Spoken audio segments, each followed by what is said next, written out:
High heels and big deals. Good girls don't come last. Written by Jennifer Youngblood. Narrated by Lori West. Chapter 1. Presley. The worse you feel, the higher the heels. In other words, just because you're swimming in molasses doesn't mean that you can't look good while doing it. Southern Girl 101. A can of hairspray, a tube of lipstick, and a syrupy smile can do wonders in just about any given situation. Notice I said just about any given situation. If you happen to find yourself in one of those double-decker dill-pickled doozies that blindside the best of us from time to time, be sure and throw "bless your heart" into the conversation. That's sure to disarm your adversary faster than those 4 buckets of KFC that disappeared at the Madison family reunion last summer. Maybe it's because I'm 5'3" tall. Okay, if I'm telling the honest-to-goodness truth, I'm 5'2½", but what's the harm in rounding up? Mathematicians do it all the time. Where was I? Oh, yes, I'm one of those odd people who actually enjoy wearing heels.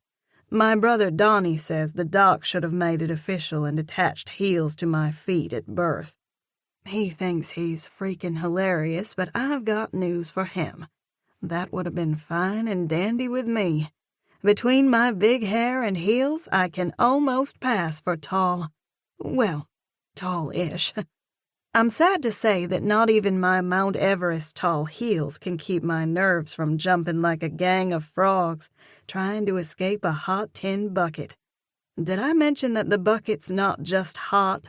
It's about to burst into flames. Or maybe it's my face that's 2 degrees away from igniting. I've been dreaming of this moment since I was old enough to hold a guitar. And yet this meeting is turning out nothing like I imagined. My dream has been gutted, leaving me with only the rotting carcass. Okay, that's a little over the top.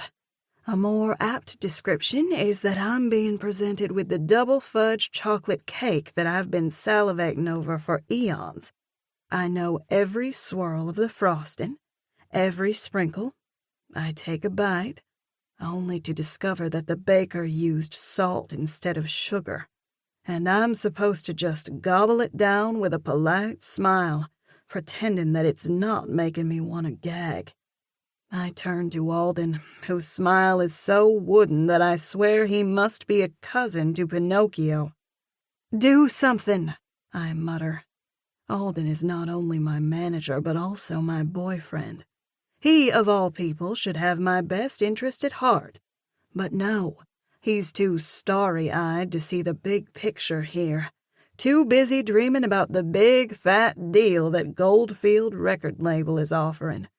Heck, I want the deal, too. I've worked hard to get my music noticed. But I don't want to sell my soul to the devil to climb the ladder to stardom. "Alden," I say in exasperation. He shoots me a look that says pipe down before glancing across the conference room table at Lovey Barnes, the president of Goldfield Records. She's flanked on both sides by an arsenal of lawyers in their tailored suits with bad haircuts. Good golly, Miss Mollie, do they all use the same barber? Oh, and another thing. Who in their right mind names their kid Lovey?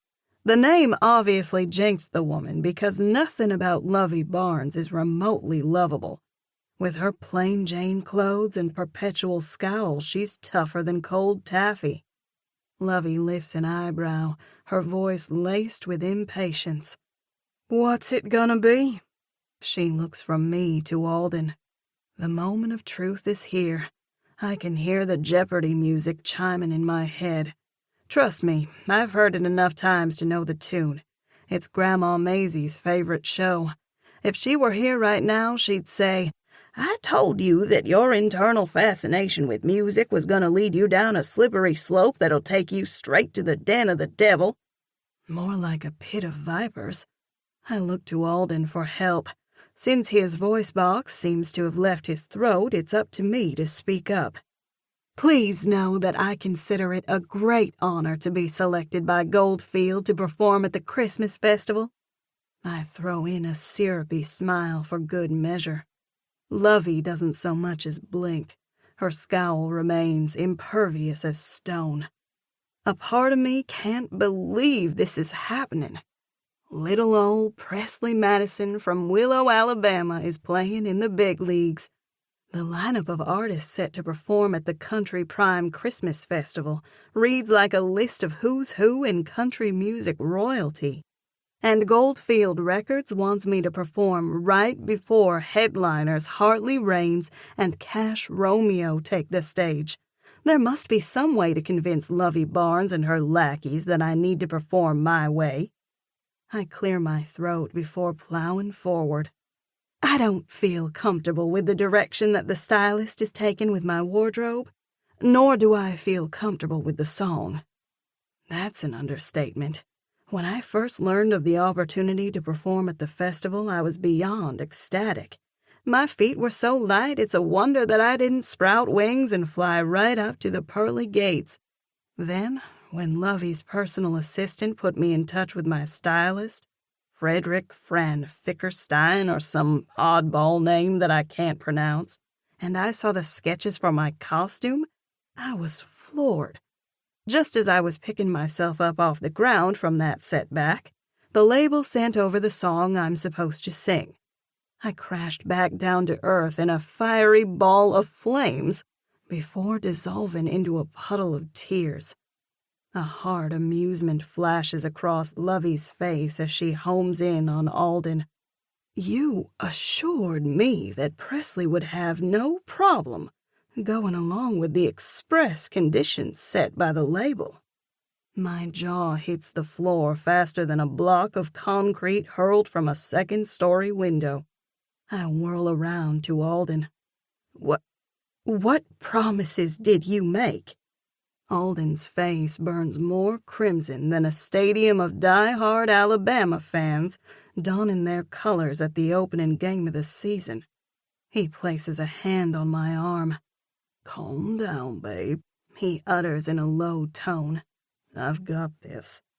When he throws Lovey an apologetic look, I about lose it. My words fly out like darts. Really? That's not how it looks from where I'm sitting. He starts to say something else, but I hold up a finger. Don't! My anger crowds out my inner obligation to be congenial, which has been bred into me since birth by my grandma, who believes that Southern grace dictates that a woman must be polite at all costs. I turn to Lovey. There has obviously been some sort of misunderstanding. I've built my brand around empowering girls and women to develop themselves intellectually, emotionally, and even spiritually. I point to the center of the table. If I go on stage wearing some outfit that doesn't cover as much as that stack of Post-it notes could and sing some trashy song, then I'll send the wrong message to my fans. Not to mention that I'll turn into a snow cone. Nashville is freaking cold in December.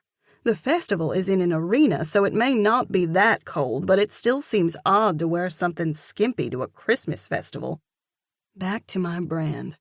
I shouldn't have to explain the situation to Lovey Barnes. It's her job to be in the know. I'm not sure how I expect Lovey to react, but when she smirks, my claws come out so fast that I could give Wolverine a run for his money. You are familiar with my brand, right? The suit sitting to the right of Lovey opens his eyes wide and then sniggers. She shoots him a look that could kill before aiming her devil fork at me. Don't presume to teach me about the industry. I'm giving you the chance of a lifetime. You should be kissing my feet, not questioning my methods.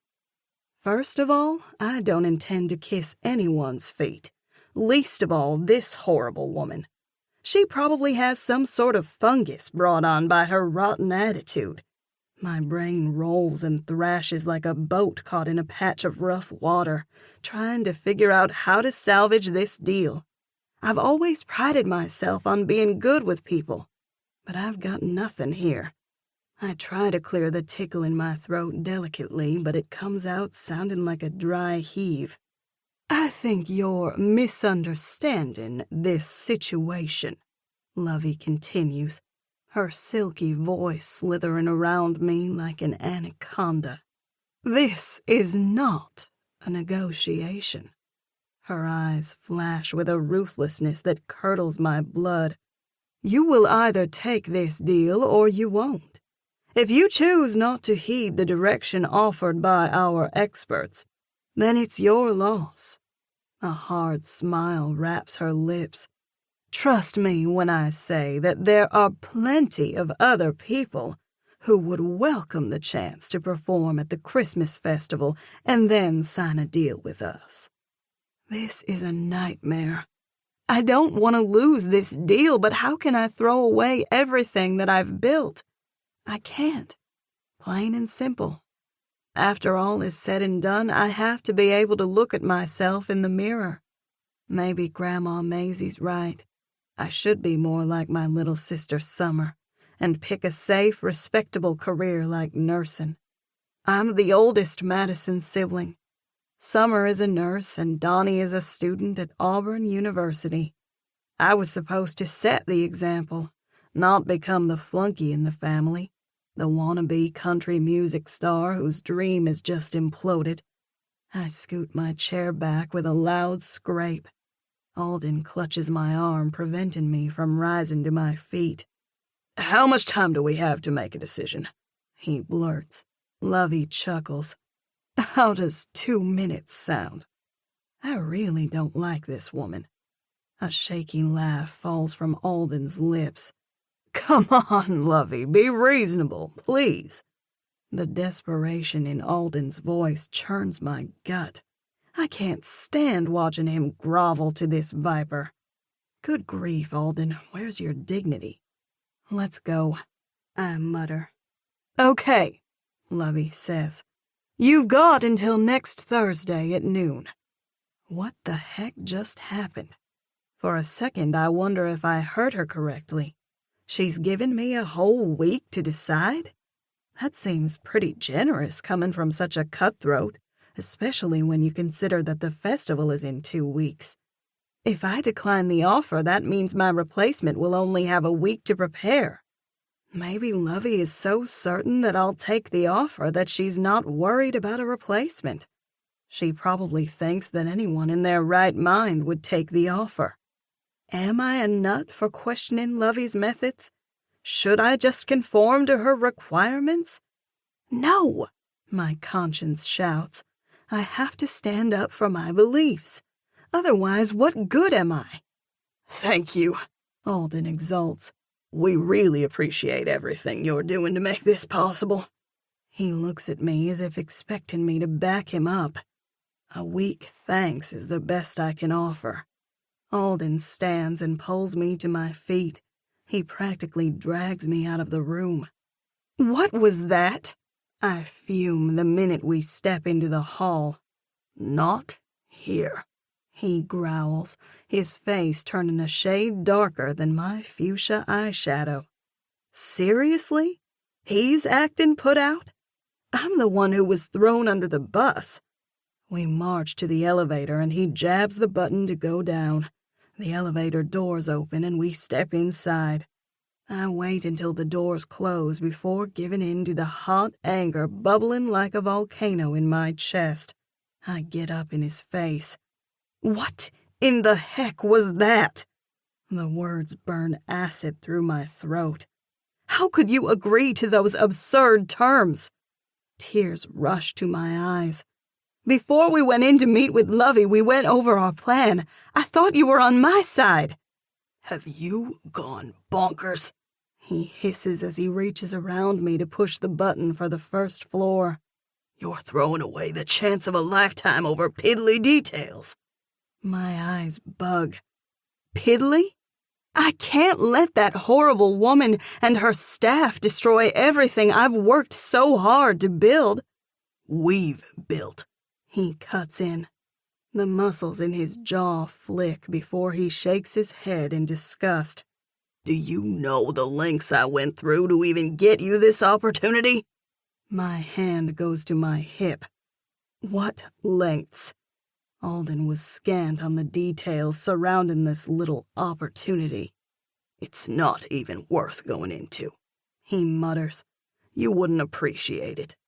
He throws me a withering look before pushing both hands through his hair. Your ridiculous moral idealism is gonna be the death of me. Time for you to grow up, he snaps, and figure out what's actually important. I rock back, stunned. Hurt batters my insides like a wrecking ball. My voice sounds small in my own ears. Ridiculous moral idealism? I've feared for some time that Alden and I might be going in different directions, but I was too chicken to bring it out in the open because a part of me is still holding out hope that our relationship might have a chance. 2 years ago, when we first met, he was upstanding and principled. On our second date, we attended church together. He was clean-cut then, with short hair that emphasized his prominent cheekbones. His black hair is longer now, floppy on top in a shaggy chic style that's the latest rage among musicians. Several weeks ago, he got his ear pierced. I'm not so sure about how I feel about my boyfriend sporting a diamond stud, but whatever. It's Alden's ear. The problem with Alden's new look is that it's a stark reminder that I'm not sure if I know him anymore. Stupid me. I thought I'd found my knight in shining armor, and that we could forge our dream together. But the music business has changed Alden, made him hard. I don't know when it happened, but our personal relationship took a back seat to the business. I can't remember the last time Alden and I went on a date, took a walk together, or simply talked about something other than music. The elevator doors open to a group of people. Tears press against my eyes as I blink them back and swallow down my emotion. I need to get out of this place so I can think. My heels tap out a fast beat against the polished stone of the cavernous foyer as I make a beeline for the double-glass doors. Alden rushes to catch up with me. I step outside, welcoming the crisp air that cools my scalding hot cheeks. I thought I could hold back the tears, but one escapes and rolls down my cheek. I don't even bother wiping it away. Alden catches hold of my arm and forces me to face him. You've got to fix this. His expression is a combination of sheer panic and gritty determination. He points toward the doors. We need to go back in there this minute and tell Lovey that you changed your mind. An incredulous cackle rips through my throat. I don't think so. I narrow my eyes. The fact that you don't see a problem with me lowering my standards to suit the whims of that viper tells me that you and I have nothing left to talk about. I jerk my arm out of his grasp and stomp away. A screaming headache pounds so fiercely across the bridge of my nose that it's making me dizzy. The wind picks up, tearing through my clothes. I hug my arms, wishing I would have thought to bring a coat. I get to the street that runs in front of the building before I realize that I don't have a way to get home. I rode with Alden. Should I call an Uber? I don't have the app on my phone. I guess I'll have to go back into the building and ask the receptionist to call me a cab. I turn back around just as Alden jogs up to me. Quit being a drama queen. I march past him toward the building. Thank goodness. He sighs. You've come to your senses. He quickens his pace to stay in step with me as he talks with his hands. Okay, here's how we'll handle this. You'll apologize to Lovey and tell her how much you appreciate her giving you a shot. His voice hardens. From now on, if she says jump, you say how high. I clench my teeth. Is Alden really this dense? I thought he believed in me, that we shared a common goal, but obviously not. I'm not apologizing, you dope. I'm going back inside to call a cab. His face falls before he lets out a string of expletives. Don't be ridiculous. I'll give you a ride home. We need to talk about this. I'm done talking. I rage as I charge back into the building. Chapter 2. Beau. 4-ball, corner pocket. A cocky grin slides over my lips as I wink. Watch and learn, grasshopper. Willard smirks, making this moment even more delicious. He's one of those hotshot cops who thinks he's John Wayne. Will is always shooting off at the mouth, bragging to his buddies on the force that he can best the firefighters. I'm about to mop the floor with him, and he knows it. 8-ball is my game. I've only been beaten a handful of times, and it's not gonna be today. The great news is that a couple of Willard's buddies are here to see his defeat. They were talking trash earlier about how Willard was gonna school me big time. After I systematically sank several balls, they went comically quiet. Show these coppers how it's done, my buddy Jasper grunts. A fellow firefighter, Jasper needs this win as much as I do. Our last shift was brutal. 2 teenage guys were in a head-on collision with 67-year-old Bob Winters. Both drivers were killed on impact, and the teenager in the passenger seat is in intensive care. We were the first responders and saw things that no human eye should ever have to behold. This one is personal. Bob was my high school science teacher. His wife Cindy serves on the church choir committee with my mom. I know Bob's kids. Jasper had Bob for science, too. Like me, he came here to Clyde's Sports Grill to blow off some steam. While we don't talk about the tough stuff we go through, it eats away at us. I can see the strain on Jasper's expression, along with the feverish glint in his eyes, a dead giveaway that he's trying too hard to have a good time. I'm sure if I could see myself, I would be a mirror image. The Christmas music playing in the background is a cruel joke.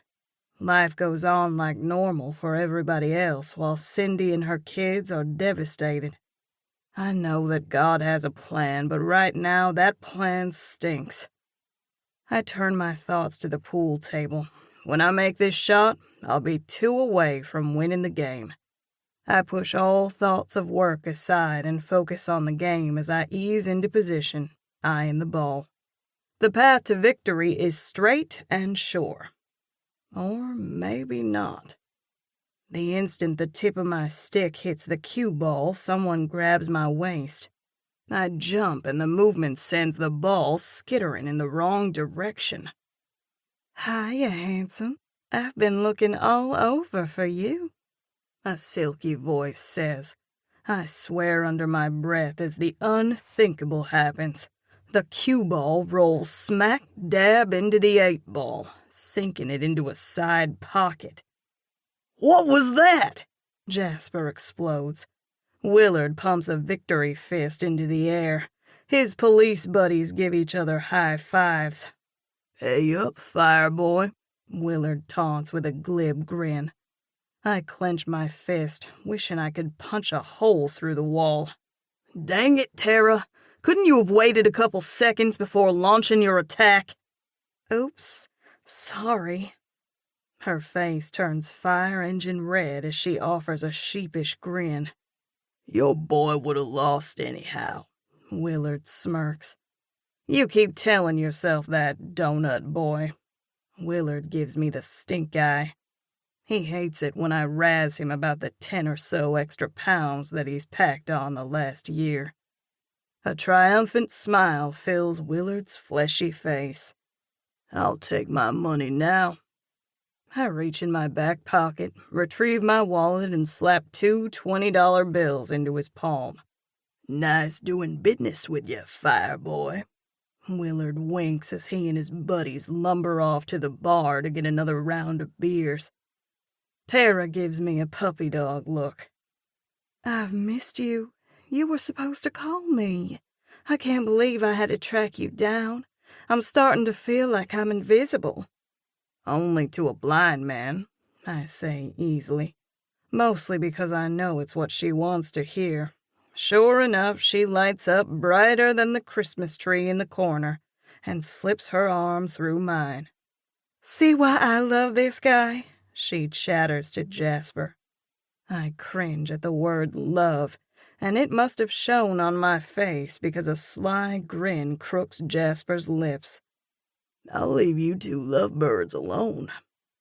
The neck of my shirt suddenly becomes 2 sizes too small as I pull at it. "Nah, man, don't leave. I'm good for a couple more rounds of pool." Tara's easy on the eyes, but I have no intention of settling down any time soon. She's been getting way too clingy lately. Maybe it's time to cut her loose.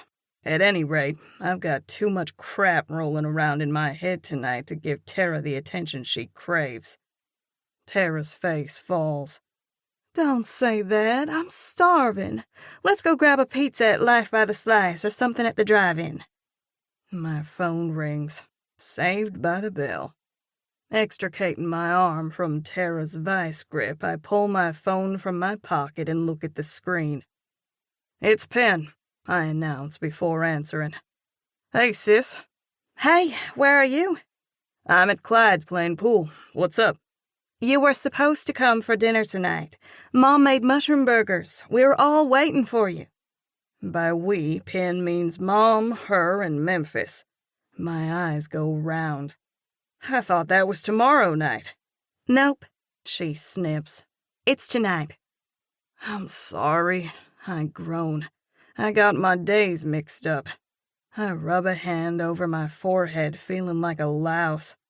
It's been one of those days. My brain has been on autopilot all day. Her voice rings with sympathy. "I know. I heard about Bob Winters. I'm sorry." "Thanks," I mumble as a fist grips my stomach.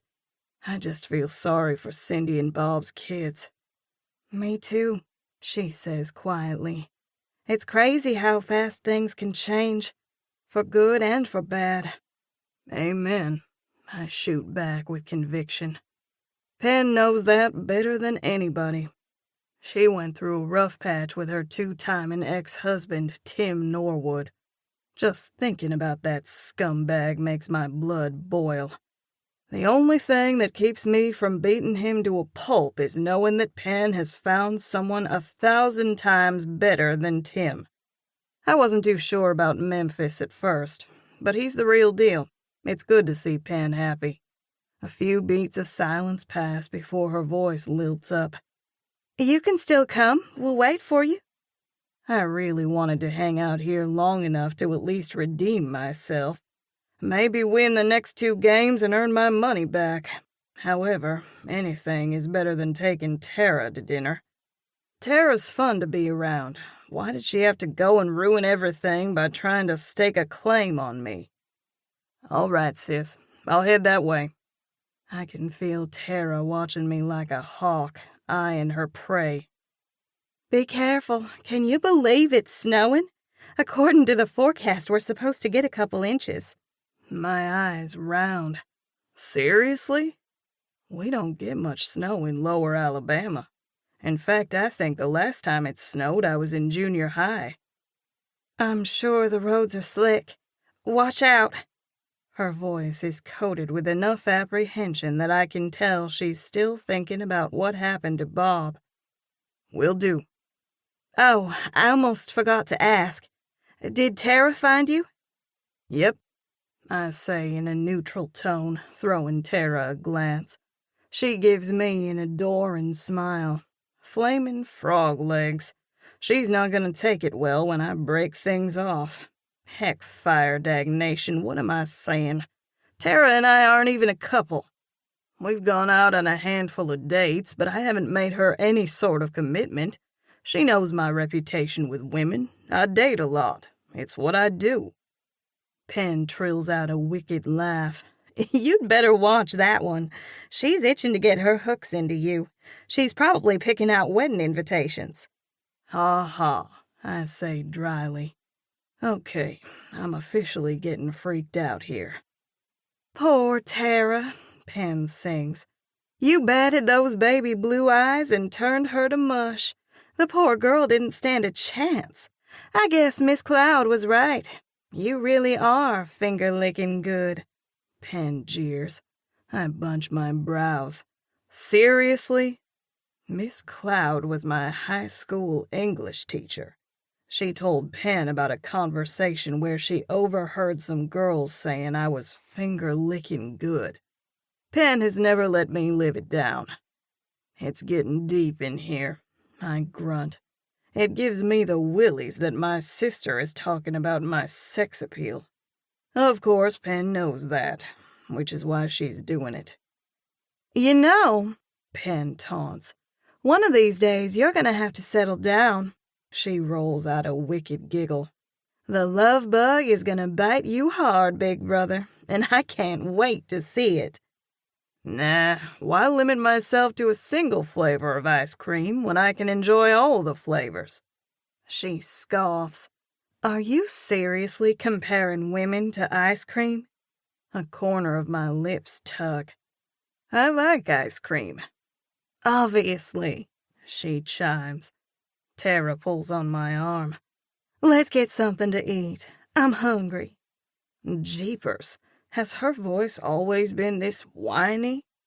Hang on, I'm on the phone with my sister. A ginormous smile fills Tara's face. Tell Pen I said hello. She holds up a finger. Oh, and my sister and her family are coming home for Christmas. I told them they should stay at the bed and breakfast. Primrose Place is so adorable. I give Tara a nod before turning my back to her. Since when did Tara and Pen become BFFs? If Tara's sister wants to book a room, she can do it online like everybody else and leave me out of it. Okay, I'm being crabby, but I don't take kindly to Tara's attempts to ingratiate herself into my life through my sister. I don't intend to get caught in Tara's snare. She'd better shop elsewhere for a husband. Pen's voice interrupts my thoughts. You know what all this is about, right? Huh? Mom's freaking out that you're turning 30. I roll my eyes. Tell me something I don't know. My birthday is next Monday, 12 days before Christmas. Mom has been acting like I'm a ticking time bomb, as if finding a woman will somehow set me on the straight and narrow. You're enjoying this a little too much. I smirk. She exhales a long sigh. I suppose I am. Mom's worried that you're going to end up pot-bellied and alone. Should I get you a fish to keep you company? Considering my work schedule? No thanks. The poor thing would starve. I work 24 hours on and 48 hours off. You know what's happening here, don't you? Mom's coming down on you, and you're ready to run for the hills? Basically. Now that you're married, Mom's turning her focus to me. You're right, she taunts. The focus is on you now. About time. Lucky me, I grumble. Pen's just glad that she's happily married and no longer in the hot seat. I rub my neck, feeling like a turkey on a chopping block. I hear talking in the background. Okay, I'll tell him. Pen's voice loses volume as she pulls her mouth away from the phone. Hey, Mom says to hurry up, she says straight into the phone. Her tone is several volumes too loud. Instinctively, I tuck my head into my neck. Take it down a notch before you burst my eardrum. She clucks her tongue. So sensitive. The food's getting cold, she adds. Y'all don't wait for me. Go ahead. You sure? Yeah, it may take me a little while to get there. Be that way. Pen heaves out a dramatic sigh, but I can tell she doesn't care what time I get there. She just enjoys yanking my chain. Be safe, she warns again.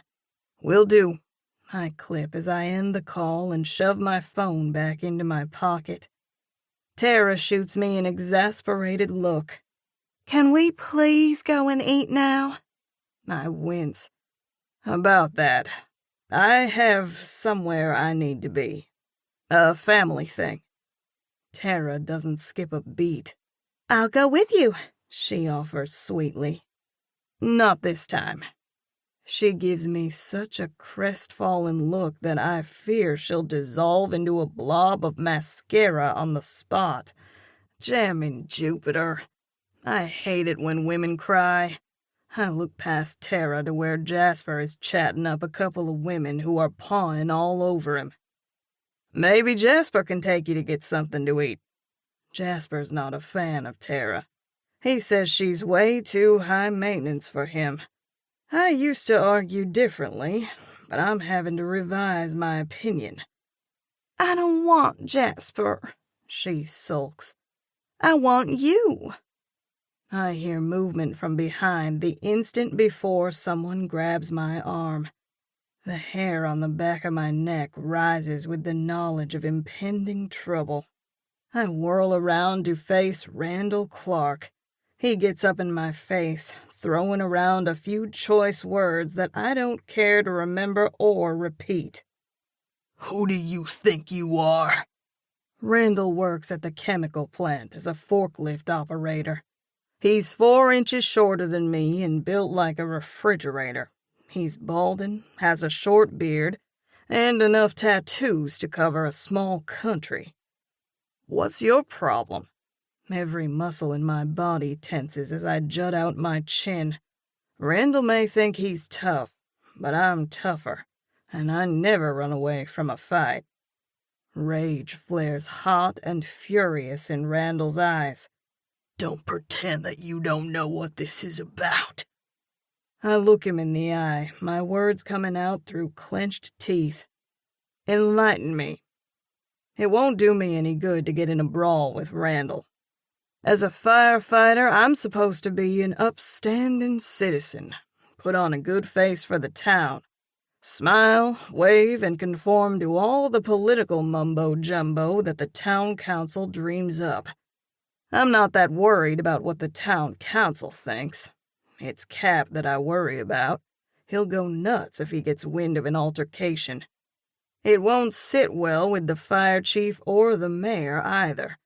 Still, when some lugnut brings a fight to your door, there's only one thing you can do. Fight tooth and nail. I'll either go out in a blaze of glory or down hard like a block of concrete. Maybe I should be thanking Randall Clark for giving me a way to vent my frustration. "Don't play dumb with me. You've been getting handsy with Misty." I bark out a startled laugh. Misty Rutledge? Poor sap. I pity any man who would get tangled up with that she-devil. He grinds a meaty fist into the palm of his hand. "So you admit it." I'll bet he packs a powerful punch. Randall may have me on strength, but I'm faster and more agile. I guess I'm about to find out if those boxing techniques Memphis has been teaching me really work. My muscles pull taut, getting ready to act. "What's this about?" Tara interrupts in a panicky tone. She touches my arm. "Beau, please tell me it's not true." "Step back, Tara," I urge, giving her a gentle shove. The last thing I want is for her to get caught in the crossfire. This thing's gonna get ugly. Fast. "Of course it's true," Randall roars. "Misty told me all about how you came on to her." A hard amusement overtakes me. "Don't blow your cork, big guy." I cock my head like I'm perplexed. "Misty told you I came on to her?" I'm not sure if I should be amused or ticked. "Sure did," he asserts indignantly like he's defending Misty's honor. That's a laugh. Last week, here in this very establishment, I was sitting at the bar and shooting the bull with a few of my buddies. Before I even realized what was happening, Misty skulked up from behind and threw her arms around my neck. She wheedled my head around, pressed her mouth to mine, and stuck her tongue so far down my throat that I could swear she was trying to lick my tonsils. I about gagged. I square my shoulders. Whatever Misty told you is a lie. See, this is all a big mistake, Tara interjects with a shaky laugh of relief. You're darn tootin' it's a mistake. I fire back, keeping my gaze fixed on Randall. I never came on to Misty. I pause, hating to say the next part. Randall may be built like a brick house, but he has the brain of a baboon. The poor guy's a sucker. Misty leads him around by the nose. I almost feel sorry for the sap. This may sting a bit, dude. I'm sorry to have to tell you this. But she came on to me, and I turned her down. That's a gross understatement. Misty's one of those girls who keeps Randall on the hook while looking for the next best thing. She enjoys advertising her assets with low-cut, tight shirts that would be hard-pressed to fit a toddler. Probably because she gets a kick out of Randall going berserk, thinking everyone's looking at her. I know exactly what this is. Retaliation. Plain and simple. Misty's trying to get back at me for turning her down flat. Randall swears before charging, fists flying. I manage to block a couple of punches, but then he lands one to my jaw. Pain zigzags through me as I stagger back, trying to regain my bearings. Getting hit by a sledgehammer would hurt less. Out of the corner of my eye, I see a blur as Jasper charges forward and socks Randall hard in the jaw, sending him sprawling backwards into the people sitting behind him. "Watch it!" a guy grumbles. Willard and his cop buddies step in and break up the fight. "I'll kill you!" Randall roars at me as Willard holds him back. "That's enough," Willard cautions. His voice holds the ironclad authority of his position as a police officer. He looks Randall in the eye. "We've got two options here. A, I can haul your butt to jail. B, you turn around and go home." "I'd advise you to go with option B," Jasper sneers. He flicks his hand, making me wonder if it's sprained. Willard's face is scalding red, his chest heaving up and down. Finally, his jaw relaxes a fraction as he gives a short nod. "Go on," Willard orders, shoving him in the chest. "Get out of here." "And don't come back, goat boy," Jasper yells. "Goat boy?" Willard asks dubiously as Randall stalks out. Jasper grunts. "Randall's never been the sharpest tool in the shed. When we were kids, he used to put on a motorcycle helmet and have a button contest with his pet goat." "Sure enough?" Willard asks, wide-eyed. He looks at me for affirmation. "It's true," I answer. When I said that Randall has the brain of a baboon, that was too generous of a description. It's more like he has a brain the size of a pea. Willard turns to me, shaking his head. "Man, you're gonna have to quit chasing skirts. If I hadn't been here, that lughead would have killed you." "I was holding my own," I argue. "Right," Willard says dryly. My eyebrow slides up. I'll admit I might be guilty of chasing skirts, but I wasn't chasing that particular skirt. My jaw is throbbing something fierce. I touch it, wincing. "If you're not careful, somebody's gonna rearrange that pretty face," Willard taunts. "I think I might have broke my hand," Jasper laments. Guilt squashes me flatter than a bug caught under a boot. "Ah, man, I'm sorry." He flicks his hand again. "It's not your fault that Randall's a doofus. I knew way back in elementary school that he had a few loose screws when he put on his mama's girdle and pretended to be a gladiator." A chortle slurps through my throat, especially when I see the horrified look on Willard's face. "I'm glad I missed that one," Willard asserts. Be very glad, Jasper says in all seriousness. There are some things a person should never have ingrained in their head. Amen, I pipe in, thinking of Bob. Tara steps up, her lower lip trembling. Is it true? I have no idea what she's talking about. What? Have you been running after other women? Her expression is wounded, distraught. I'm done tiptoeing around this subject. Like it or not, Tara's gonna get it straight from the horse's mouth. Right here and right now. What do you want me to say? I'm so dang weary.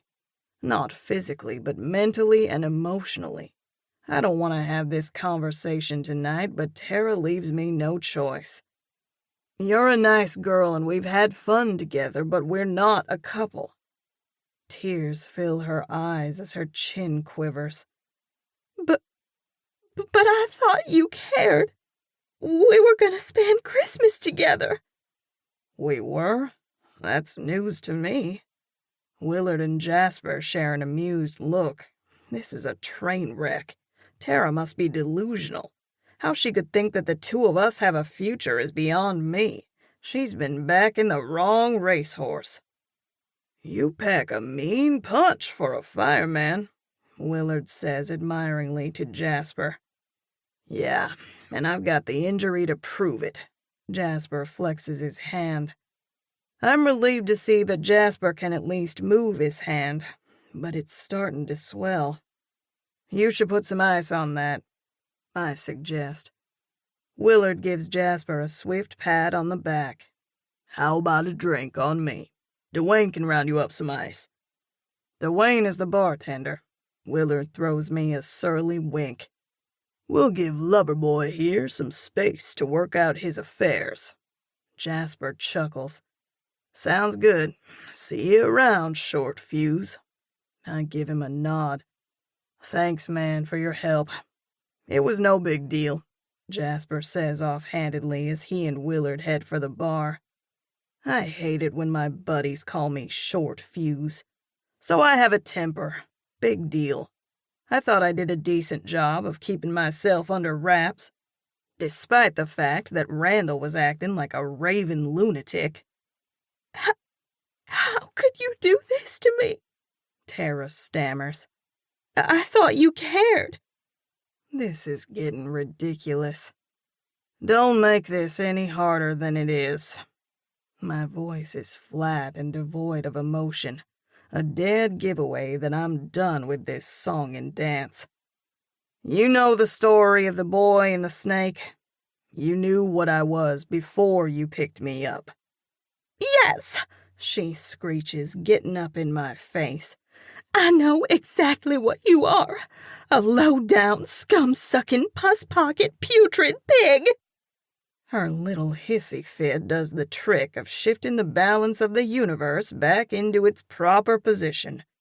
Tara's rage I can handle, much more than her weeping. I see her hand go flying the instant before it connects with my face in a loud whack. Talk about adding insult to injury. She got me in the exact same spot that Randall punched me. I hate you, she cries, storming off. Clapping breaks out from behind me. Hey, Primrose, a guy jeers. Maybe I should teach you a thing or two about women.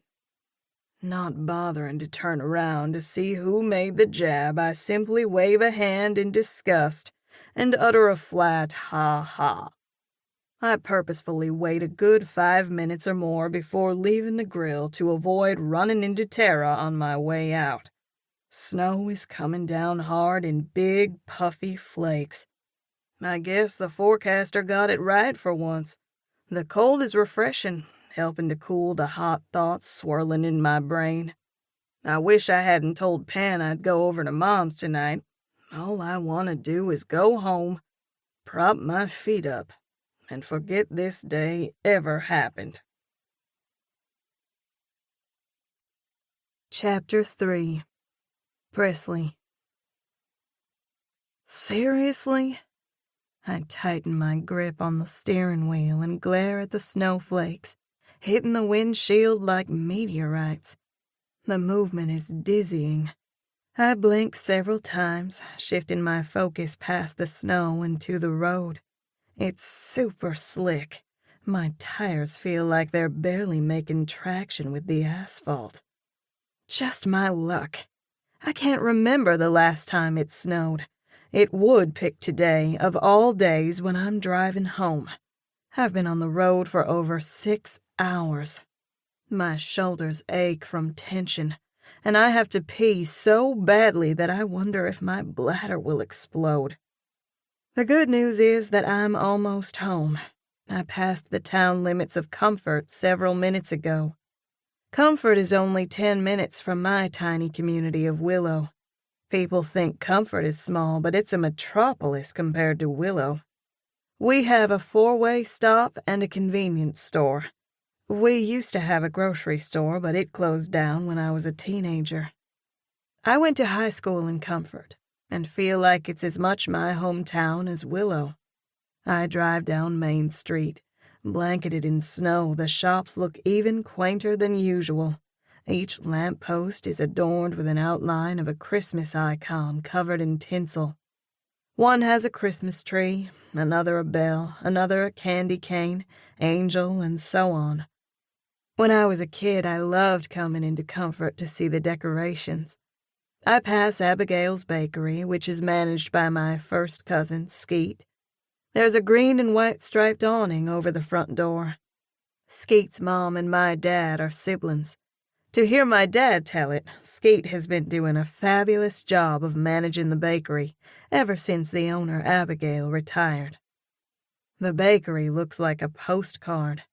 A Christmas tree sits in the center of the front window, twinkling merry gold lights. Even though the bakery is closed, the interior is lit enough for me to see several pastel-colored ice cream parlor chairs and tables spotted around the space. The old-fashioned bakery cases are a nice touch. My phone buzzes. I pick it up from the console to look at the screen. It's Alden. Again? I growl. He's called so many times since I got on the road that I've lost count. I toss my phone back down. I have no intention of talking to him tonight. After that horrible meeting this morning with Lovey Barnes, I took a cab to my apartment, threw some clothes in a suitcase, and took off for home. I was supposed to work tonight at the Muscadine Cafe, but I called my boss, Steve, and begged off. I told him that I needed to take a week off for personal reasons. He wasn't too happy about me leaving him in the lurch, but when I broke into tears, he agreed to give me some time off. I'm one of Steve's most loyal employees. I can't count the number of times I've agreed to fill in for people who couldn't come in. The least Steve can do is give me a few days off. I didn't tell my parents I was coming home. They won't mind me surprising them. Mom will ask all sorts of questions. Ones that I don't care to answer right now. I've been replaying the meeting in my head over and over, wondering if there was something I could have done to change Lovey's mind. It seems so unfair that I would be given the chance of a lifetime, only to have the rug pulled out from under me. I need space to clear my head. I need advice from someone I can trust. Should I just wear the skimpy outfit and sing the trashy song? I've worked so hard for this, and don't want to spend the rest of my life waiting tables and doing the occasional performance at the Muscadine Cafe, along with the scores of other amateurs hoping to get discovered. If I tell Mom what's going on, she'll insist that I turn down the opportunity. I'm not ready to walk away from my dream. And yet, if I start out compromising my values, where will that leave me? Furthermore, what kind of deal does Lovey want me to sign? One where I'll sing more trashy songs? I want to maintain control over my work.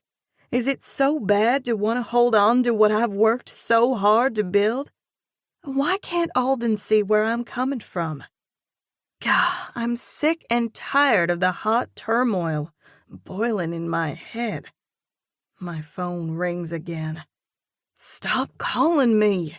I fume as I reach for my phone. My spirits lift when I see the name. I slide my finger over the screen to answer. Skeet, hey. Hey, cuz, how's it going? Good, I lie, knowing that Skeet doesn't want to hear my problems. I just drove by the bakery. It looks great. What? She exclaims. You're in town? Yep, I'm driving through Comfort now. How long have you been here? I just got in, or rather, I'm getting here now. You shouldn't be out on the roads. The snow is coming down hard. Tell me something I don't know, I say dryly. Skeet is right. The roads are getting scarily bad. I've had to slow down to 30 miles an hour. How long are you here? I chew the inside of my cheek. I'm not sure. At least a week. That's great, she booms. You've got to stay through next Saturday. What's going on next Saturday? She giggles nervously. Don't be mad. I tense. Mad about what?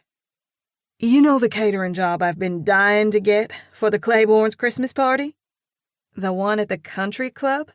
I read all about it on Nellie Kinsey's blog. According to her, it's supposed to be the event of the season. That's the one, Skeet chimes. Dottie is giving me the job. Fantastic, I say with all sincerity. It's nice to see Skeet coming into her own. She has worked hard to get where she is. Cooking is her passion, just as music is mine.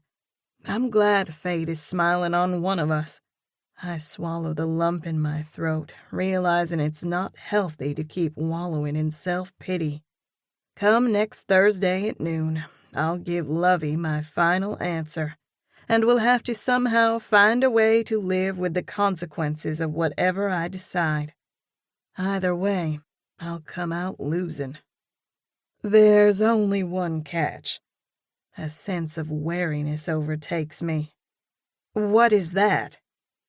I kinda told Dottie that you'd perform. What? I explode, my mind racing. I have a long history with the Claibornes. Wade Claiborne in particular. We were an item in high school. He broke my heart when he went away to college. I'm way over that now, but I have zero desire to sing at his party. Dottie is a big fan of your music. I scrunch my nose. Really? That's shocking. Dottie wasn't overly fond of me when Wade and I dated. I'm surprised she would listen to my music. While I'm steadily building a following, I'm not a household name by any stretch of the imagination. In fact, growing up, I went by my middle name, Jean, so when people hear Presley Madison, they might not even realize it's me. Maybe she likes you better than you think. Dottie told me I could have the job if you perform. We're a package deal. Please do this one teensy thing for me. Catering this party will be a feather in my cap. I've been trying to talk Abigail into selling me the bakery, but I need more income to do that. If I could get several jobs the caliber of the Claiborne's party, then it'll really help. Not only is Skeet my cousin, but also one of my closest friends. She knows that I have a strong sense of loyalty to her. Still, I don't want to perform at that wretched party. Ask me to do something else, like bake 1,000 batches of brownies. You? Bake? Please. Hey, I know how to bake. Remember those rock cookies you brought to the band banquet? That was eons ago. The recipe called for baking soda. I didn't have any, so I left it out, figuring that a piddly half-teaspoon of something couldn't be that big of a deal. Yeah, I was wrong. Like Skeet said, they were rocks, and she's never let me live it down. Have you kept up with Wade? Not really. I know he has a veterinary clinic in Mobile. There was a time when I stalked Wade on social media, hungry for any tidbit of information about him. However, that was a long time ago. And a satellite office in Comfort. Really? I had no idea. Skeet's voice hardens. You'll never believe who he's dating. Who? I drive past the sign letting me know that I'm leaving the town limits of Comfort. Next stop home. I can't wait to curl up in my old bed. I'll spend the next couple of days catching up on reading and gorging myself on chocolate. More than anything, I'm craving relaxation and being home where I can be plain old Jean Madison and not have to think about Lovey Barnes, skimpy outfits, or trashy music. Chocolate is the cure for all my ills. Colette Williams, she spats. She tried to get her hooks into Gavin McAllister, but now that he's off the market, she's setting her sights on Wade. This isn't the first time that Skeet has brought up the topic of Wade. Even back in high school, I suspected that Skeet had a crush on him, although, to Skeet's credit, she never acted on her feelings for fear of hurting me. Skeet's reaction to Wade dating Colette seems a bit extreme. Maybe Skeet still has a thing for Wade. Good for Skeet. Maybe she'll have better luck with Wade than I did. As for Colette, we've never been close, but I don't have anything against her. Sure, she's a spoiled diva, but she's never done anything to me personally.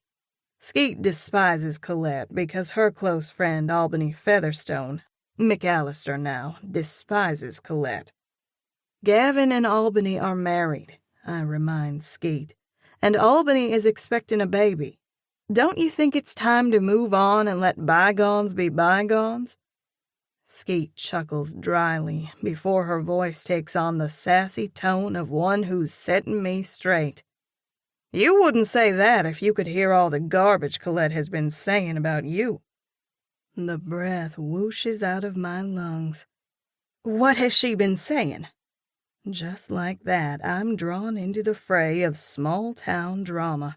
It's high school all over again. That Wade dumped you. She says you're a wannabe singer who'll never amount to anything. It's crazy how fast and hot anger surges through my veins. Are you serious? As a heart attack. Wade did dump me, but that's beside the point. Wade hurt me bad. There was a time when I didn't know how I could possibly go on. However, I took that angst and channeled it into my music. As it turns out, a broken heart is a boon to a songwriter. If anything, I should be thanking Wade. My thoughts ping to Colette. I've never done anything to Colette Williams. Why would she have it in for me? Colette is a jealous-hearted monster. That's why. She clips. She hates to see you off in Nashville living your dream while she's stuck in Comfort. Okay, so someone in Comfort has been following my career. I don't know if I should be ticked or flattered. My brain tries to look at this analytically. How did you know that Colette has been talking trash about me? It's a small town, and I manage a bakery. People talk. Colette is saying that you're a fraud. She claims that you aren't actually dating Alden Holt. What? I bluster. That's absurd. How does Colette even know about Alden? Betty Sue told me that Trinity said that Colette followed him way back in the day when he was doing his music. Before Alden became my manager, he tried to break into the music industry. However, he never had any success, so he turned his sights to managing. A hard laugh scratches my throat. You know what? I don't give a flying flip what Colette Williams says or thinks. She's small potatoes. You got that right. Skeet punches out. You should bring Alden with you to the party. That'll shut Colette up. I roll my eyes. I never said I was going to the party. Please, Skeet begs. I need this job. You know how much I hate performing in front of people that I know. I've never understood that. You're a singer. Performing should be as easy for you as breathing. It is, when I'm Presley Madison. Here I'm four-eyed Jean with frizzy hair, pimples, and braces. Look, you're not the only one who had stuff to overcome. Look at me. I have a lot to be desired. A chortle gurgles in my throat. Don't you mean that you lack a lot to be desired? Oh, yeah. Lack a lot to be desired. For the record, you were super popular in high school. Skate has always been tight with her group of friends. Penelope Primrose, Albany Featherstone, and Blakely Donaldson. I suppose I was a tad jealous of Skate and her friends back in the day. I was a grade younger and was so painfully awkward that I didn't have any close friends. Only Skate. Popularity is a fleeting thing, Skate chimes. I suppose you're right, I concede. Her voice goes pleading. Come on, cuz, I really need your help here. As much as I don't want to perform at the Claiborne's party, Skate knows I'll do it for her, which is why she already told Dottie Claiborne that it was a done deal. Fine, I huff. I'll sing at the stupid party. Yikes, I can almost feel pimples popping over my face. I run my tongue over my teeth, reminding myself that I no longer wear braces. My glasses have been replaced by contacts, thank you very much. And I've finally learned how to tame my red frizz. Jean Madison has forever been replaced by the new and improved Presley Madison. Thank you, you're the best. My eyes widen. Wait a minute, I didn't bring my guitar. Don't you have an extra one lying around your parents' house? Don't try denying it, because I know you do. Skate knows me too well. Yes, I have an extra, I say dully. Good, it's all settled. She trills out a wicked giggle. When Colette sees you and Alden together, she'll soil her socks. A semi-amused grin pulls at my lips. You mean soil her pants? You know what I meant, Skate answers in mild annoyance. I do. Skate is as lovable as she is scatterbrained. She often misuses words and mixes up phrases. My expression goes sour. Don't get your hopes up about Alden and me. What do you mean? Things are rocky between us right now. Don't say that, Skate groans. You have to show up with Alden. Otherwise, Colette will claim she's right. She says that you're still pining away for Wade. That's the most ridiculous thing I've ever heard. It sounds like Colette needs more to keep her busy. You should patch things up with Alden and bring him. That's the quickest way to put Colette in her place. I don't care what Colette thinks. That may be true, but I don't like the idea of Wade thinking I'm still carrying a torch for him. This thing between Alden and me is not going to resolve itself quickly. Do you want to talk about it? Not really, I retort. She doesn't skip a beat. Okay, then I'll fix you up with someone else. No, thanks. The last time you tried to fix me up, it ended disastrously. That's not fair. I can't help it that Beau was a jerk. I narrow my eyes. A big jerk. Way before Wade Claiborne came into the picture, I had a huge crush on Beau Primrose. Since Skate was good friends with his sister Penelope, I asked Skate to talk to Beau, see if he would take me to the sweetheart dance.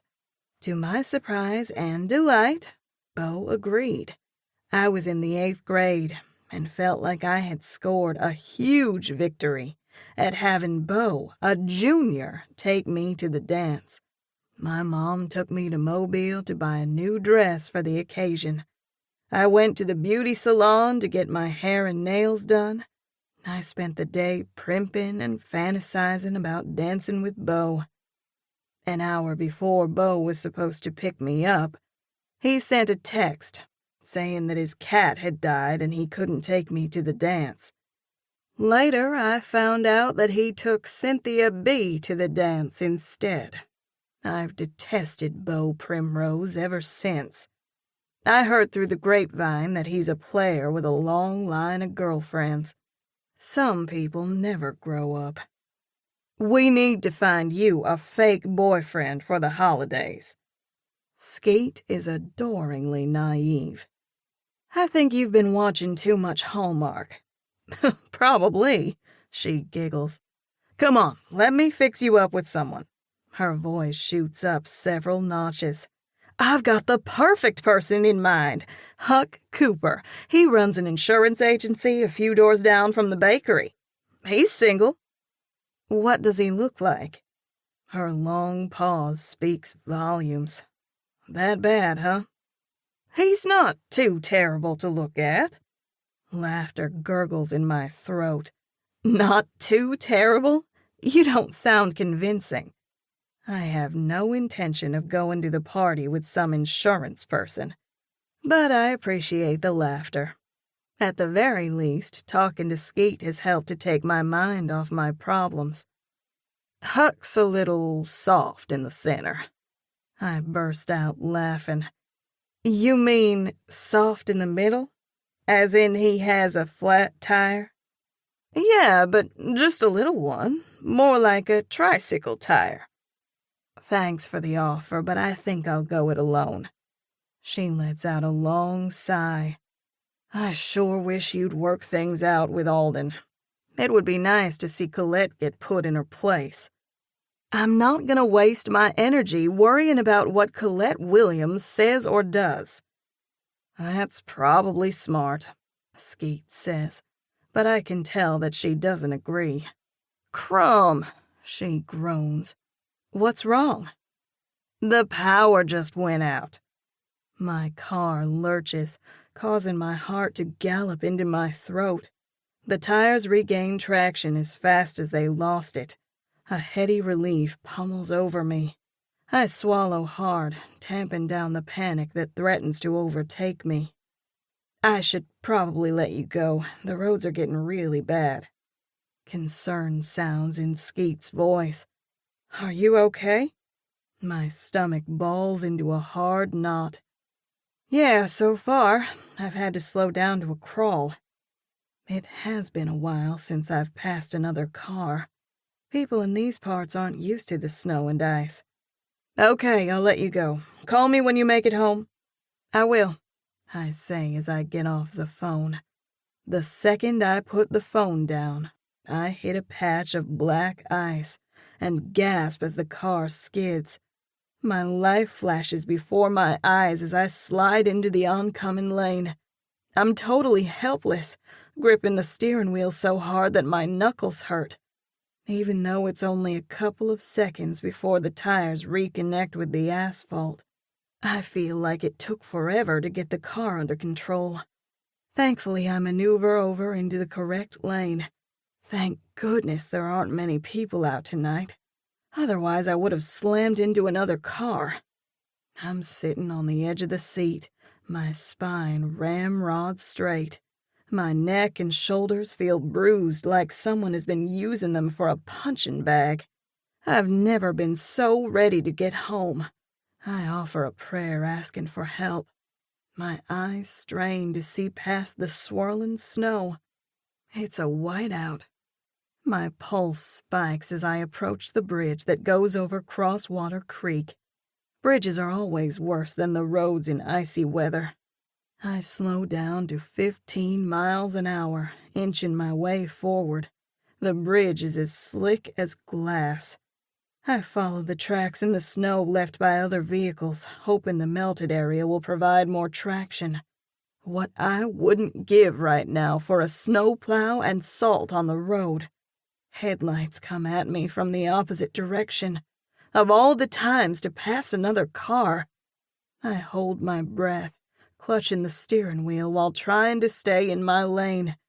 After what seems like an eternity, the car putters on past, and I make it to the other side of the bridge. My heart drops through my rib cage at the sight of the hill leading down from the bridge. Tears rush to my eyes. Good grief, this is stressful. To think I wanted to come home so I could clear my head and rest. And now I'm in a worse state than ever.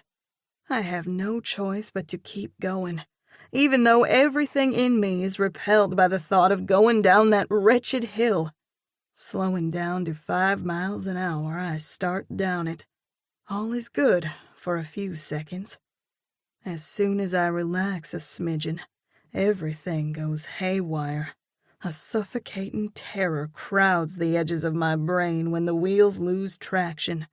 I'm sliding out of control. A scream wrenches my throat as I fly off the road and slam into a tree. Chapter 4. Beau. The snow bombing the windshield reminds me of a baseball pitcher throwing a series of strikes across home plate. Bam, bam, bam. The wipers are doing their best to wick it away, but they're fighting a losing battle. This is the mother of all storms.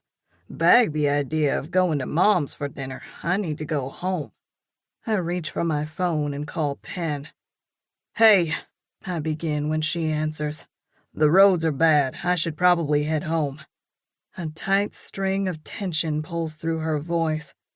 "Good idea, bro. The power's out. Memphis and I are going to stay here with Mom tonight to make sure she has everything she needs. Also, we don't want to venture out on the roads." "Smart idea. What about the folks staying at your B&B? "I called Kathy. They've lost power too, but she seems to have everything under control.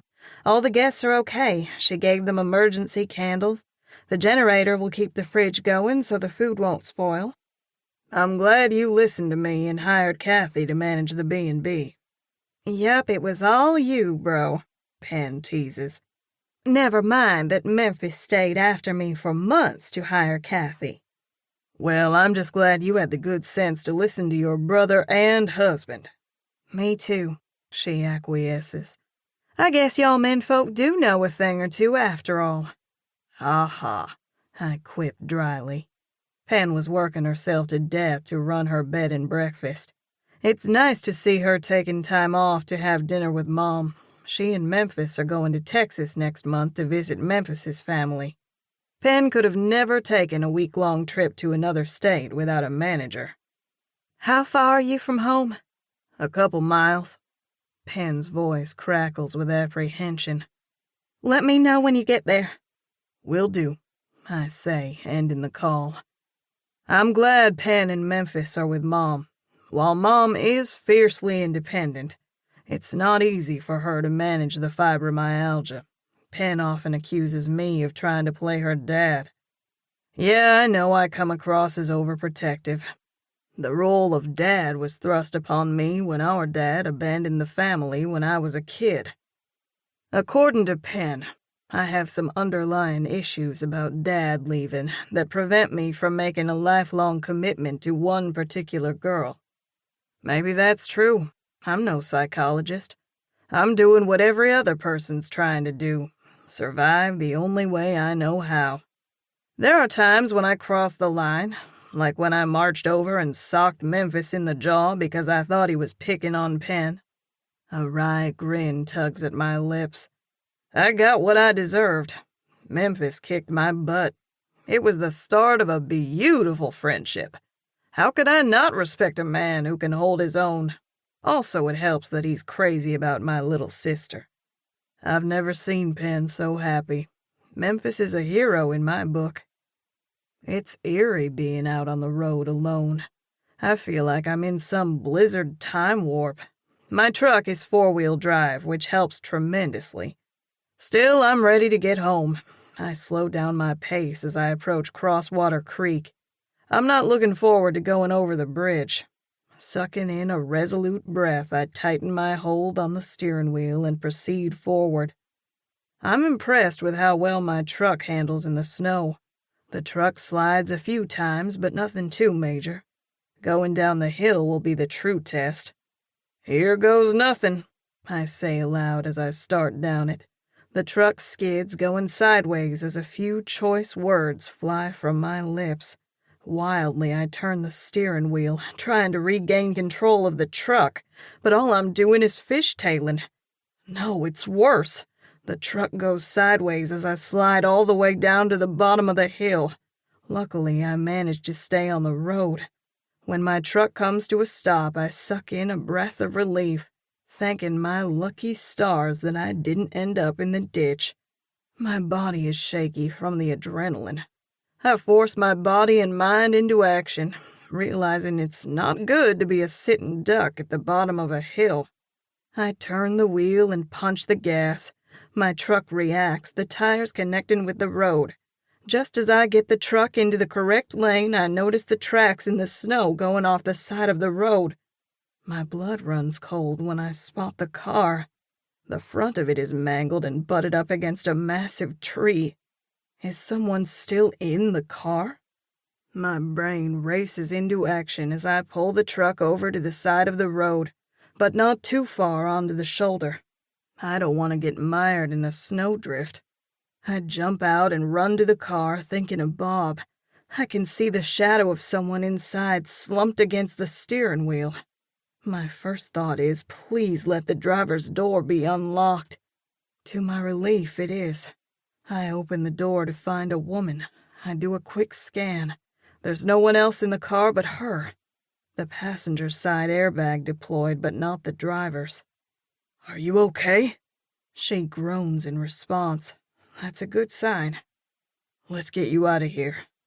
Carefully, I pull her back from the steering wheel, reach around her torso, and unlock the seat belt. Thankfully, the woman was wearing a seat belt when she hit the tree, or this situation could have been much, much worse. She moves her head from side to side, groaning again. I place my arms around her and pull her out of the car.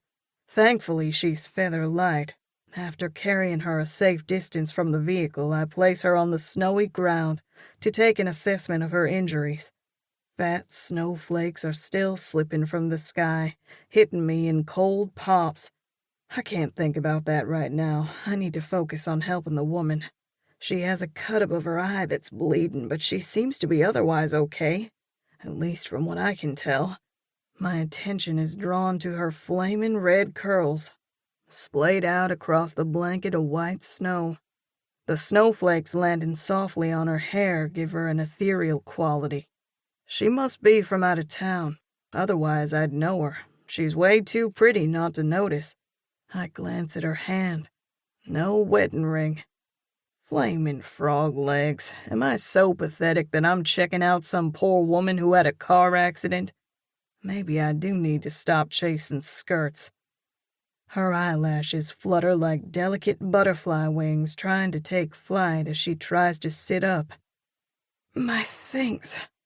Careful, I warn, placing a hand on her shoulder to keep her still. I need to call for help. As soon as the words leave my mouth, my brain ticks through the list of the crew that's on call tonight.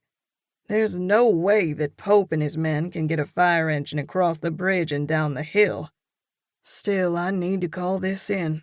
I've got a first aid kit in the truck, but it would be nice to have access to all my equipment. I reach for my phone only to realize that I left it in the truck. The woman sits up and touches her forehead. My head, she complains. Relief swells through me. It's good that she's coherent. You took a nasty hit. You might have a concussion. It's better if you remain still. No, she protests, trying to stand. I help her to her feet. She takes a step and staggers. I catch hold of her arm to steady her. Easy. Shivers run through me. It's biting cold out here. The falling snow insulates the surroundings in stillness. We might be the only two people on the planet. I have to get my things out of the car. It's probably better to stay away. I glance at the car. The entire front is crushed. I'd hate for the thing to catch on fire while we're near it. That could escalate the situation to something uncontrollable. I need my purse, my phone, and my suitcase. she insists as she pulls away from my grasp and trudges in that direction, holding her hand over the cut over her eye. There's enough pale light for me to see the glimmer of the snowflakes in her hair. Her curls bounce jauntily on her slender shoulders with her every step. As if having a mind of their own, my eyes trace the graceful cut of her figure, lingering on her slim waist and the gentle swaying of her hips. I give myself a hard mental slap. Snap out of it, man. Jeez Louise, I'm pathetic. That's not wise, I call after her, my words getting snatched by the swirling snow. She keeps right on going. I swear under my breath. Stupid woman. She leaves me no choice but to go and help. I rush to her side, my feet sinking deep into the snow with every step. Here, let me. I reach in through the driver's side and grab her purse, trying to be as quick about the process as possible.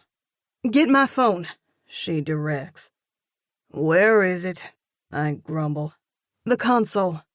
I grab the phone. Urgency pumps through me. Let's get away from the car. My suitcase is in the trunk. Seriously? I mutter. Her voice trembles. I need my stuff. Fine. I hand her the purse and phone. How do I open the trunk? The lever at the bottom of the seat. I yank on it and the lid to the trunk pops open. I rush around and heave out the large, heavy, lacquer-red suitcase. What have you got in this thing, bricks? Will you get my computer bag, too? Yes, ma'am, I clip sarcastically. Is there anything else you need? Maybe your bed turned down or chocolate mints on your pillow? The woman's faring well enough to bark orders. Thanks for all your help, she says sheepishly, making me regret being so ornery. Let's go. I pick up the suitcase and walk quickly to get a safe distance away. She follows behind. I don't stop until we reach my truck. Only then do I put her suitcase and computer bag down. She has pulled her purse strap over her shoulder. She's still touching the cut over her eye. I glance up at the sky.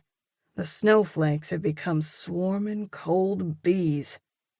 I should get you bandaged up and call this in. Thanks for rescuing me. No problem. It's what I do.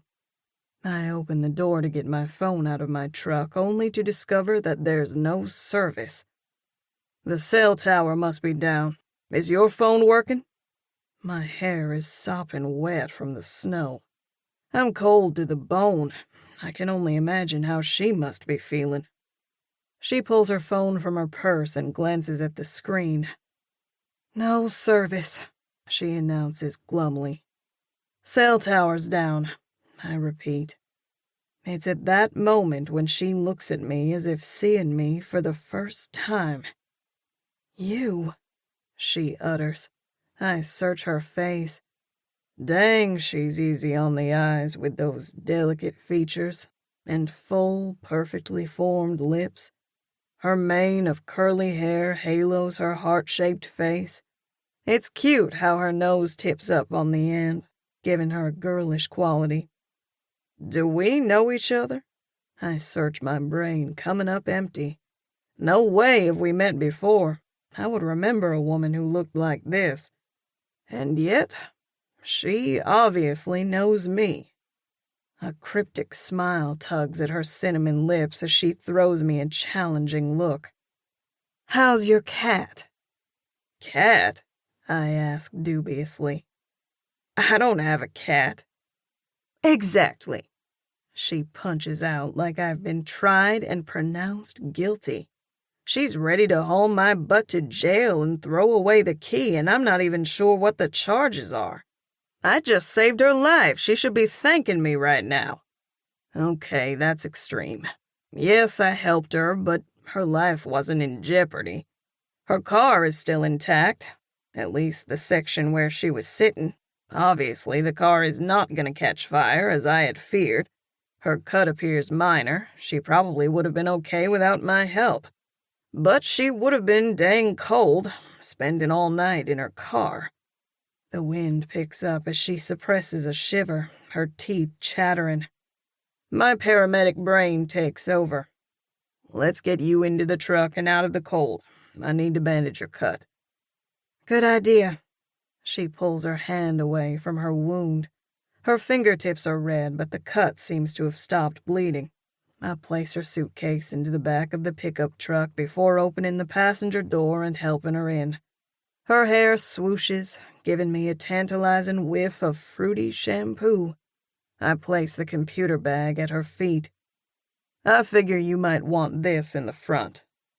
You're such a gentleman, she says in a gooey, sweet voice. Thanks, I frown. Why do I get the feeling that wasn't a compliment? She takes in a breath like she's trying to reconcile something within herself. Despite our sordid history, I really do appreciate your help. It's freezing out here. Freezing. Right. That's code for shut the door, you idiot. I close the door and go around to the driver's side. Sordid history. She does know me. How could I not remember her? I rub my hand back and forth over my hair to remove the snow and dust my jacket off before sliding behind the wheel. I turn on the engine and blast the heat. She's hugging her arms in an attempt to ward off the cold. I only live a couple miles from here. I suggest we go there and wait out the storm. Her eyes widen in concern. Even if I could call 911, it's doubtful that anyone could get out here. On a positive note, I happen to be a paramedic. She crinkles her brows. I thought you were a firefighter. I blink, stunned that she knows what I do for a living. Yeah, a firefighter who has paramedic training. I guess it's good that you were the one who happened to rescue me. Shadows pass over her expression. I was petrified, she murmurs as she glances at her car. I managed to cross the bridge, but when I went down the hill... Her voice dribbles off as she shakes her head. I just went flying into the tree. I totally understand where you're coming from. My truck's four-wheel drive, and I slid all the way down the hill, if anyone had been coming in the other direction. An image of Bob flashes through my mind. Why did he have to die? The next second, an immense feeling of gratitude fills my chest. I'm so glad that this mystery woman is okay. I'm grateful that I'm okay. Now I need to get us both to the safety of my house without further incident. Do you think my car's totaled? Probably. She lets out a long breath. I'm afraid you're right. Okay. Time for the $1,000,000 question. She turns to me, her expression quizzical. What's that? What's your name? Soft laughter issues from her lips. You truly don't remember me. No, I don't. What sordid history do we have? If you think long and hard, I'm sure you'll remember, she says slyly. A corner of my mouth lifts in a partial grin. This woman intrigues me. I can't remember the last time I was intrigued. It's kind of fun. Okay, I'm game. I'll ask you a series of questions that you have to answer. I catch eyes with her. Is that fair? She chuckles. Since when have you ever played fair, Beau? She adds softly. The heat that zaps through my veins has nothing to do with the warm air flowing from the vents. You do know me. Yep, she snips, lifting her chin. I know you well. Something akin to resentment flashes in her eyes. Maybe we should get out of the storm before continuing with our little game. I give her a long look. trying to figure out what it is about her that I find so fascinating. Sure, she's beautiful, but lots of women are. Maybe I feel some sort of responsibility since I rescued her. Yeah, that's probably it. I'm sure my interest in her will wane once the newness of tonight's events fades. Penn says I have this innate need to be the hero. I suppose I do. Penn claims that's why I became a firefighter. I don't know about that, but whatever. As you wish. An amused smile curves her lips. A reference to the Princess Bride. Surprised laughter pushes through my lips. I was referring to the Princess Bride. Kudos to her for picking up on it. Don't flatter yourself, Princess. I wink. She just chuckles, shaking her head. Same old Beau. I really wish I could remember how the two of us know each other. For now, I'll have to put my curiosity on the back burner. Time to get us to safety. Hang on to your girdle. This might be a dicey ride. Girdle, huh? We modern gals like to call it Spanx. Don't worry, Short Fuse. I'll be sure to hold on to everything I've got. My jaw drops. You know my nickname? A little birdie mentioned it. She's witty. I like that. Here we go, I say as I pull out onto the road. Chapter 5. Presley. Home sweet home, Beau announces as we pull into his driveway. Snow is still coming down in a solid block of white. This has to be a record. I don't think we've ever gotten this much snow in Comfort or Willow. I breathe a huge sigh of relief. That was the longest 2 miles of my life. Amen, he says heartily. We lurched and slid all over the road. All the while, a prayer for help kept running through my mind. A few times I was sure we would end up nose first in a ditch, but Beau managed to keep us moving forward. He's an excellent driver, for which I'm immensely grateful. I don't know which hurts worse, the cut above my eye or the overall pounding against my skull, brought on by a massive headache. What a day this has been. I can't believe that Beau, of all people, was the one to rescue me. I'm getting a kick out of yanking his chain. He has no idea who I am. Normally we'd go in through the garage, but the door won't open from the outside without power, Beau explains. I didn't even think about that. We get out of the truck. I grab my purse and computer bag as Beau gets my suitcase. Snow pelts us as we duck our heads and make our way to the front porch. Beau unlocks the door. I knock the snow off my tennis shoes and dust myself off. Beau does the same, and then we step inside. After the warmth of the truck, it feels ice cold. I glance around at the dark room, not sure what to do with myself. I'll go round up a flashlight and some candles. Beau motions to the couch. Have a seat. Thanks. I shuffle over and sit down on the leather sofa, removing my purse and placing my computer bag at my feet. It's a good thing I didn't tell my parents I was coming for a visit. They'd be worried sick if they knew everything that was happening. I've got to figure out what to do about my car. I'll start by calling the insurance company tomorrow. My stomach growls, reminding me that I haven't eaten anything since lunch. So much for sleeping in my warm, familiar bed tonight. A beam of light wands across the room as Beau steps into view. He moves over and places a candle on the coffee table. He strikes a match and lights the candle. My attention is drawn to the gentle flicker of the flame as it works to recede the darkness. Are you doing okay? Beau asks. I am, I assert with more confidence than I feel. A part of me is still reeling from the terror of the accident. Not to mention that I'm here alone with my childhood crush.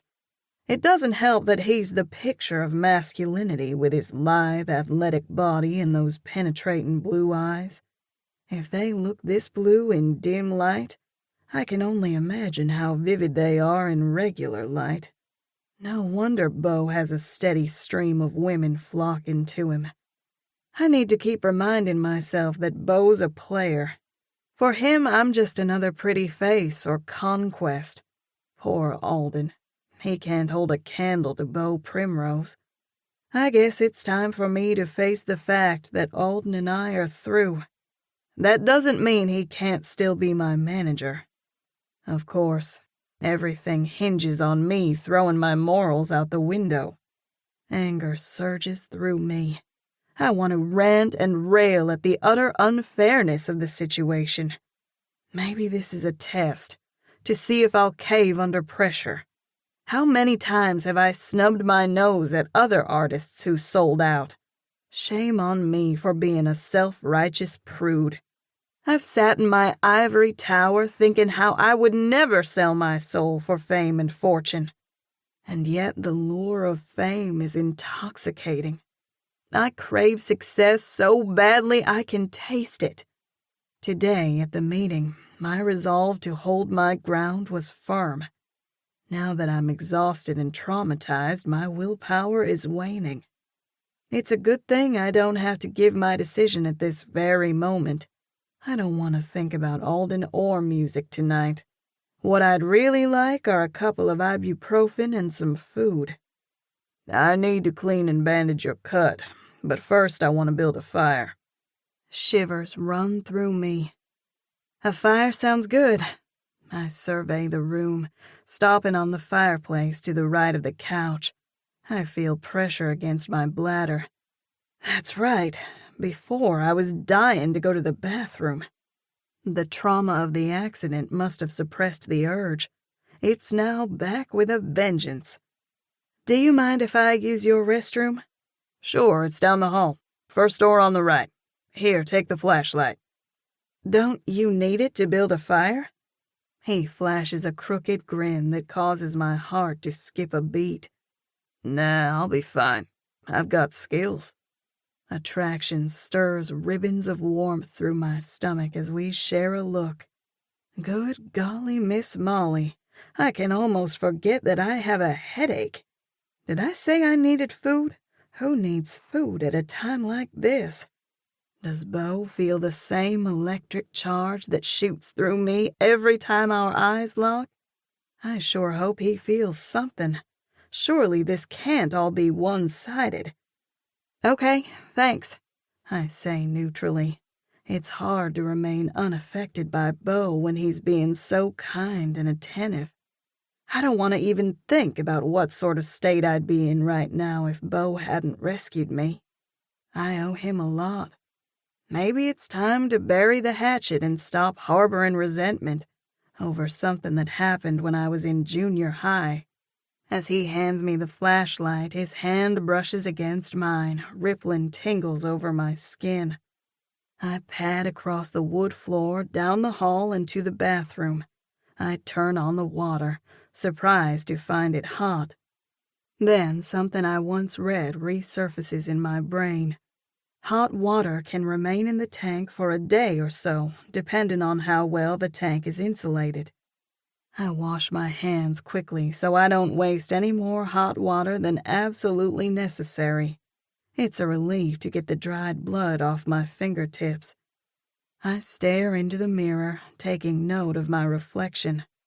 Gah, the cut over my eye looks bad. I hope it doesn't leave a scar. My hair has gone frizzy from the snow. Light from the flashlight plays tricks on my face, making me look like a phantom. My skin is as pale as alabaster. My prominent cheekbones look almost gaunt, and my eyes are dark pools that sink into nothingness. I look like the vampire Victoria from Twilight.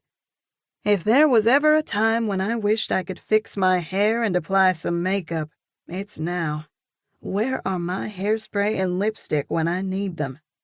I want Beau to regret blowing me off for the sweetheart dance. I want him to look at me in all my grandeur and rue the day he messed with Presley Jean Madison. With me looking all haggard and vampirish, he'll probably be glad that he took Cynthia B. to the dance instead of me. It was junior high, I remind myself. Get over it. Aside from my music, I enjoy dabbling in interior design. I wish I could get a better feel for the style of Beau's house. Is it rugged and manly like him? I shine the flashlight around. The bathroom is plain Jane with chocolate-covered towels. A Western-style painting of wild horses on the open prairie hangs over the toilet. Yep, typical rugged and manly. When I go back into the living room, I find Beau crouched beside the fireplace. He's nursing a small fire that's licking up kindling stacked in a teepee formation. I trace the outline of his broad, powerful shoulders. His dark hair is messy on top. Even the way his hair feathers against his neck is attractive. I go back over and sit down, watching as the liquid flames rise higher. Beau places on a couple of logs before dusting his hands on his jeans and rising to his feet. I guess I can turn this off now. I click the off switch on the flashlight and place it on the coffee table. It's amazing how quickly the living room has turned cozy now that a fire is going. Let's take a look at your cut. The thought of Beau being close to me and touching my skin sends my heart into a wild skitter. Sure, I say casually. Where in the heck is this crazy attraction coming from? Maybe everything is heightened due to the accident and extreme circumstances. After all, it's not every day that I crash into a tree and find myself holed up in a snowstorm with a hunky firefighter who happens to be my former crush. Do I need to keep reminding myself that I'm a grown woman now? And not that frizzy-haired, pimply-faced sap that was googly-eyed over hot-shot Beau Primrose? Dagnammit. Hearing the pseudo-swear word raises a high-pitched giggle in my throat. What's wrong? The events of the night are getting to me. No, make that the events of the day. My tolerance bucket is filled to the brim. I forgot to get the emergency kit out of the truck. I look toward the nearby window. The blinds prevent me from seeing out, but I imagine it's still snowing like crazy. I can get it, I offer, not wanting to cause him any more trouble. I can thank my grandma for that Southern Belle sentiment.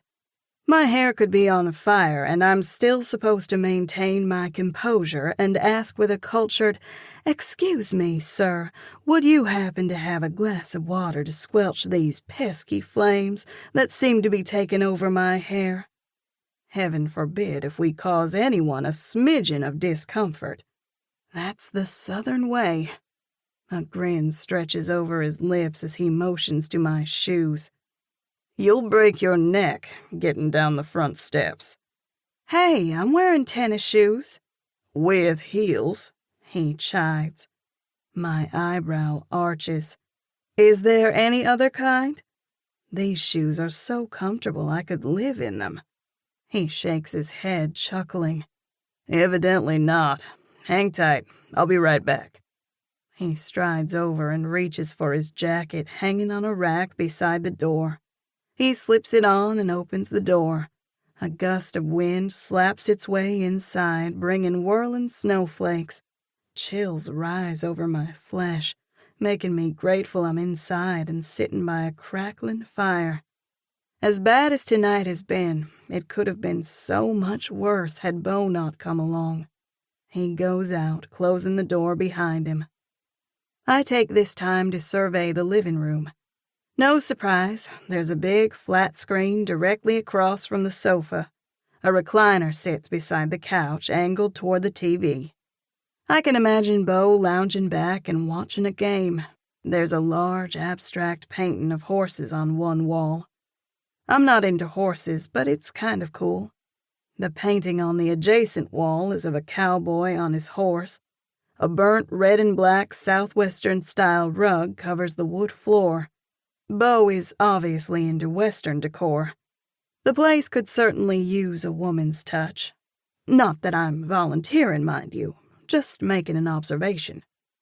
There's no Christmas tree, sadly. I have a small tree in my apartment. It might seem strange to put up a tree for just me, but I love Christmas and all the festivities that go along with it. I take my tree decorating seriously. My mom and sister tease me by saying I'm a regular Martha Stewart. This year I switched out the ribbon on my tree to black and white checks. I added a coordinating Christmas ribbon that has blacks, red, and a thin strand of gold. I love how it turned out. The only person I had to show my handiwork to was Alden. He was complimentary about it, but I could tell he couldn't care less. One of the reasons I love coming home for Christmas is so I can go to all the events in comfort.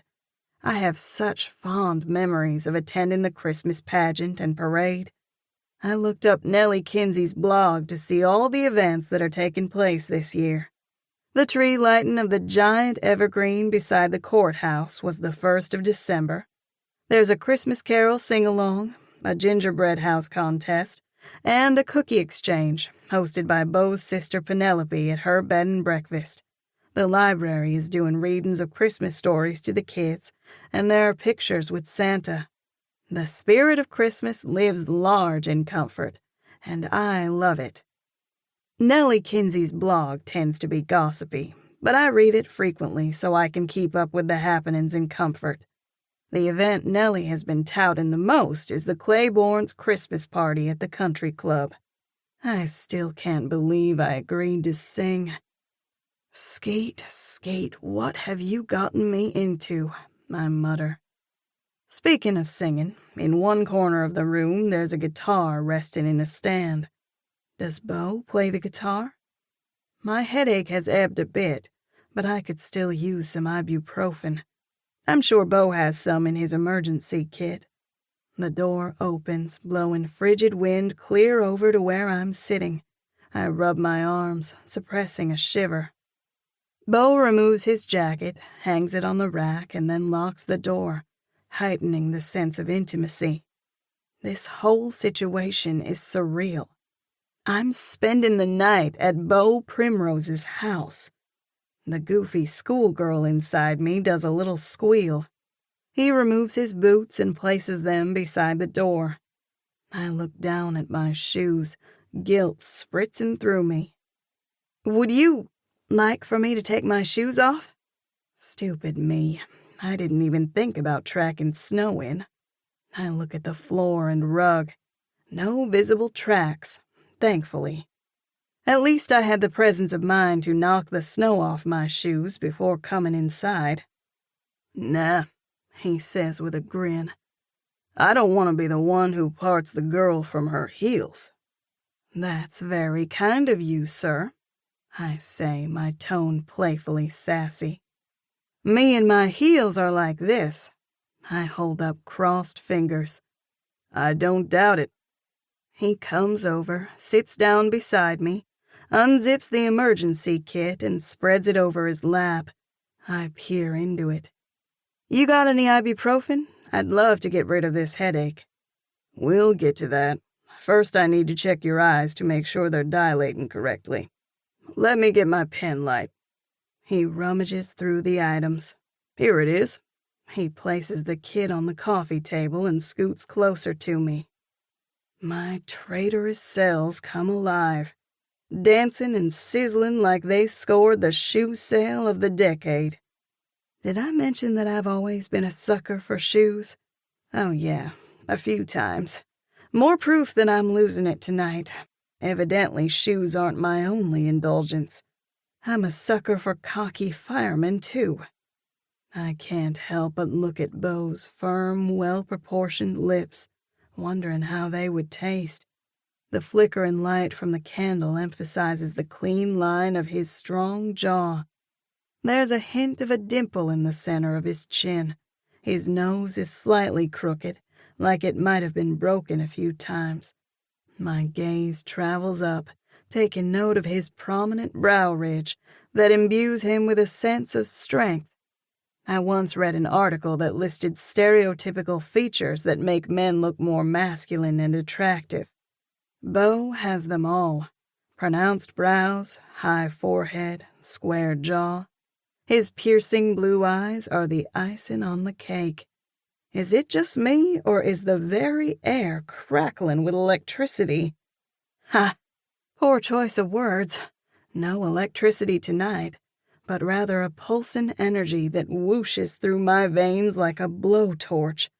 He leans close, causing my breath to hitch. A wicked glint dances in his eyes. Don't worry, I won't take unfair advantage of you. I blink several times as he continues. I could never kiss a woman without at least getting her name first. A startled chortle pushes through my throat. My voice pitches squeaky high. Do you actually think I would let you kiss me? I'm pleased with how outraged I sound. Of course I would let him kiss me, but thank goodness he doesn't know that. Contrary to what you think, Mr. Finger-Licking Good, I happen to be immune to your charms, unlike 99% of the female population in Comfort. Deep, mellow laughter rumbles in his throat, zipping his Adam's apple up and down. I guess you told me. He purses his lips thoughtfully. You've elevated my status. I would have estimated only 60% of the female population of Comfort to be under my spell. I can't help but chuckle. Ha ha, I say sarcastically. Amusement lights up his eyes. By the way, you're giving yourself away, mystery woman. How's that? The force pinging between us is nearly palpable. A gotcha grin spreads over his lips. The finger-licking good reference links you to Comfort High School. I feel my eyes widen. My loose tongue is getting the best of me. Not that I'm trying all that hard to keep my identity a secret. Mostly I just enjoy razzing him. It feels good to get the upper hand on Beau Primrose. I can tell that he's intrigued with me. I like capturing his attention. Is that a bad thing? Not necessarily, so long as I can keep the situation straight in my head. Beau Primrose plays women. I can't make the mistake of thinking that there's any real intent behind his alluring charm and charisma.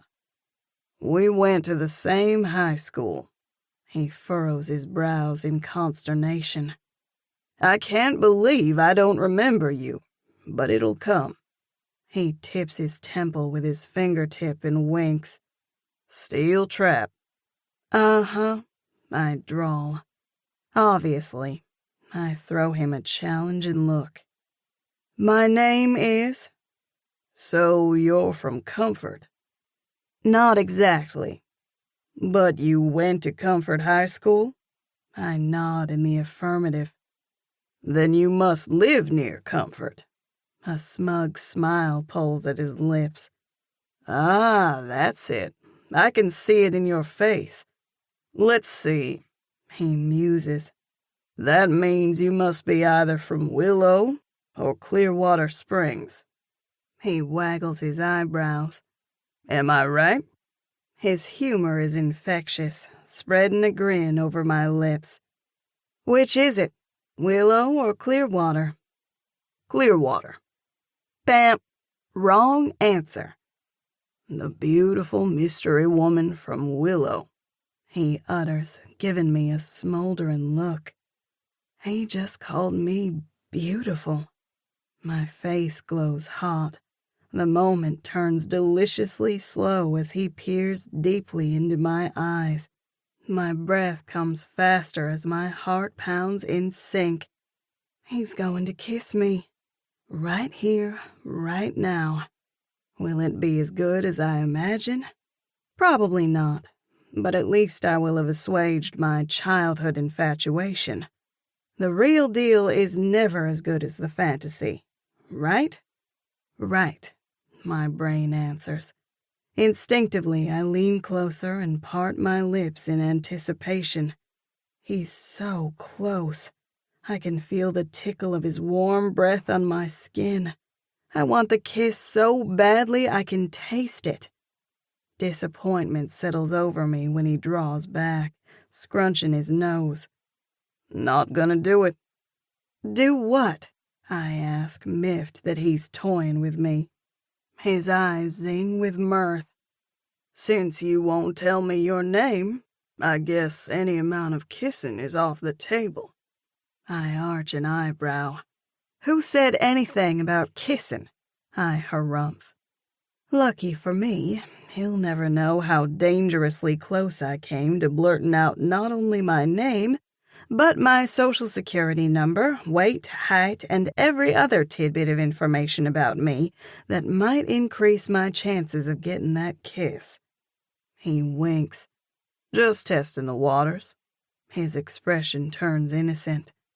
I know I don't stand a chance with someone like you. Someone like me? Was that a compliment? Ha ha. I've got your number, buddy. And for the record, flattery will get you nowhere. He laughs. I figured as much. He pauses, studying me. Are you married? No. Engaged? Nope. Involved with anyone? It's complicated. I hedge, thinking of Alden. Here with Beau, Alden, Lovey Barnes, and my moral dilemma with my music seem like problems from a distant world. He shakes his head. Always is. What about you? Are you involved with anyone? I brace myself as I wait for the answer. Wait a minute here. Why do I care if he's involved? No time for that, he answers easily. Let me guess. You're dating so many women that you need a spreadsheet to keep track of them all. Something like that, he says conversationally, like he's not the least bit bothered by my jabs. I jut out my chin, meeting his arresting eyes. Why does he have to be so handsome? I can hardly form a clear thought here. Back to the kissing. You certainly have a high opinion of yourself if you think that I would let you kiss me, just because you happened to rescue me. His eyes widen before he chuckles in amusement. And here I thought you were going to kiss me. My mortification must have shown on my face because he laughs. No? No, I punch out. I'm glad we got that settled.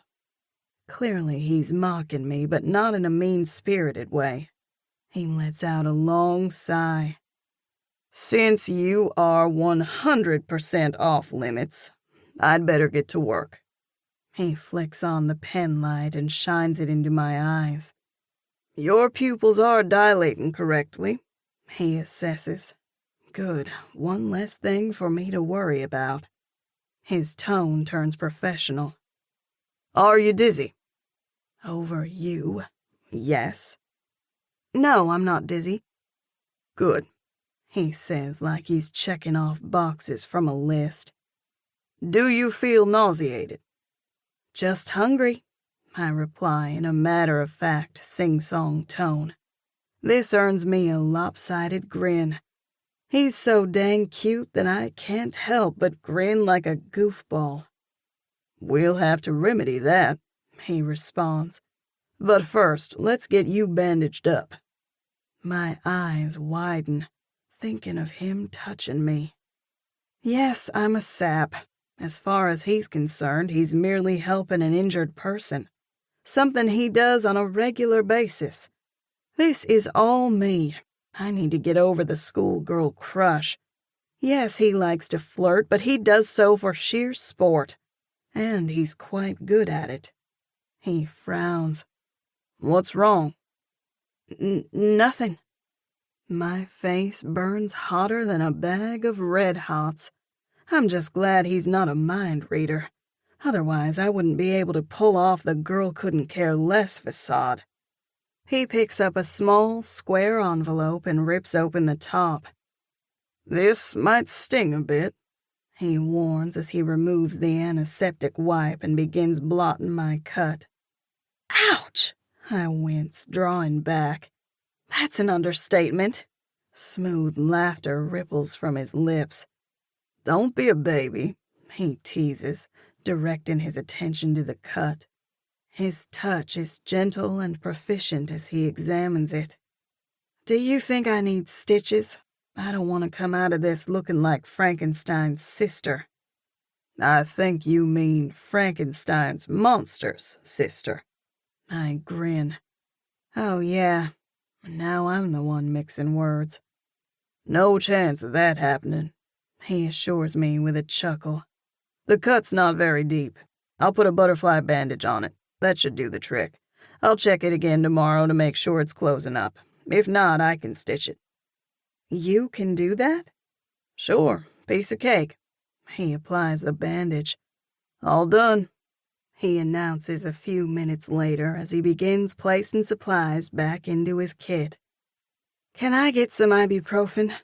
The headache is still there, although not nearly as persistent as it was earlier. Beau is a good distraction. "Yep, forgot about that."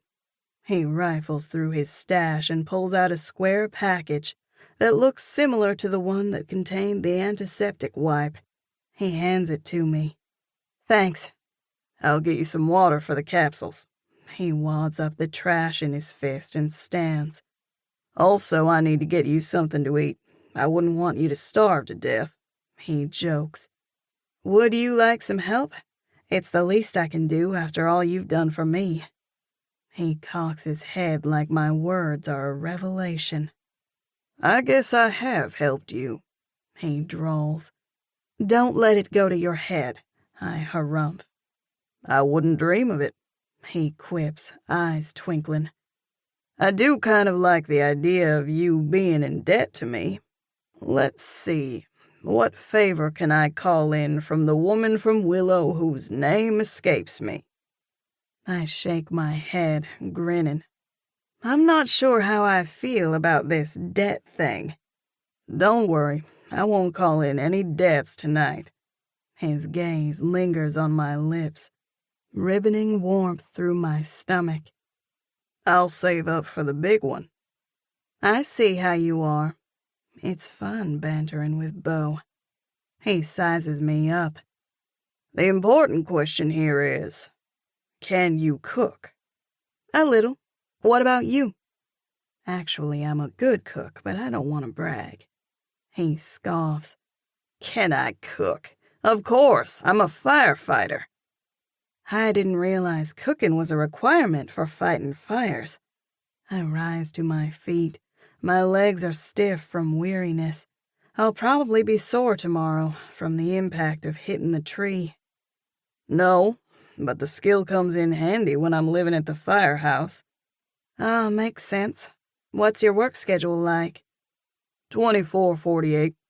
Seeing my dubious expression, he goes on to expound. 24 hours on and 48 hours off. It's a good thing I caught you on your day off. Must be fate. We share a look that tingles my senses. He motions. "Grab the candle, would you? I apologize in advance for the state of the kitchen. I'm remodeling." "So you're a handyman, too. Impressive." "I try," he says offhandedly. "It's something I chip away at during my time off. Eventually everything will get done." I meant what I said. It's impressive that Beau is so industrious. I pick up the fat candle and cradle it in my hands as I follow behind him to the kitchen. To my utter embarrassment, my stomach growls.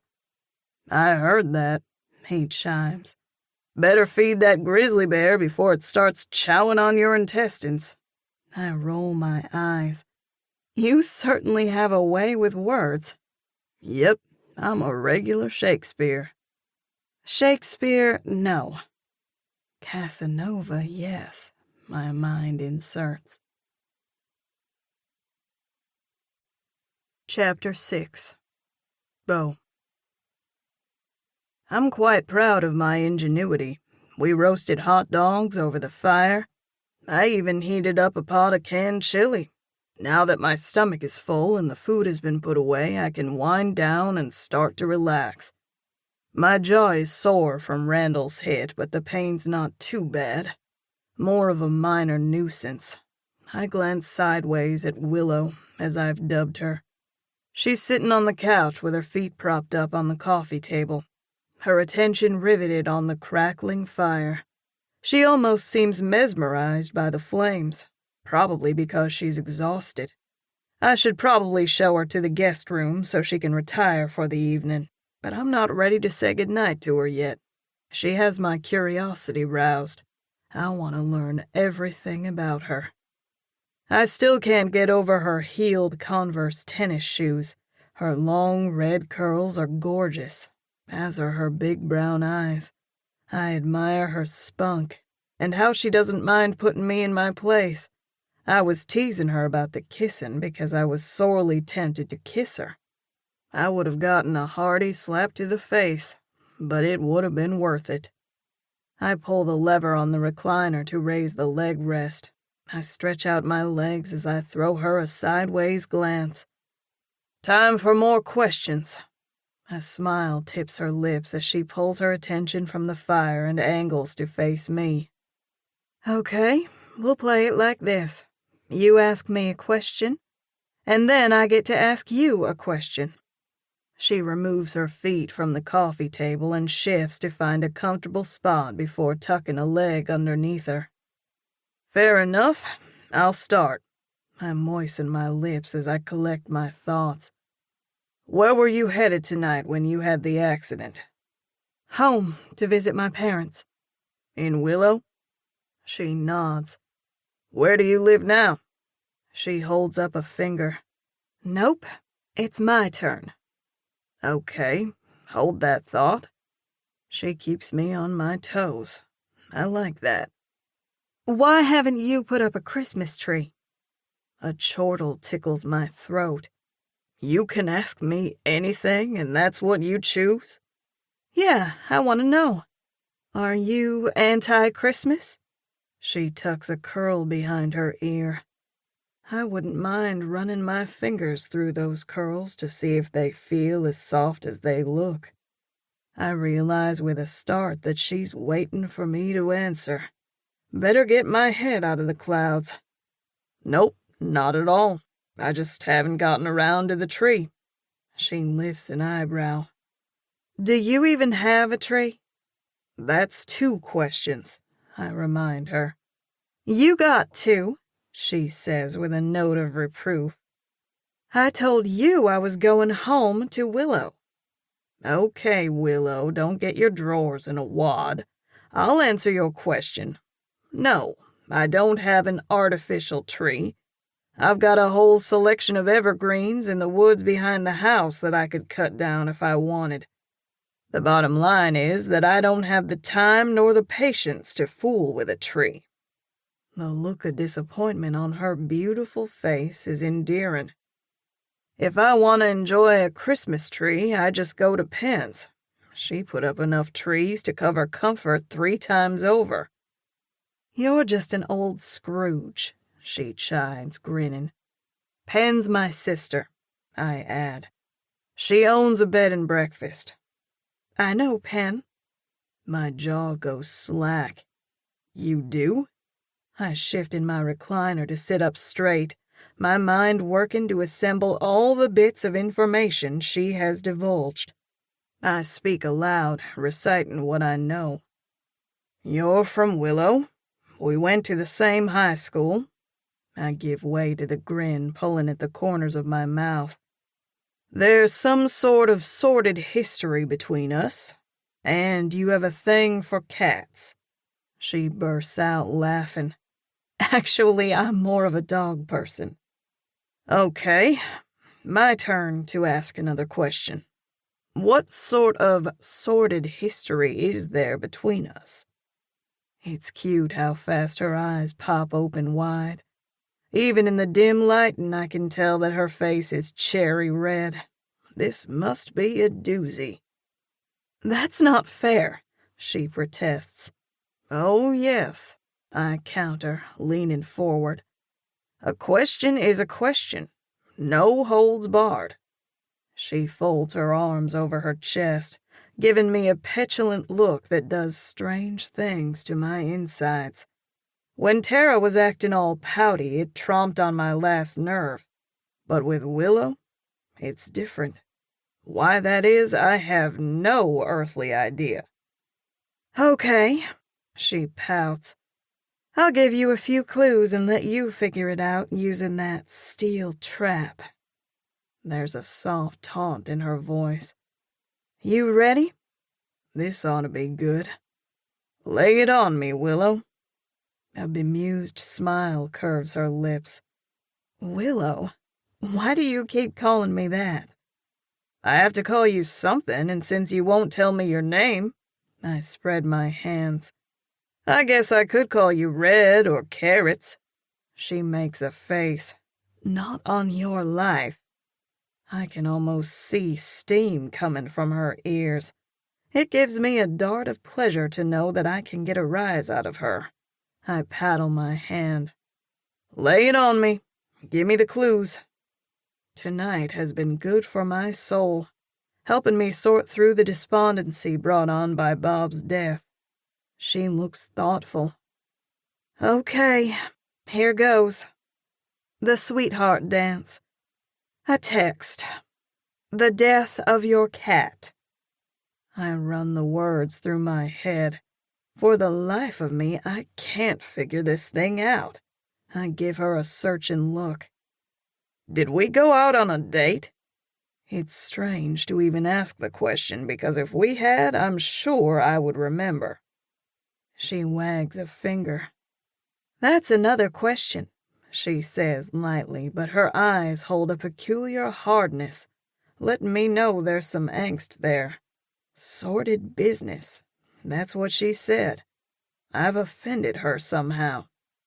She leans forward, eyeing me. Time for me to ask a question. She fires out the words. How many various girls do you go out with in a given month? I squirm in my seat, trying to figure out how to navigate around this one. This is worse than tiptoeing around a landmine. Define go out with. She gives me a cheeky grin. Is it more than 10? 20? Clearly I've done something to offend you. I tug on my shirt. Is it just me, or is that fire getting too hot? Relief scatters through me when she laughs. Sorry, I don't mean to put you on the spot. You're free to date whomever you please. I come back with a terse. Thanks for giving me your permission. You're welcome. She nods regally. Okay, I continue to be impressed by her wittiness. Time to move on to the next topic so I can get off the hot seat. What do you do for a living? You never answered my question. How many different girls do you date in a given month? She's not giving up. It depends on the month. I shrug, adopting an analytical tone. You see, I have them fill out an application. If everything checks out, then we go out for coffee. If that goes well, then we graduate up to dinner. She scoffs, but I can tell she's amused. Give me an average number. I meet her gaze. What do you care? She juts out her chin. I don't particularly. Just curious. She begins twirling a finger around her hair. I do a quick estimate. On average, I go on dates with 3 to 5 different girls a month. How many guys do you date? Just one. A curious stab of jealousy goes through me. Ah, This is where it gets complicated. Huh? Earlier, when I asked if you were involved with anyone, you said it was complicated. Oh, yeah.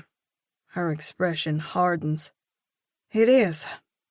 I'm a good listener, if you'd like to share. Well, that's not necessarily true. Normally, I don't have much patience with listening to the travails of the opposite sex. For some reason I can't explain, I could spend all night long listening to Willow. She lets out a long sigh as several expressions I can't pinpoint flit over her face. I'm surprised by how interested I am in what she has to say. I want to get to know this woman. Find out what makes her tick.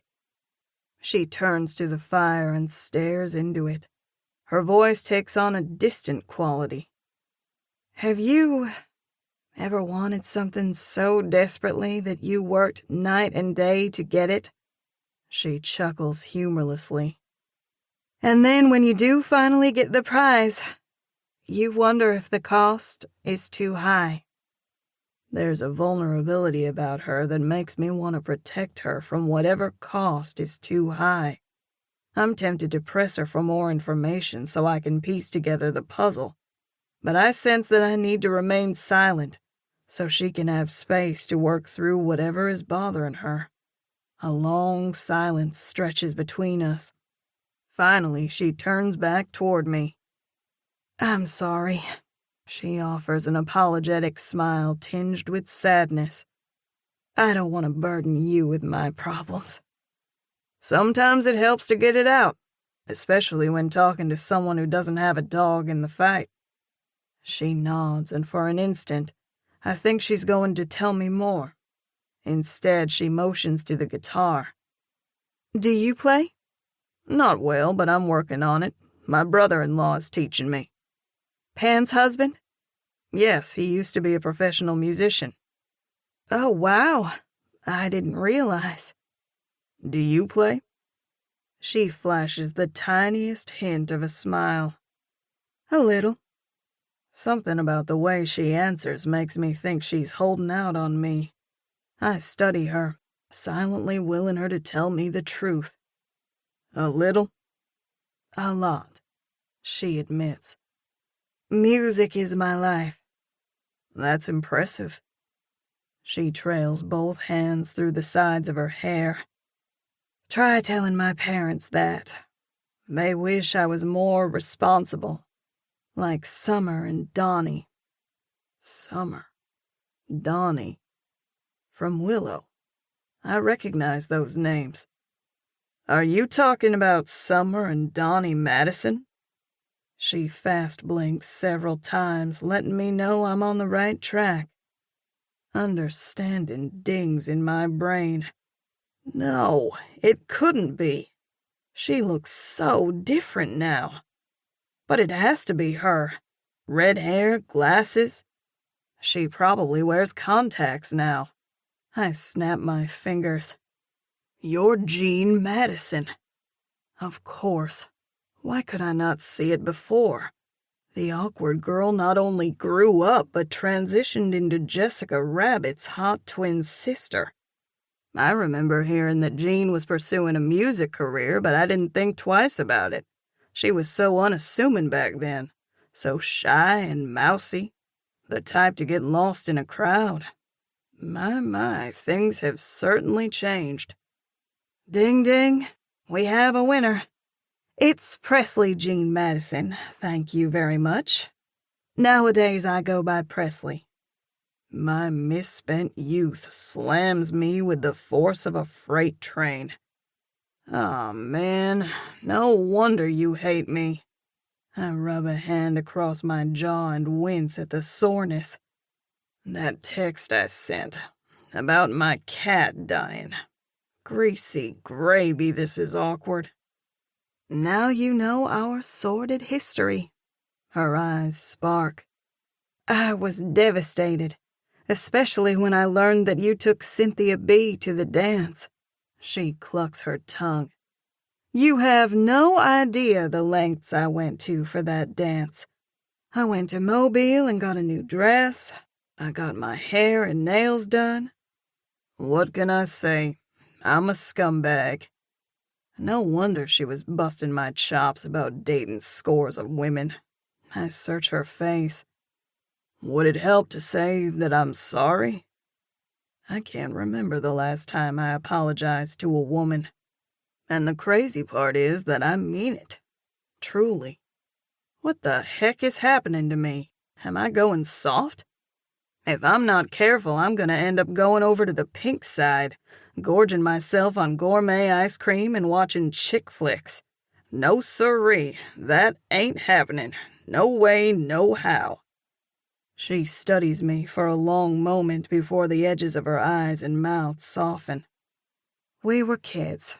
It's in the past. Besides, you more than made up for it tonight when you rescued me. She twirls her hand to encompass the room. You brought me to your home, bandaged my wound. She touches her head. Fed me chili dogs. She's probably thinking she needs an Alka-Seltzer right about now to temper the chili, but is too much of a lady to admit it. She gives me an appreciative look. Thank you. It's the least I can do, I grimace. After what I did, if there's ever anything else I can do to make it up to you, please let me know. I'm sure I'll think of something. A faint amusement simmers in her eyes. We share a long look. Man, I want to kiss her right now. I break the connection by looking away to squelch the temptation. My next words leave my lips before my brain can process them. Tell me about Mr. Complicated. Alden Holt, she spouts. My jaw drops. The country music singer? Former country music singer. He's my manager. How in the heck am I supposed to compete with that? The fact that I even want to jolts me to the core. I'm Mr. Cool. I never let my guard down around the opposite sex.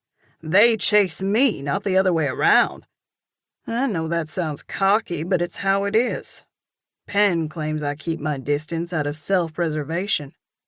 Maybe I do. It's certainly not a crime to play the field. It's all I can do to keep my voice neutral. So, you and Alden Holt. Is it serious? She pushes out a long sigh. It was. She pauses. Now I'm not sure what to think. My career has gotten in the way of our relationship. Do you care about him? Of course, she says like it's a statement of fact. Alden and I have a long history together. I'll always care about him. I swallow my disappointment. I hope it'll work out for you. The words come out sounding forced in my own ears. I can only imagine how they sound to Presley. Thanks. She clasps her hands tightly in her lap as she looks at the candle, which has melted down to a stub. It's getting late. Do you mind if I get some rest?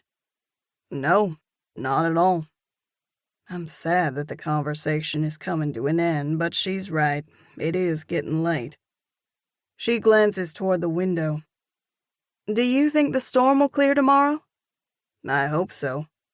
Maybe the power will get restored. Maybe. I don't mind being snowed in with Presley.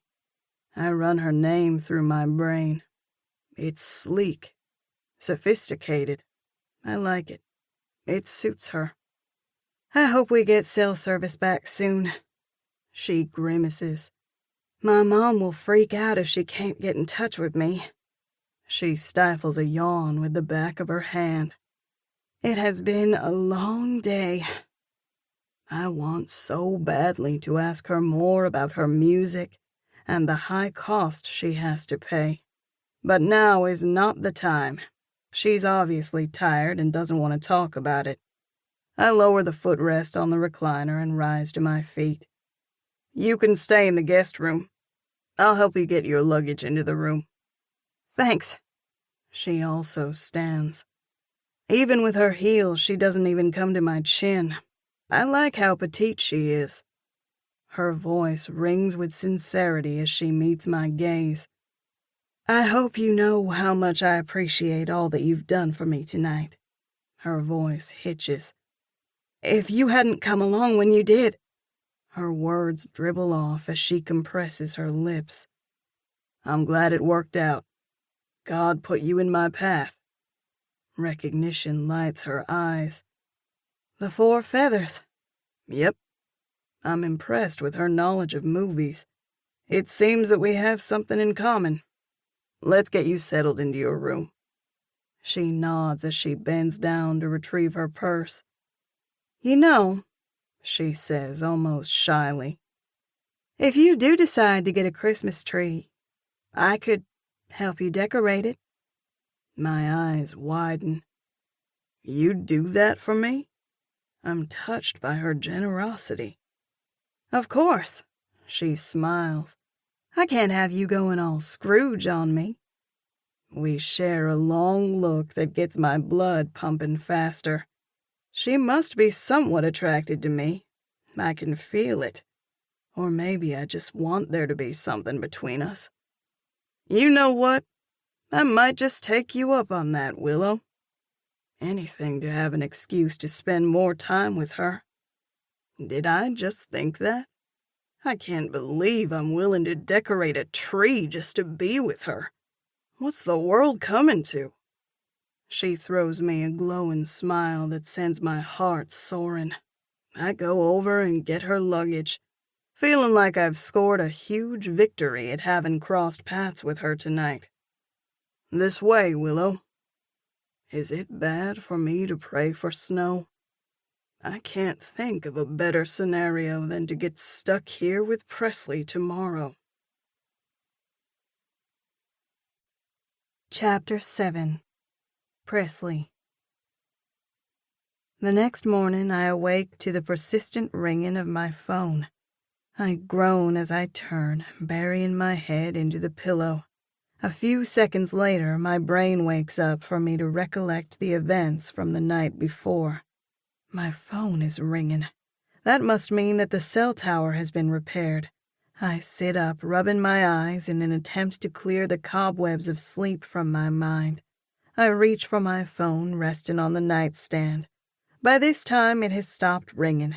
I glance at the screen and go bug-eyed. It's 8:45 a.m. I've overslept. I sit up in the bed and glance around the room. More Western decor. A smile tips my lips. Why am I not surprised? I look at the screen on my phone. The missed call was from Mom. She's probably wondering why she didn't hear from me yesterday. We normally talk at least once a day. I missed a call from Skeet and a text asking me if I got home okay. A giggle slurps through my insides. Skeet will have an out-of-body experience when she finds out that Beau rescued me, and that I'm at his house. I scroll through my phone, realizing that I missed 5 calls from Alden and 2 texts. I glance at the texts. The last one says, "Quit being so stubborn. We need to talk about this. You can't ignore me forever." Wanna bet? I fume, frustration rushing back with a vengeance. I send a text to Skeet telling her that all is well and that I'll call later. My phone rings again. It's Mom. I slide my finger across the screen to answer. "Hello?" "Jean, how are you doing?" Her voice sounds breathless. "Sorry I couldn't call you last night. My cell phone wasn't working." Even though I go by Presley now, my family still calls me Jean. "No worries." "You wouldn't believe the storm we've had. I haven't seen this much snow since I was a kid. We lost power last night, but it came on in the wee hours of the morning." I glance around the bedroom. Is the power on here also? If so, that means I can fix my hair. I push back the covers, pat across the carpet, and flip on the light. It works! Yay! "Is it snowing in Nashville?" "I'm not sure." What do you mean? Are you not at home? Not exactly. I have one of those overprotective moms who likes to know where I am 24/7. I keep reminding her that I'm an adult, but it hasn't sunk in yet. Where are you? In Comfort. What? She exclaims. I wanted to surprise you and Dad by coming home for a visit, but I got caught in the storm and had an accident. Oh, no! Don't worry, I insert quickly. I'm fine. Thank heavens, she sighs in relief. My car, on the other hand, is probably totaled. I hit some black ice going down the hill from Crosswater Bridge and slammed into a tree. Oh, my goodness, she stammers. You could have been killed. I'm fine, Mom. I just have a minor cut over my eye. Her voice trembles. Why didn't you call? The storm knocked out the cell tower. I didn't have service either. And even if I could have called, your phone wasn't working, remember? That's right, she concedes. Where are you? Do you remember Beau Primrose? Fern's son? The firefighter? Yeah, he came along shortly after I had the accident and rescued me. Thank the good Lord above that you're okay. Yes, I feel like I was being watched over. Beau took me to his house where I spent the night. What? She blusters. Her voice goes shrill. You spent the night with Beau Primrose? What will people think? I roll my eyes. It was perfectly innocent, Mom. I slept in his guest bedroom. Beau doesn't exactly have the best reputation with the women, she says testily. He was a perfect gentleman. You need to come home immediately, she snaps. As soon as the road's clear, I'll get Beau to take me home. I frown. I need to call the insurance company to figure out what to do about my car. They'll probably want you to get a police report. Probably. Her voice lurches. Were there any other cars involved? Nope, just me. I'm so glad you're okay, she says again. Her voice cracks. I can't believe you were out in the storm. I know, of all the times for me to come home. I haven't decided yet if I'll tell Mom about my big decision.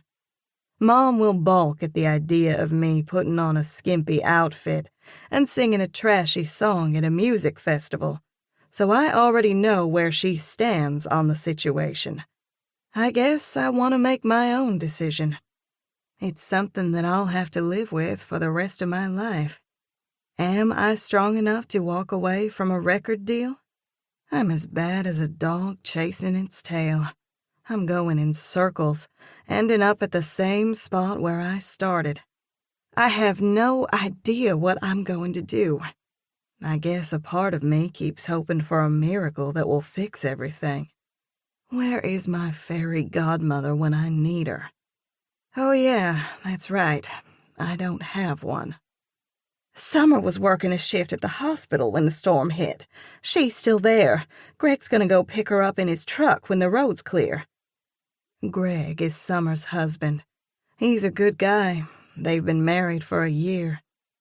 At 24 years old, Summer already has a career, a doting husband, and a dog. Not just any dog, but a Great Dane. I'm 27, and I'm nowhere near having my life figured out. In many ways, I feel like Summer is the oldest sibling. I want to be just like her when I grow up. Not really. I could never be a nurse. Blood and gore make me woozy. Please be safe, Mom admonishes.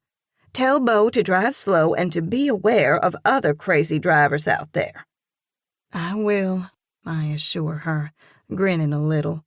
Mom can be super bossy. I get it, though. She's worried about me. I'm just glad she cares. I'll see you this afternoon. I take it Dad is home? Oh, yeah, the plant is closed due to the snow. Dad's a production manager at the chemical plant located on the outskirts of Comfort. Mom has never worked outside the home, which is another reason why she's so concerned about the comings and goings of her children. She doesn't have a lot to keep her mind occupied. In all fairness to Mom, she was the coolest ever, always baking cookies and running the carpool. My friends envied me because my mom was always there, and she has always cared. "I'll see you in a while," Mom promises. "See you then. Love you." "Love you too." As I end the call, my phone dings, letting me know I have another text. It's from Alden. "We need to talk. Would you please respond?" I put my phone down on the nightstand. No chance of that today, I seethe. I'll talk to Alden when I'm good and ready, not a moment sooner. I go over to the window and lift the slats of the blinds. My breath hitches in admiration. It's a winter wonderland. I didn't realize Beau's house backed up to a creek. It's sunny and no longer snowing. The scene is picturesque, with the puffy snowbanks artfully framing the gentle curves of the flowing water. Beau was right. He could have his pick of evergreens. Their rich green needles are a nice contrast to the glittering snow. I step away from the window, my mind moving to practical matters. Should I get ready before venturing out? There's a small, round mirror on one of the walls. I go over to it and look at my reflection. Yikes. Yes, I'm getting ready first. My hair is all over the place, and there are dark circles beneath my eyes. I didn't do a great job of removing my makeup. Bits of mascara are caked on my eyelashes, and there are smears beneath my eyes. I have 30-day continuous wear contacts, but I normally take them out at night to give my eyes a break. Last night, however, I left them in because I didn't want to try and find my contact case and bottle of solution in the dark. My cut doesn't look as swollen, and the butterfly bandage looks good to me. Then again, what do I know? I'll have to get Beau to check it to make sure the wound is closing up properly. I wish there was a bathroom directly off the bedroom. I'll have to venture out of the bedroom to get ready. I wet the tip of my finger with saliva and try to remove as much of the mascara beneath my eyes as I can. I comb my fingers through the tangles, trying to smooth my hair. Unfortunately, it's a lost cause. Without my products, blow-dryer and curling iron, I'm Medusa. I turn my suitcase on its side and unzip it. After gathering some clothes, hairstyling products, and my makeup bag, I open the door and peer out. No sign of Beau. The bathroom is just across the hall. Holding my things like a football against my chest, I make a run for it, relieved when I get inside and close the door. There's a folded towel, washcloth, and a bar of soap still in the package resting on the vanity.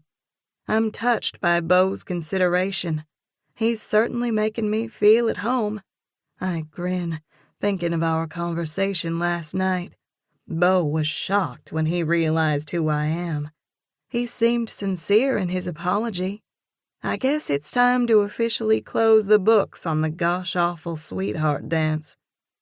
I came super close to unburdening my heart to Beau last night regarding the dilemma over my music career. Would Beau react the same as Alden? Would he tell me I'm a fool for holding to my values? Would he tell me to just do the silly performance and wear whatever outfit they give me? Somehow I don't think so. Beau seems like a stand-up guy. I wonder why he hasn't settled down. Any woman in her right mind would be ecstatic to have him. Maybe he hasn't found the right one, or maybe he has a fear of commitment. My stomach tightens. If Beau does fear commitment, then I certainly don't need to get my hopes up. What am I thinking? I know better than to fall for Beau Primrose. I'm supposed to be immune from his charms. Get a grip, I warn myself. I have no interest in Beau Primrose, I say under my breath. Even as the words leave my lips, I'm unable to squelch the anticipation that spritzes through my veins, wondering what the day will hold.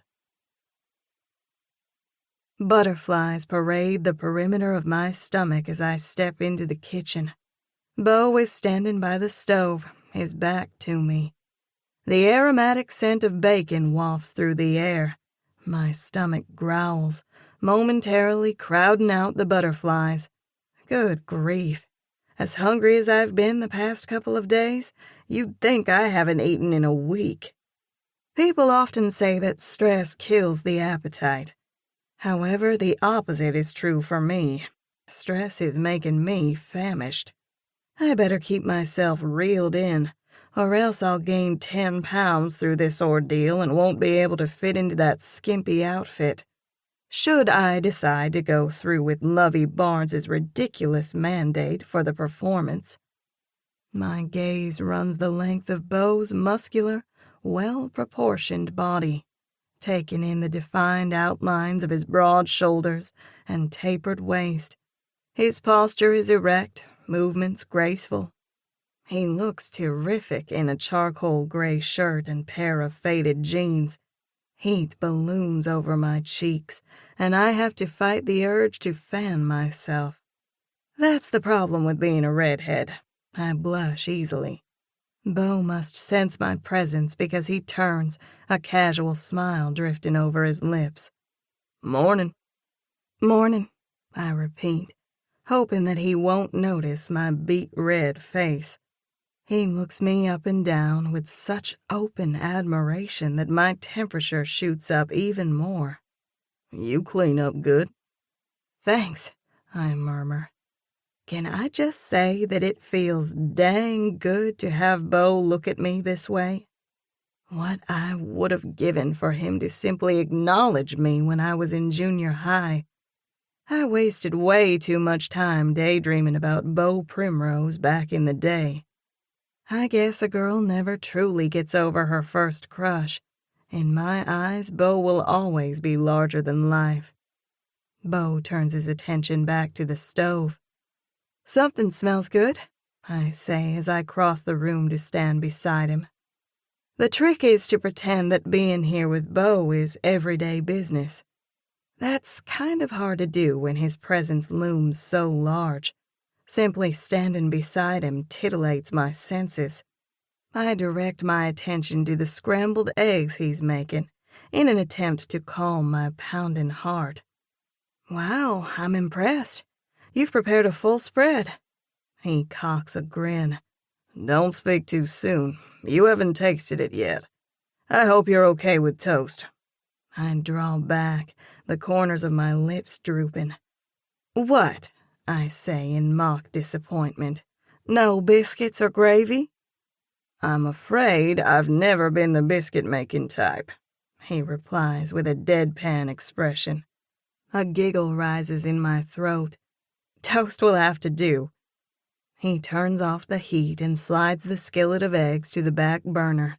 After wiping his hands on the dish towel draped over the handle of the stove, he turns to me, a faint trace of amusement flicking through his electric blue eyes. "Can you make biscuits?" My hand goes to my hip. "Of course. Can't all Alabama girls make biscuits?" A corner of his mouth lifts in a grin. "You'd be surprised, but no, they can't." "I guess you would know," I retort.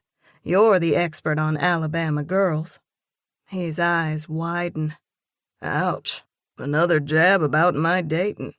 A playful smile tips his lips as he leans into my personal space. "If I didn't know better, I'd say you were jealous." An incredulous chortle rises in my throat. "Seriously?" His closeness sends all rational thoughts flying out the window. What would he do if I flung my arms around his neck and laid a big, long kiss on him? "You know, Willow," he drawls, "if you want to go on a date, all you have to do is ask." My tongue nearly chokes off my windpipe as I gurgle out a laugh. Don't flatter yourself. His liquid blue eyes are so vivid, so mesmerizing. I could fall into them and lose myself in their depths. He looks at my lips. Now that I know your name, we can put kissing back on the table, he murmurs. I blink several times as I step back. I'm not sure that's a good idea. The attraction is nearly overwhelming, igniting every cell in my body. But I'll be danged if I let him know that. You're such a flirt, I tease, swatting his arm. Good golly, his arms are muscular.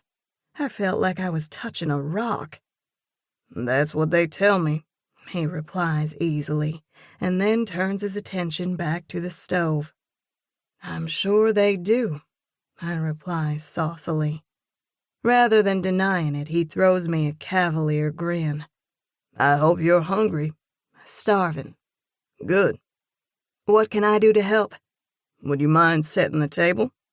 Sure, I reply, glad that he gave me a job so that I can keep my brain occupied. Otherwise, I'll end up making a fool out of myself. With a rueful grin, he motions to the stack of plates in the cupboard. I don't have to tell you where everything is because you can see it all. Yep, the missing doors make it easier to find everything. That's one benefit of having the doors refurbished. Are you painting them? The cabinets are currently dark walnut. I am. The cabinet shop can't get the doors back to me until mid-January. I figure after Christmas I'll decide on a color. I motion to the countertops that are not only dated but also stained in several spots. Something to match the harvest gold? A grin stretches over his lips. Yeah, you like 'em? I do, I answer, keeping a straight face. In fact, I think my grandma has countertops just like them. Warm laughter flows from his lips. Good one, he appraises. I think this countertop was installed in the 70s. Probably. What are you putting in? Quartz, corian, granite? I'm thinking of leaving the countertops. My eyes round. Really? Oops. I hope I haven't insulted him. As if on cue, my cheeks grow warm. He wiggles his eyebrows. You're blushing again. I touch my cheeks, moaning. It sucks to be a redhead. His eyes move over my hair. I don't know about that. I think your hair is spectacular. For a second, I wonder if he's teasing. But no, he's sincere. A nervous laugh escapes my lips. Thanks. I'm flattered. Probably too much so. A few beats of silence pass before it registers in my brain that I'm standing like a goober replaying his compliment when I'm supposed to be setting the table. I force my feet into action as I go over and grab 2 plates. He opens the oven door and removes a cookie sheet of sizzling bacon. After getting the plates and glasses on the table, I glance around. Where's the silverware? In the drawer to the left of the dishwasher. Beau reaches for a plate and places a paper towel over it. Then he uses a spatula to rake the bacon onto the plate. There's juice and milk in the fridge. Right. That's my cue to get the items. I go to the fridge and open it, struck by how neat and orderly everything is. After the food is all on the table, we sit down. This looks delicious. Thank you.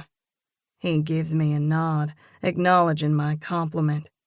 Next time, you can make biscuits and gravy. Deal, I say as we share a smile. It's not lost on me that Beau is speaking in terms of next time. I could get used to being here with him. Let's have a blessing on the food, he suggests. Sure, I say, surprised. Beau prays? I had no idea. There are more layers to him than I ever imagined. I'm floored when he reaches across the table and grabs my hands. Tingles zip through my skin, and my telltale face does its thing. He throws me a mischievous grin. We always hold hands in my family. It's tradition. I swallow and nod at the same time. His touch is light yet thrilling.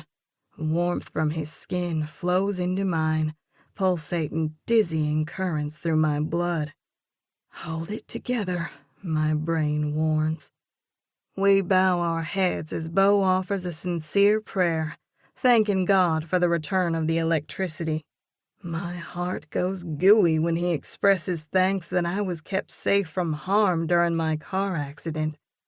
He prays for the safety of his mom and Penelope, and asks that the roads will clear so that I'll get home safely to my family. A lump of emotion rises in my throat. I was beginning to wonder if there were any truly good men left in this cold, unfeeling world. Beau is restoring my faith in humanity, reminding me that it is possible to live a life for others rather than for personal gain. Amen, he says heartily to end the prayer. Amen, I echo softly. I assume that he'll release my hands, but he holds on to them. What?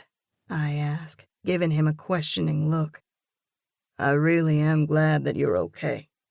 His eyes deepen with a flicker of what I can only discern as pain.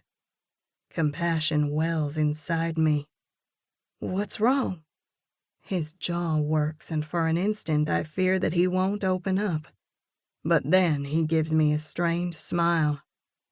The day before yesterday, I lost a friend in a car accident. My heart lurches. I'm so sorry. I was one of the first responders. Seeing the deep sadness etched on his expression brings moisture to my eyes. I had no idea. My voice dribbles off as silence stretches between us. I've never been great at knowing what to say in difficult situations. It's much easier for me to express my feelings through the lyrics of my songs.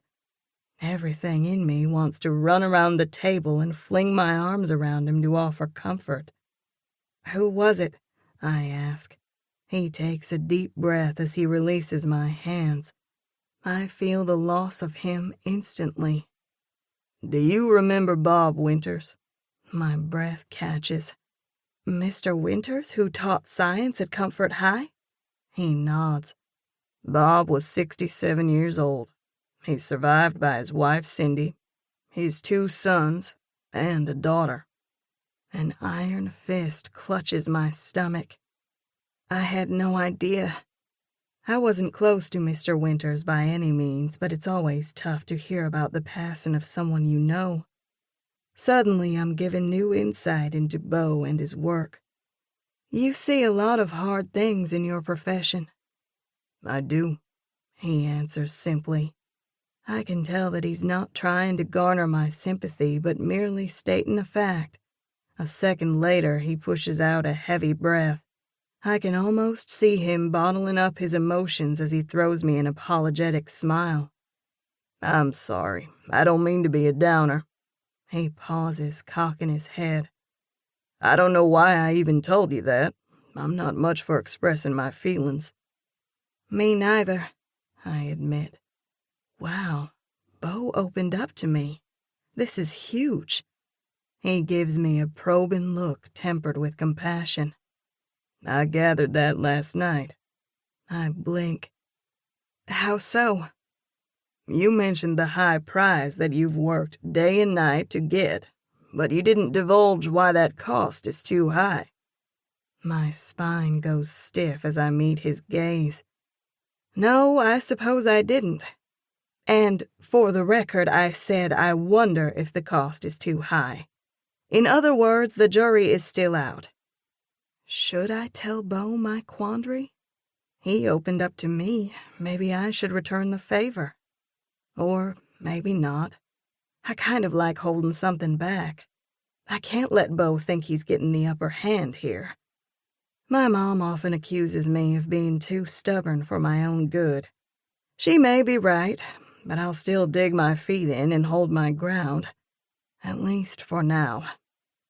As if sensing my resistance, Beau offers me a disarming smile. Fair enough. He motions. Should we eat before the food gets stone cold? Sounds good. I reach for my napkin and place it over my lap as we commence eating. The eggs are light and fluffy, the toast and bacon crisp. It's cute to watch Beau digging into his food. He eats with a heartiness that's so characteristic of a man's man. I like how comfortable Beau is in his own skin, unlike Alden, who comes off as playing a part to fit in with his shaggy hair and earring. I spoke to my buddy Will, who's a cop. As soon as the road's clear, he'll go out and write up a report for the insurance company. Really? Quickly I chew and swallow my food so I'm not talking with my mouth full. Thanks. Of course. Gratitude blossoms in my chest. Beau, you've been so wonderful throughout this whole ordeal. Pulling me out of the car, bandaging my wound. I touch my cut, which is still tender and sore. I need to check that, Beau says, polishing off the last of his eggs. He reaches for the knife resting beside the butter dish and spreads a generous layer of butter over his toast. Can you pass the jam? Sure, I say, sliding the jar of strawberry jam in his direction. I can't help but grin when he spoons out a large scoop and slathers it over the toast. Just as he's about to shove it into his mouth, he pauses mid-action, giving me a quizzical look. What? Do you like a little toast with your jam? Lyrical laughter rolls from his throat. A man can never have too much jam. He takes a large bite. Good. He holds out the toast, a devilish twinkle in his eyes. Want some? I don't mind sharing. Thanks. I chuckle, touching my stomach. But if I ate 3 pieces of toast and 6 slices of bacon, it would leave its mark. His eyebrows shoot up in surprise. You counted? A crooked grin washes over his handsome face. What are you, the toast police? More wretched heat flows into my cheeks. I know he's joking, but still, I'm mortified. Why was I counting?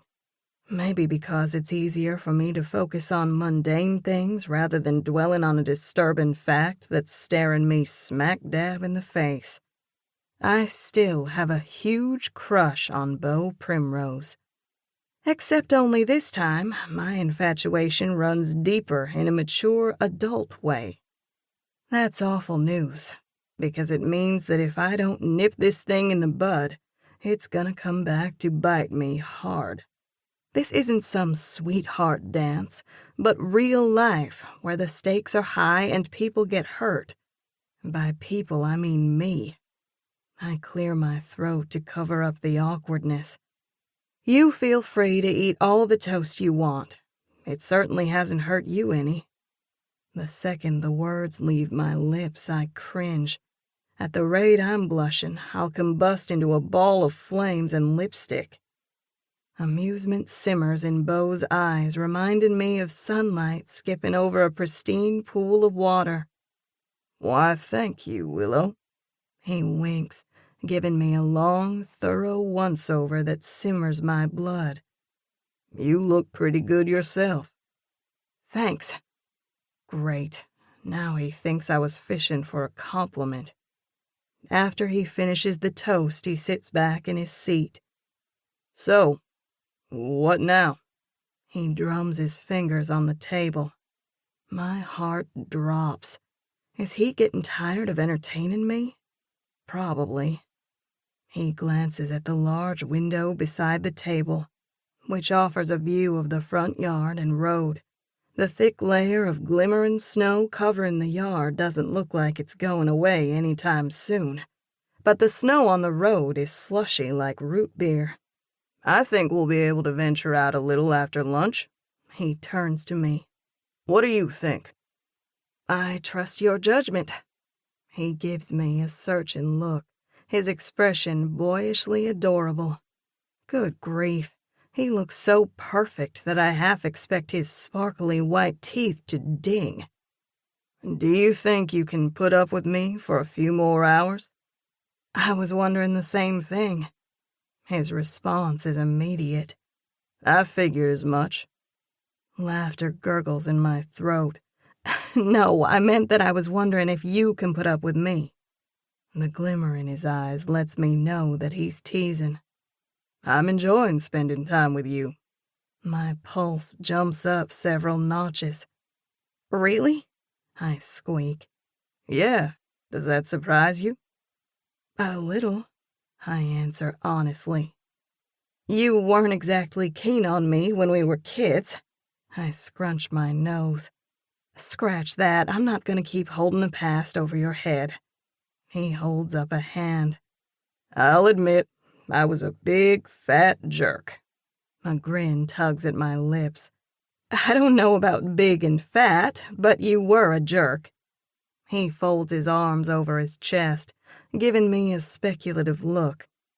You know, he muses, in my defense, you didn't exactly look like you do now back in high school. Thank goodness for heels, lipstick, hair gel, and contact lenses, I joke. Oh no, the change in you has nothing to do with gel or that other girly stuff. Is it bad that his words light me up like a Roman candle? I squirm in my seat and tuck a curl behind my ear before lowering my eyes. What is it about Beau that makes me feel so dainty and feminine? It's too bad you have a boyfriend. Hope percolates in my chest. Is he coming on to me? It's all I can do to keep my voice neutral. Why's that? Energy whooshes through me. Yes, I'm a sucker. A cocky, reckless bad boy gives me a smidgen of attention, and I turn to mush. Beau is a bad boy, but he's also good, in the ways that count. It really was much easier thinking of him as a stereotype. Now he's confusing the situation. He fiddles with his napkin. Maybe we could go on a few dates, see where the road takes us. I'm sorely tempted. So sorely tempted. However, I'm no idiot. I know how this works. If I fall at Beau's feet, I'll just be another one of the many. I would, I begin lightly, pursing my lips like I'm considering his offer. He arches an eyebrow. But? My voice goes sugary sweet. But you've got all those other women filling the slots of your spreadsheet, and I've got Alden to think about. His face turns a shade darker. Alden, huh? The notion of Beau being jealous sends a swift pang of satisfaction through me. Yep, I chime a little too cheerfully. You did say you care about him. He pouts. I do, I say honestly, but not in the way that it sounds. Alden and I are through. That's crystal clear to me now. There's no way I could get so giddy over Beau if I still harbored feelings for Alden. Beau presses his lips together in resolve. Alrighty then, I guess that settles it. No dates. Disappointment pummels through me. Really? I say weakly. A sly smile tips his lips. It's okay. We can be pals. Hang out together from time to time when you come home. Pals, huh? Two can play this game. Okay, pals it is. It's his turn to look disappointed. A second later, his eyes zing like he just had an idea. So, pal, he drawls. Remember how you said that you were in my debt? Yeah, I say warily. I thought you were saving up for the big one. He pumps his eyebrows. Oh, this is the big one. Life is fun with Beau. I can't help but grin. I'm all ears. I want you to sing for me. My jaw drops to the floor. What? Since music is your passion, and I happen to have a guitar," he spreads his hands, "I figure it's the least you can do since I saved your life and whatnot." Whatnot? I haven't heard that expression in years. A giggle ripples through my throat. I wouldn't exactly call it saving my life, but you did save me from a long night in the cold. He waves a hand, eyes dancing with amusement. "Why split hairs? Saved your life. Saved you from a long, cold night. What's the difference?" He lowers his voice as he leans forward, giving me a smoldering look. "Hey, maybe you can teach me a thing or two. You know, give me a few tips." He makes a point of looking at my lips. My hand goes up around my throat. His cockiness is both maddening and intoxicating. I know he's toying with me, but he's so dang good at it. Everything in me wants to just give in to his persuasion. What about us being just pals? My face is shining like a neon sign, and Beau's enjoying every minute. "I'm talking about the guitar, Willow." His expression goes all innocent as he wags a finger. "What wicked thoughts are circling through your curly head?" "Ha ha," I say dryly. "I know exactly what you were getting at." I lean forward, enunciating every word. "Quit being a shameless flirt." He clucks his tongue. "I can't help it. You rise too easily to the bait." This gets my guard back up. I roll my eyes before leveling a glare. "Let's get one thing straight, Mr. Casanova. Yes, I had a crush on you in junior high, but that was a long time ago. I will not be another one of your conquests." I square my jaw. "Like I said last night, I'm immune to your charms, so you'd better just cut your losses and move on to the next girl." There. It feels good to draw a line in the sand. This way I'll lessen my chances of crossing it. My breath catches when he reaches for my hand and strokes his thumb over my skin in light circles that send delicious tingles down my spine. "I'm so glad we got that settled." He winks as he releases my hand. He scoots his chair back and stands. "Would you mind helping me clean up, pal?" He enunciates the word pal, his blue eyes sparkling with mirth. "And then you can show me a thing or two." His eyes hold mine in a caress. "On the guitar." "Shameless flirt," I mutter, shaking my head. He just laughs. Chapter 8. Presley. Anyone looking at me now would never guess that I'm a professional musician. The guitar feels like a foreign object in my jittery hands, and my tongue hunkers heavy in my mouth like a bloated fish. "Start any time," Beau encourages. He's sitting beside me on the couch, watching with eager eyes. A prayer goes through my mind as I swallow, trying to get a handle on my nerves. Performing is what I live for, but the stakes seem so much higher now that Beau is watching. I guess it's because I care what he thinks. A hesitant laugh trembles from my lips. "You sure you don't just want to watch one of my videos on YouTube?" He makes a face. "Why would I want to watch a video when I've got the real deal right here with me?" I take a deep breath. Okay. I launch into the intro of one of my most popular songs, Dare to Be Me. I wince inwardly when I fumble a couple of the notes. My voice sounds weak and a little off-pitch in my own ears as I start. As the song progresses, however, the music takes hold and my voice gathers strength. I become one with the music, the conduit for something bigger and greater than me. When I finish, Beau gives me a smile so adoring and genuine that it glows sunshine into the center of my heart. That was fantastic. Thanks. Wow, He utters. you're one talented woman. I feel a burst of pride. Beau's opinion is coming to mean a great deal to me. He rests the ankle of his jeaned leg on his thigh as he studies me. What? I ask with a half laugh, growing uncomfortable under his scrutiny. You won the prize, but the cost is too high, he muses. What does that mean? I throw him a challenging look. You don't give up, do you? His eyes light with amusement. No, not usually. His straightforward answer makes me grin. I place the guitar beside me on the couch before angling toward him. I moisten my lips as I gather my thoughts.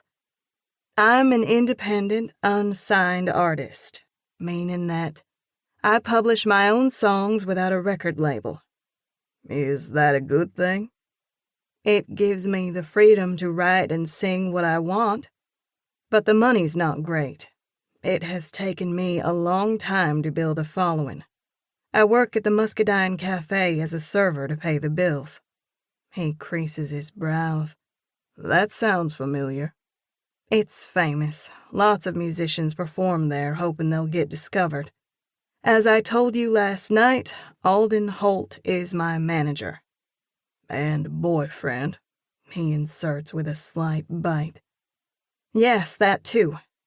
Maybe it's overkill for me to keep up the pretense that I have feelings for Alden, but I don't want Beau to think I'm just gonna fall at his feet because he's all that. Somehow, Alden managed to work a deal with Goldfield Records, one of the big dogs in the industry. They want me to perform at the Country Prime Christmas Festival in Nashville coming up on December 23rd. I'm to go on just before the headliners, Hartley Rains and Cash Romeo. Beau's eyes bug. That's fantastic. Yeah, I thought so too, at first. But there's a condition. He frowns. What sort of condition? Frustration mounts in my chest to the point where I feel like I'll explode. The words fall from my mouth in a jumbled heap. The head exec of the label wants me to wear a skimpy outfit and sing a trashy song. If I do it, she's guaranteeing me a record deal. I narrow my eyes. I have to give Lovey Barnes my final answer by next Thursday. Beau studies me with an intensity that burns right through me. What are you gonna do? I rub a hand across my forehead. I have no idea. My entire platform is built around empowering girls and women to develop greater personal resilience and emotional strength. My voice quivers with fervency. Spirituality is also very important to me. I don't know where I would be without the guiding power of God in my life. The song you just sang speaks to those things. It does, I say with conviction. I shake my head, disgust souring my stomach. The whole thing is ludicrous. Anyone who took 2 minutes to familiarize themselves with my brand would see that. And yet Lovey Barnes wants to turn everything on its head. Beau lowers his leg and leans forward. What does Alden have to say about this? He thinks I'm a bloomin' idiot for raising a fuss. If I do the performance, then I get a guaranteed deal. My ticket to fame and fortune is set. I finish bitterly. I lean forward, pressing my fingers against my temples. This whole thing is so ridiculous. A hard laugh rattles my throat. If I were a better, stronger person, then I would walk away from the deal and never look back. My eyes grow moist. And yet here I sit, questioning what I should do. Beau gives me an astute look. Your feelings are understandable. You've worked hard to get your shot. I have worked hard. A tear escapes a corner of my eye and slides down my cheek. But yet I wouldn't be where I am without heavenly blessings. I push out a humorless laugh. If my Grandma Maisie knew I was even considering lowering my standards, she'd give me the tongue-lashing of the century.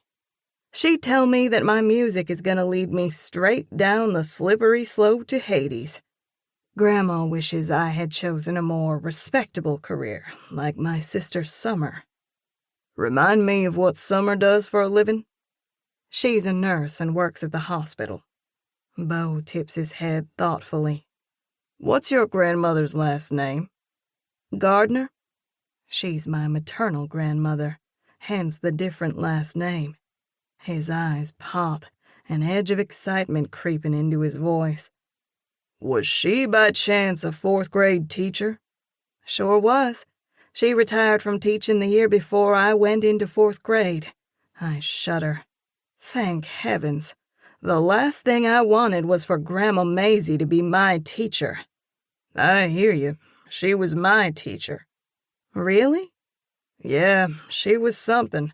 Tough as nails, but always harping on us to be polite. That sounds about right. I giggle. Grandma Maisie is the quintessential Southern belle. I don't think I've ever seen her without her makeup and hair impeccable. Beau circles his head with his index finger. She wore her hair in a tall beehive. Still does. And she wears bright red lipstick. Yep. I giggle. That's Grandma. Her lipstick is so bright it glows. She had a purse shaped like a basket. I nod. She still has that purse. Wow. He shakes his head, grinning. That's the beauty of living in a small town. Your grandma's tough. He winces. It might be better if you don't tell her that you know me. Amusement trickles through me. Why's that? I was a menace. I raise an eyebrow. Was a menace? A grin breaks over his face.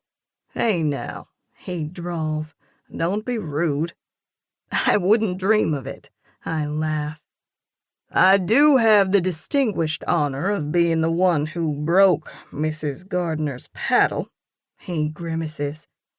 Or rather, she broke the paddle across my rear end. That's terrible. I giggle. His phone buzzes. He leans back and fishes it out of his front pocket. Hello? He answers. There's a long pause as he listens to the person on the other end of the phone. It's all good now that the power's back on. How about you? Are you doing okay? Sure, I can do that. Beau looks at me as he speaks. I'll see you soon. Love you.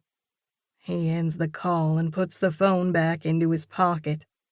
That was my mom. And here I thought it was one of your many admirers, I tease.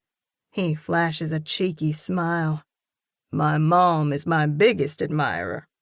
As she should be. Hey, would you mind if we make a couple stops before I take you home? Anticipation buzzes through me. No, not at all. I'm in no hurry to part ways with Beau.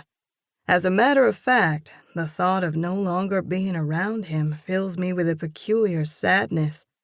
This is nuts. How could I be getting so emotionally attached to him so quickly?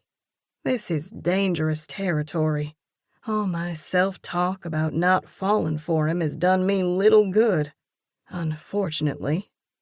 Awesome. My mom wants me to stop by the grocery store and pick up some things. Are you okay if we drop them off to her before I take you home? My eyes widen. This is sudden. I can't resist razzing him a little. What? You're already bringing me home to meet your mom? I cluck my tongue. My, you do work fast. Surprised laughter rumbles in his throat. I figure what can it hurt to introduce Mom to my new pal? A snigger escapes my lips. Good one, I say appraisingly.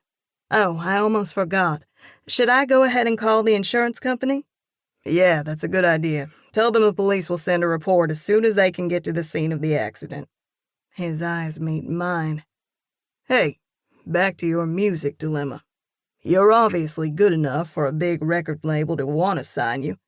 That should give you the confidence to stand your ground. If things don't work out with this company, then there are surely others who would be interested in you. I nibble on my bottom lip. Yeah, theoretically. But think of all the great musicians out there who fade into obscurity. A chance like this doesn't come along every day. I pause, trying to keep the tremble in my voice in check. If I turn this down, I could be closing the door on my career. He presses his lips together. You're in a tight spot. No one can tell you what to do. At the end of the day, you're the one who has to make the decision. And live with the consequences, I say glumly. That's right. He nods. A ghost of a smile tugs at his lips. I wouldn't mind seeing you in the skimpy outfit.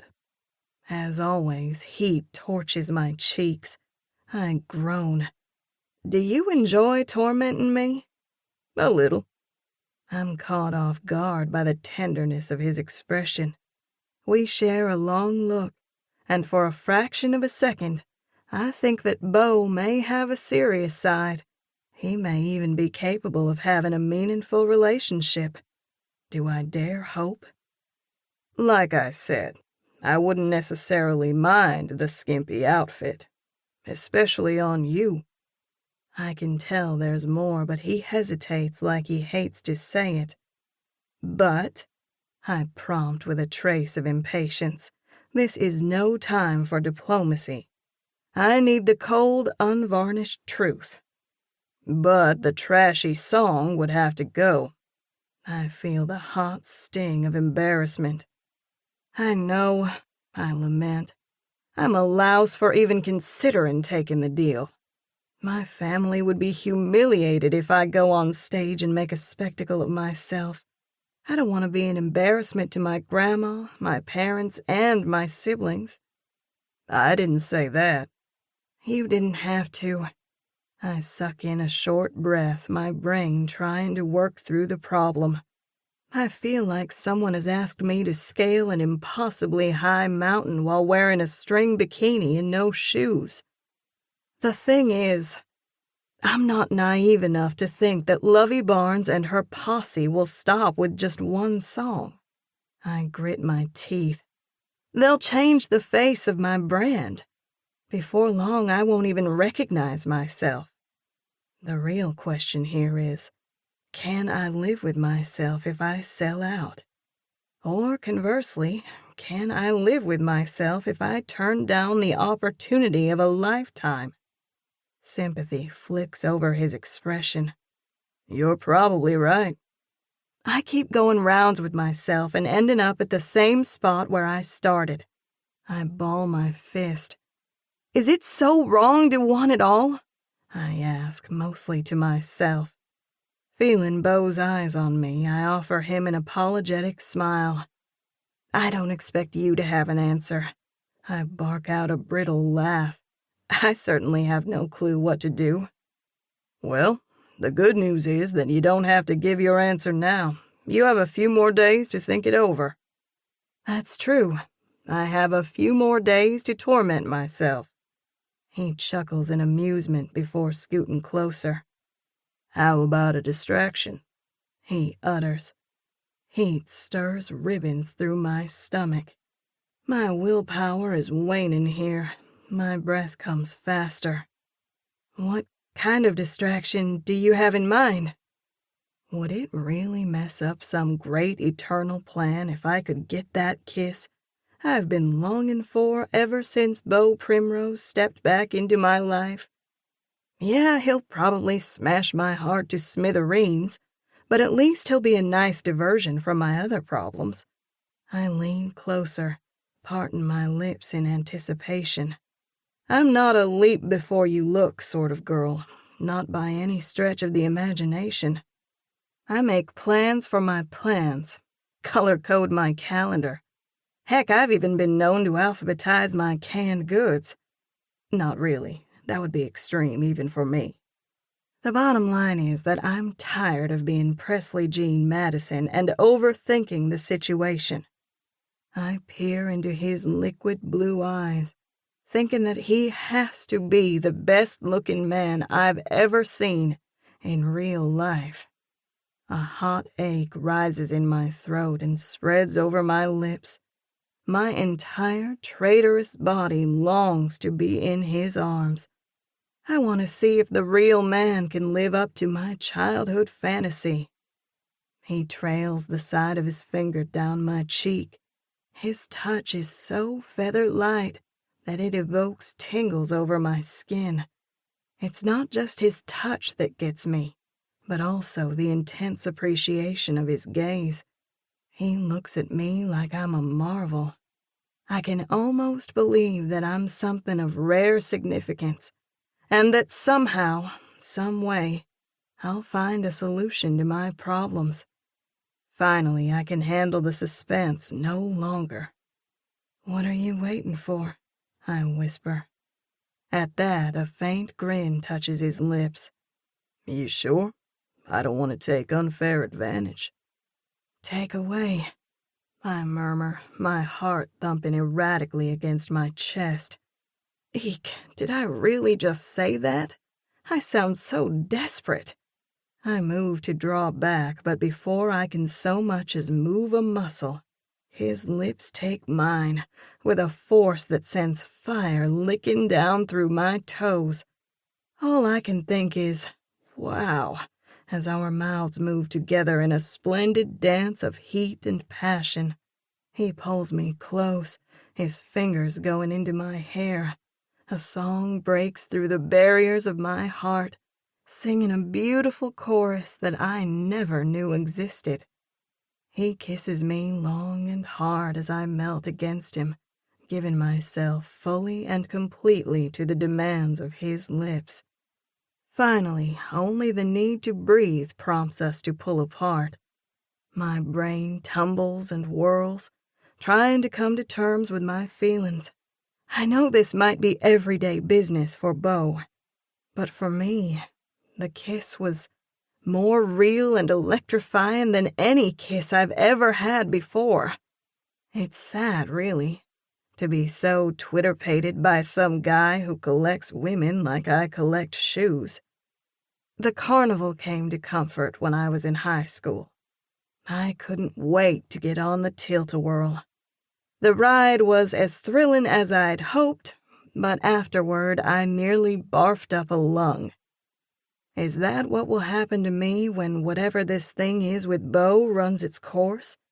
I'll be stuck with the yucky after effects of my stupid broken heart, while Beau moves on to the next gullible woman. He searches my face in concern. "What's wrong?" He brushes a lock of my hair from my face with such tenderness that it rends my heart. Why can't this thing with Beau be real? "Nothing," I reply lightly. I don't need to see my reflection to know that my true feelings are showing through the facade.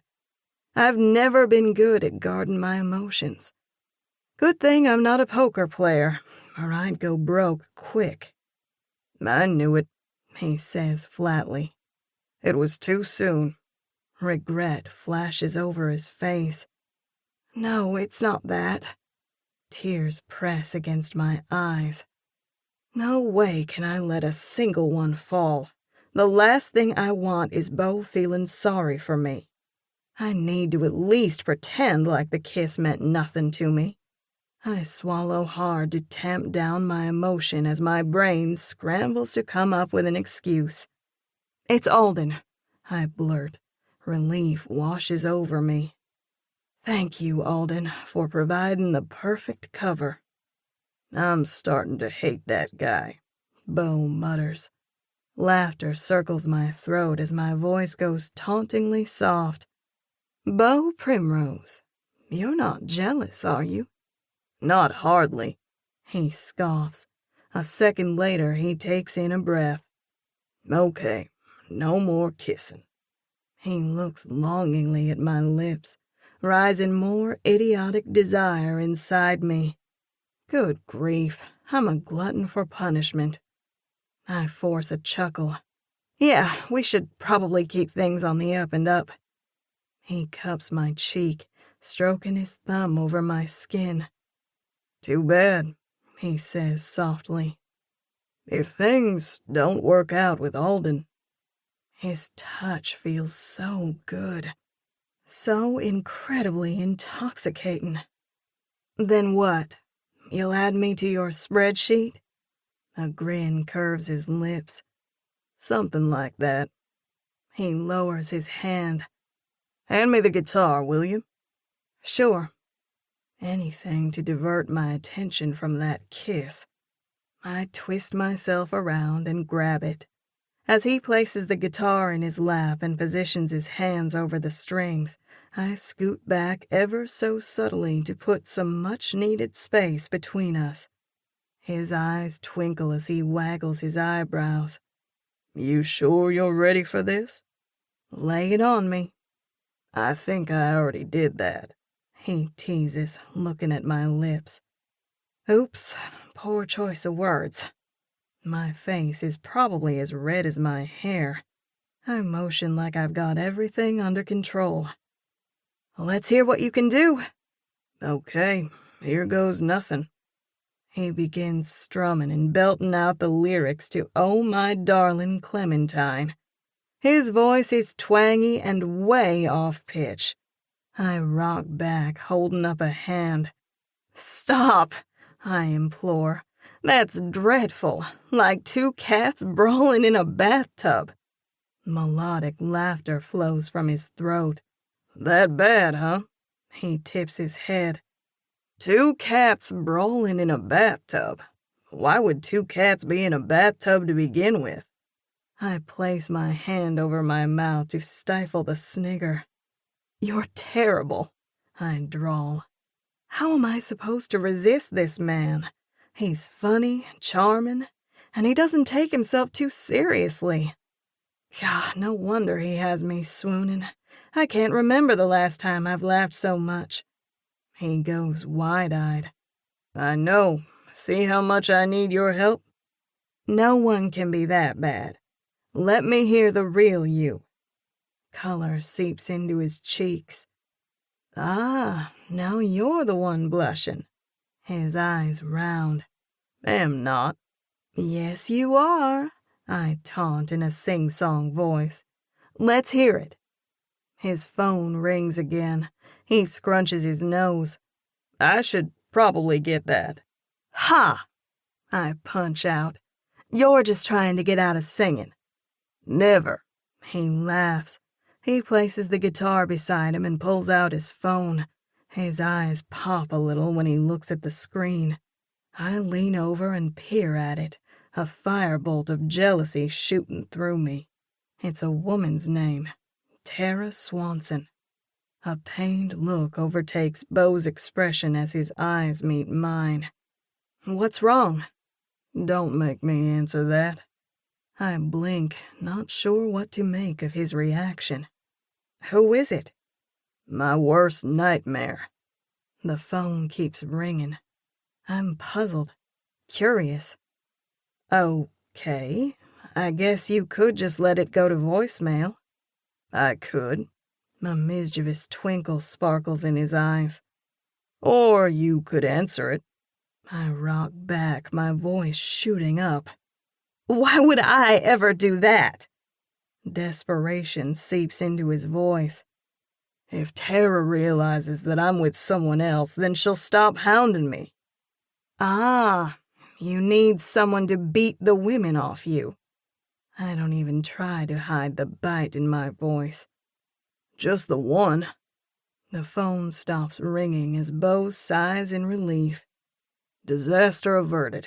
It went to voicemail. Laughter trickles through my lips. Surely a rough-and-tumble firefighter like you isn't afraid of a woman. You don't know this woman. She's persistent. I search my memory. The name Tara Swanson doesn't sound remotely familiar. Is Tara from Comfort? She moved here from Mobile a couple of years ago. Ah, that explains why her name doesn't sound familiar. I cluck my tongue. Poor baby, bless your heart. It must be tough to be so handsome, and to have all the women fawning over you.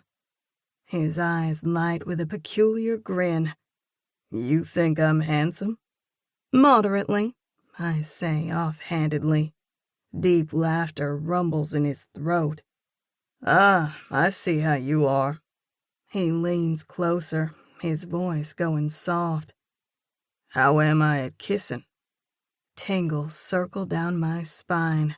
He's so dang cocky and so irresistible. Not bad. Chalk one up for me. I'm proud of myself for being so cool. He blinks a couple of times, his face fallen. Seriously? It's cute to see his wounded pride. My voice goes musing as I cock my head. I suppose in a small town like Comfort you would be considered a hot commodity. In some circles. His eyes pop open as a chortle rumbles in his throat. Ouch, you're brutal. I pat his cheek. Someone has to keep you humble. His gaze holds mine. Are you volunteering? My heart starts to pound. For what? I utter. To stick around and keep me humble? A snarky smile pulls at my lips. Who needs a music career or any other life ambition? I'll just stay here and keep you humble. He adopts a wounded expression. Hey now, that's twisting the knife in deep. You deserve it, I chuckle. And yes, while I'm here, I'll certainly keep you humble. I have no doubt.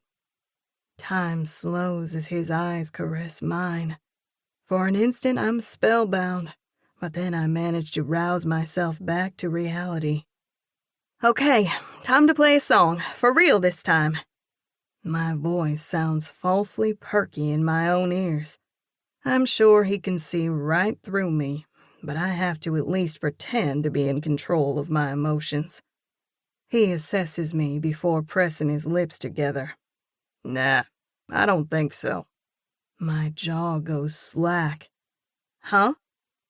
A wicked glint dances in his eyes. You already cut me down to size by insulting my manhood. I don't think my fragile musician ego can handle performing for you. If we keep this up, I'll be a blubbering wreck. Laughter bubbles from my lips as I shake my head. That sounds like a cop-out to me. He frowns. Hey now, don't go insulting me with that cop-out terminology. I'm a fireman, not a cop. I giggle, shaking my head. There's never a dull minute with you.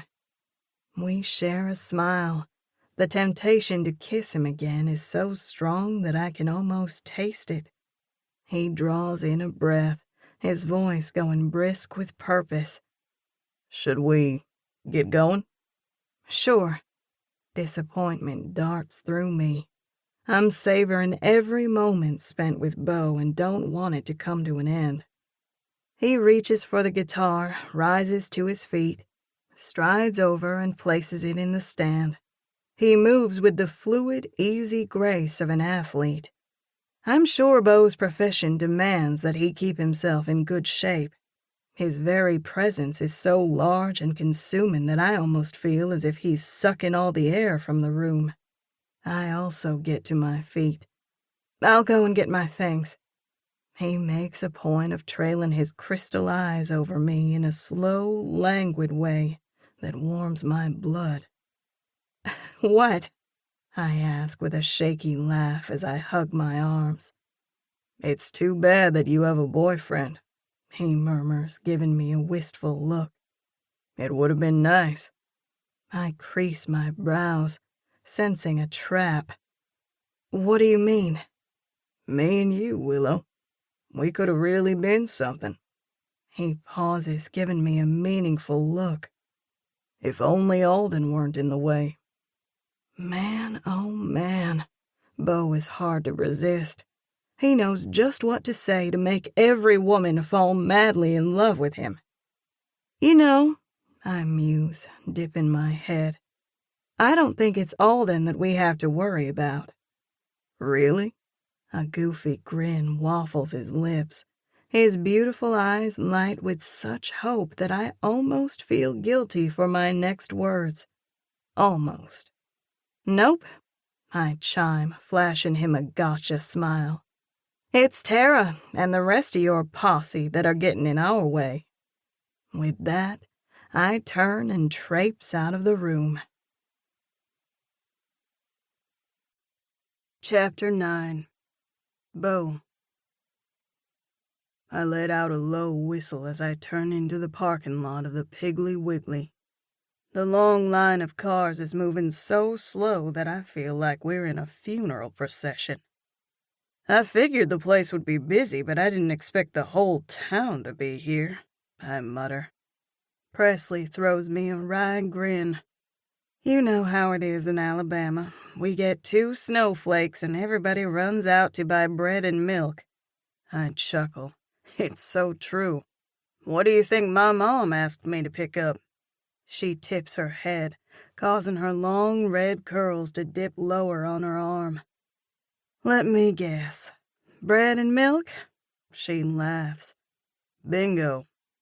Moving at a snail's pace, we turn down one of the lanes. I don't think there's a single parking space left. Presley points ahead. There, she says with enthusiasm as the car directly in front of us turns into the empty space. I swear under my breath. Watch your language, Presley censures. What would your mom say?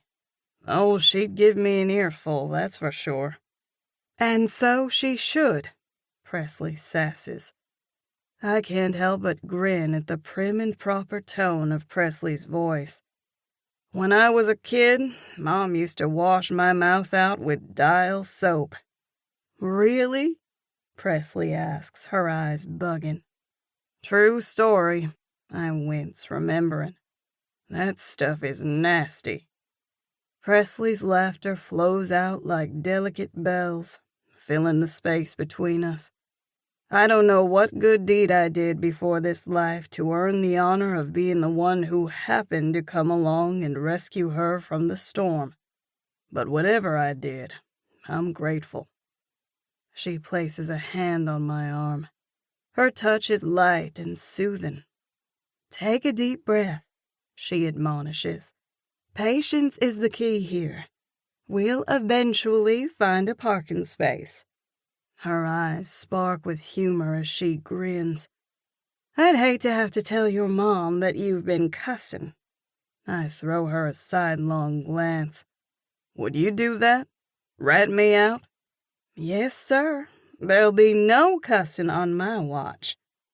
There's no doubt that Presley is a classic beauty with her milky skin, big brown eyes, and that glorious mane of red hair. Ever since I rescued her, she's been consuming my thoughts. I thought that if I kissed her, I could get her out of my system. But no such luck. The kiss only whet my appetite for more. We circle around and go down another lane. I've never had much patience when it comes to pokey or inept drivers. Presley sits up taller in her seat, pointing. That person is leaving. Pull up and put on your blinker.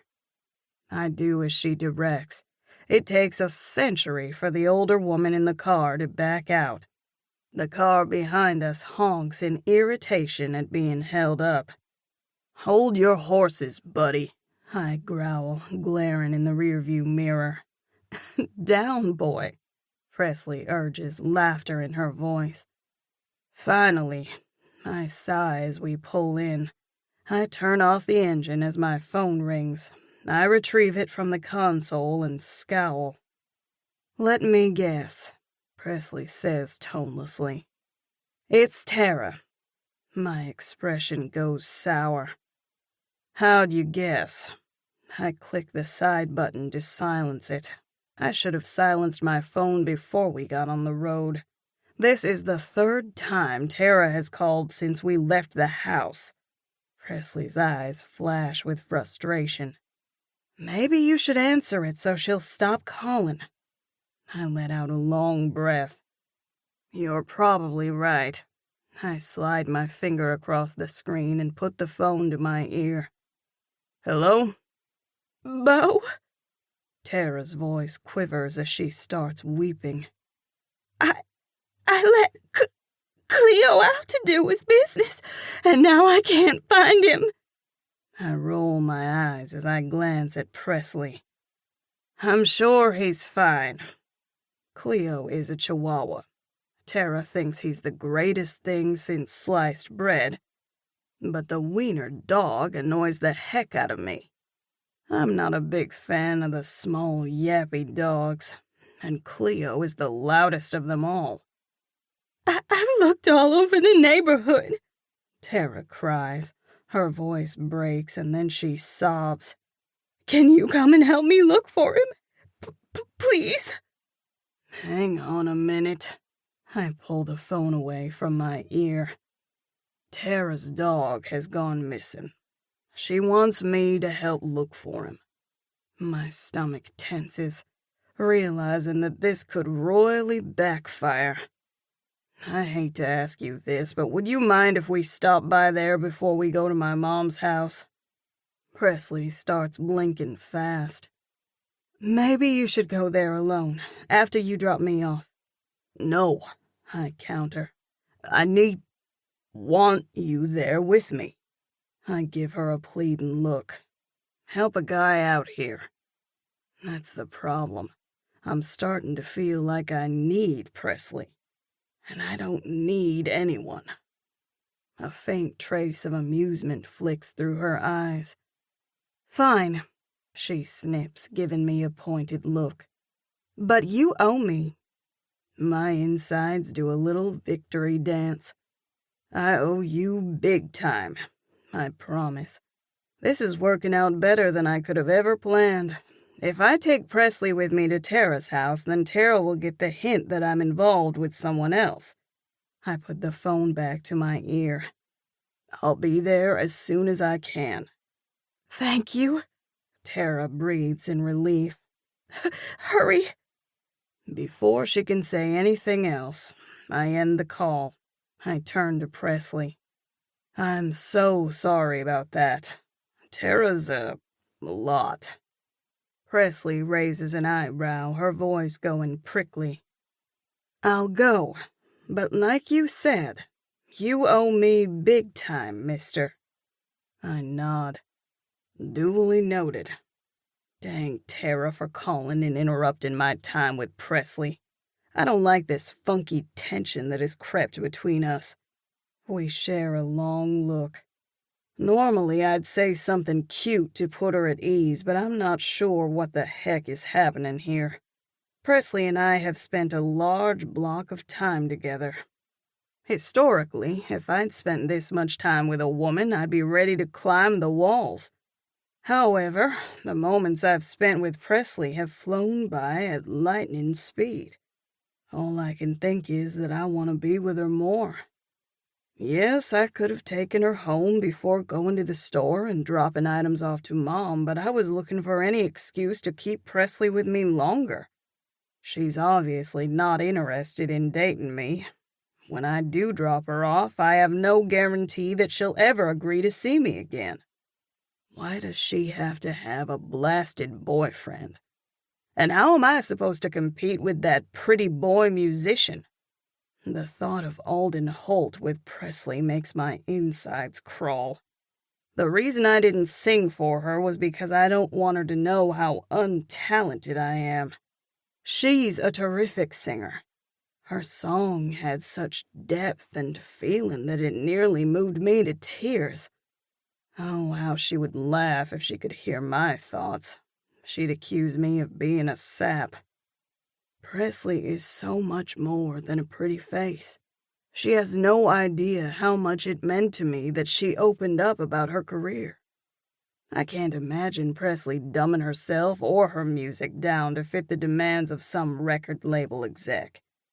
However, it's not my place to sway her in one direction or another. My attention is drawn to her soulful eyes and the gold flecks that make them shimmer. I'm fascinated with how her eyes grow lighter when she laughs or teases me. It's all I can do to refrain from caressing her cheek or trailing my fingers through the length of her curls. I offer her a cheeky grin. "You ready to fight the crowd for milk and bread?" She gives me a begrudging smile, and some of the tension dissolves. She reaches for the door handle. I point and say with a stern, "Don't you dare touch that door, missy." A smile stretches over my lips. My mom would tan my hide if she ever got wind of me not opening a woman's door. She laughs. "I certainly wouldn't want to be the cause of your mom tanning your hide." "No, you wouldn't," I drawl. In a swift movement, I get out of the truck. A cold blast of wind nearly steals my breath as I trudge around to get Presley's door. The sun has cleared snow and ice off the main roads, but the parking lots are still covered with slush. "Thank you, kind sir," she says with a playful grin as I open her door. I reach for her hand to help her out. Awareness buzzes through me when our skin touches. Presley's face goes pink and she looks down, her long lashes brushing against her cheeks. Do I dare hope that she feels a little something for me? "Here, let me keep you warm. Also, I don't want you to fall in those heeled tennis shoes," I joke. She juts her chin out in determination. "I have no problem navigating these heels." "I'm sure you don't," I grin, amused that she's so sassy. I still can't get over the fact that she wears tennis shoes with heels. Talk about a girly girl. I slide my arm around her waist and pull her close. She's so petite. Her waist is so small that I could wrap my arm around it twice. If it weren't for her big hair and heels, she'd only come to my chest. I guess it's true what they say. Dynamite comes in small packages. The minute we step into the grocery store, she wiggles out of my grasp. "Thanks for the help," she grins. "But I think I'm good now." "I'm here for you, Willow," I say easily. "We should probably get a buggy." I turn to get one, surprised to find only a handful left. I grab the buggy and wheel it over to where Presley is standing. The store is buzzing with people, several of whom I recognize. I smile and nod at Curtis and Kelly Jones. Mrs. Vanderhill, who sings with my mom in the church choir, is picking out apples.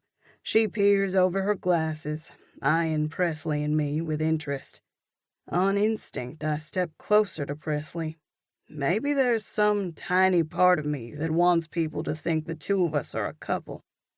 Presley is definitely out of my league, but I've never been stymied by a challenge. After living in Nashville, I had forgotten how stifling it can be to live in a small town, she mutters, her gaze scanning the people watching us. I slide my arm around her slender shoulders and whisper in her ear, "Just own it." She flinches as she looks up at me. I'm taken off guard by the fire that flashes in her eyes. "And have people think that I'm another one of your groupies? No thanks," she finishes tartly. She begins walking quickly through the produce section, forcing me to walk fast to catch up. I grin a little at her jaunty step and the light bounce of her curls. "Hey," I begin with a playful drawl as I catch up, matching my pace to hers. A feat that isn't easy, considering that I'm pushing the buggy. "You're the famous musician. I thought I was your groupie." This earns me a slight smile. "Ha ha," she says dryly. I like sparring with Presley. She's all pickle juice and vinegar on the outside and gooey sweet on the inside. "Why are you so testy all of a sudden?" She stops in her tracks and turns to face me. Let me think. She tips her head, putting her finger on her chin. Maybe it's because we're going to one of your girlfriend's houses to look for her dog. She throws me a frustrated look that pins me in place, fitting me into an unfamiliar space. Something strange is happening here. I'm feeling things I've never felt before. Her big brown eyes shoot daggers through my heart, slaying me right there on the spot. I can't believe the renegade thoughts that are racing through my brain right now. Things like how I actually care that Presley is ticked. I want to ease the crease from the center of her forehead.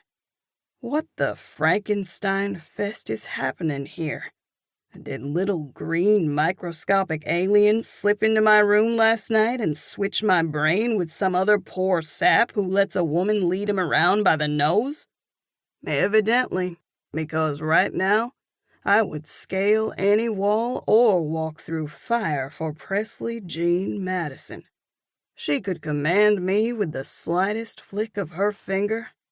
Maybe these crazy thoughts are brought on by the freak snowstorm. It rarely snows in comfort, and when it does, everything goes haywire, including me. My brain fumbles for a comeback. I thought you were a dog person. That's beside the point, she snips. Where's the bread around here, anyway? I point behind her. Aisle 7.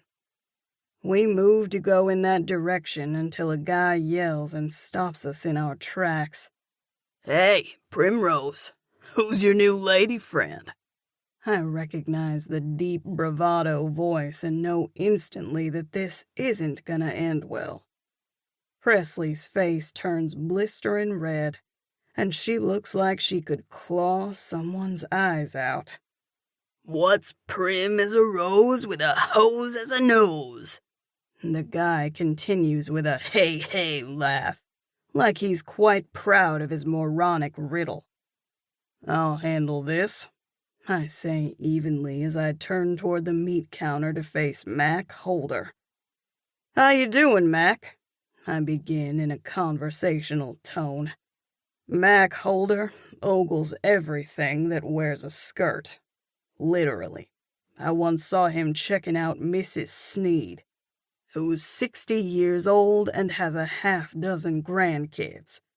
Mac is a muscled-up steroid junkie who's dumber than dirt.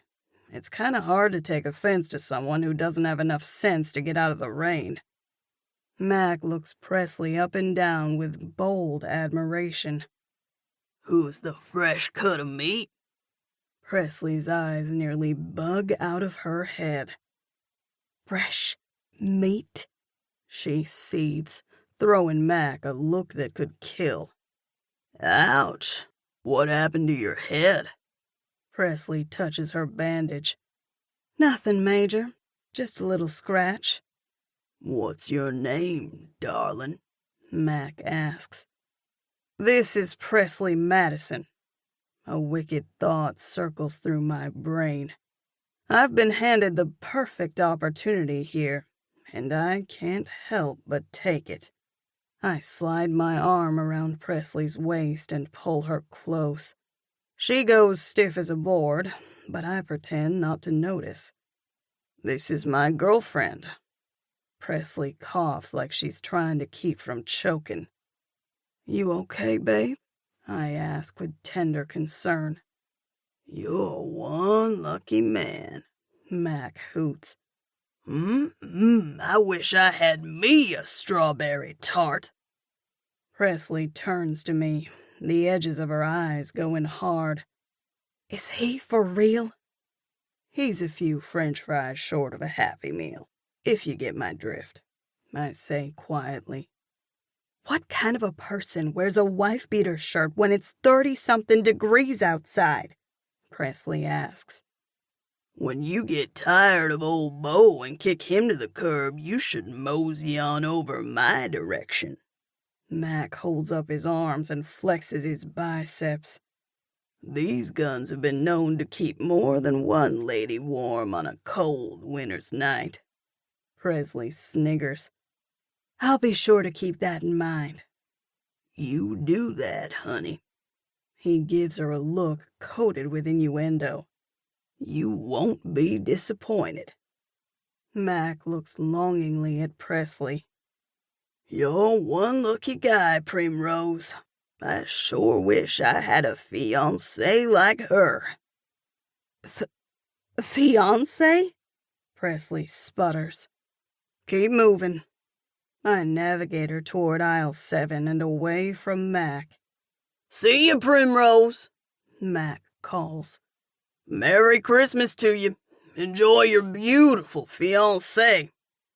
Fiancé? She growls. Seriously? She throws me a heated look. I shrug. Don't be mad at me. I'm not the one who said it. She scrunches her brows. I'm gonna set that idiot straight. Right here, right now. Let it go, I urge. The guy's touched in the head. His mama must have dropped him one too many times as a kid. Laughter slurps from Presley's lips. Presley Jean Madison, a female voice says from behind us.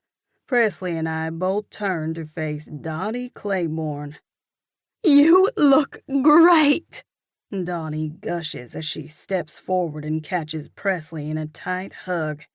Presley just stands there with her arms pinned to her sides like she's a tree. A couple of seconds later, Dottie pulls back but keeps her hold on Presley's arms. She looks her up and down with a critical eye. What happened to your forehead? Just a minor scratch, Presley answers lightly. How are you, honey? Her voice is buttery sweet, but there's plenty of artificial sweetener dripping in. Dottie is the quintessential social climber. Her bleached blonde hair is perfectly styled, and she looks like she just stepped out of a makeup factory. I can smell her perfume from where I'm standing. Her husband Cody is a saint to put up with the woman. She's one of those high-maintenance divas whose life ambition is to squander her husband's money on the next lavish party. Good, Presley answers, offering a smile that looks a little strained around the edges. Dottie releases Presley's arms before bringing her hands together. I'm so excited about your upcoming performance. It's gonna be great. I sure hope that thing on your head heals up before then. You and me both, Presley responds, throwing me a look that says this woman is intolerable.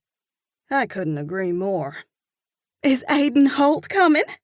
Dottie asks eagerly.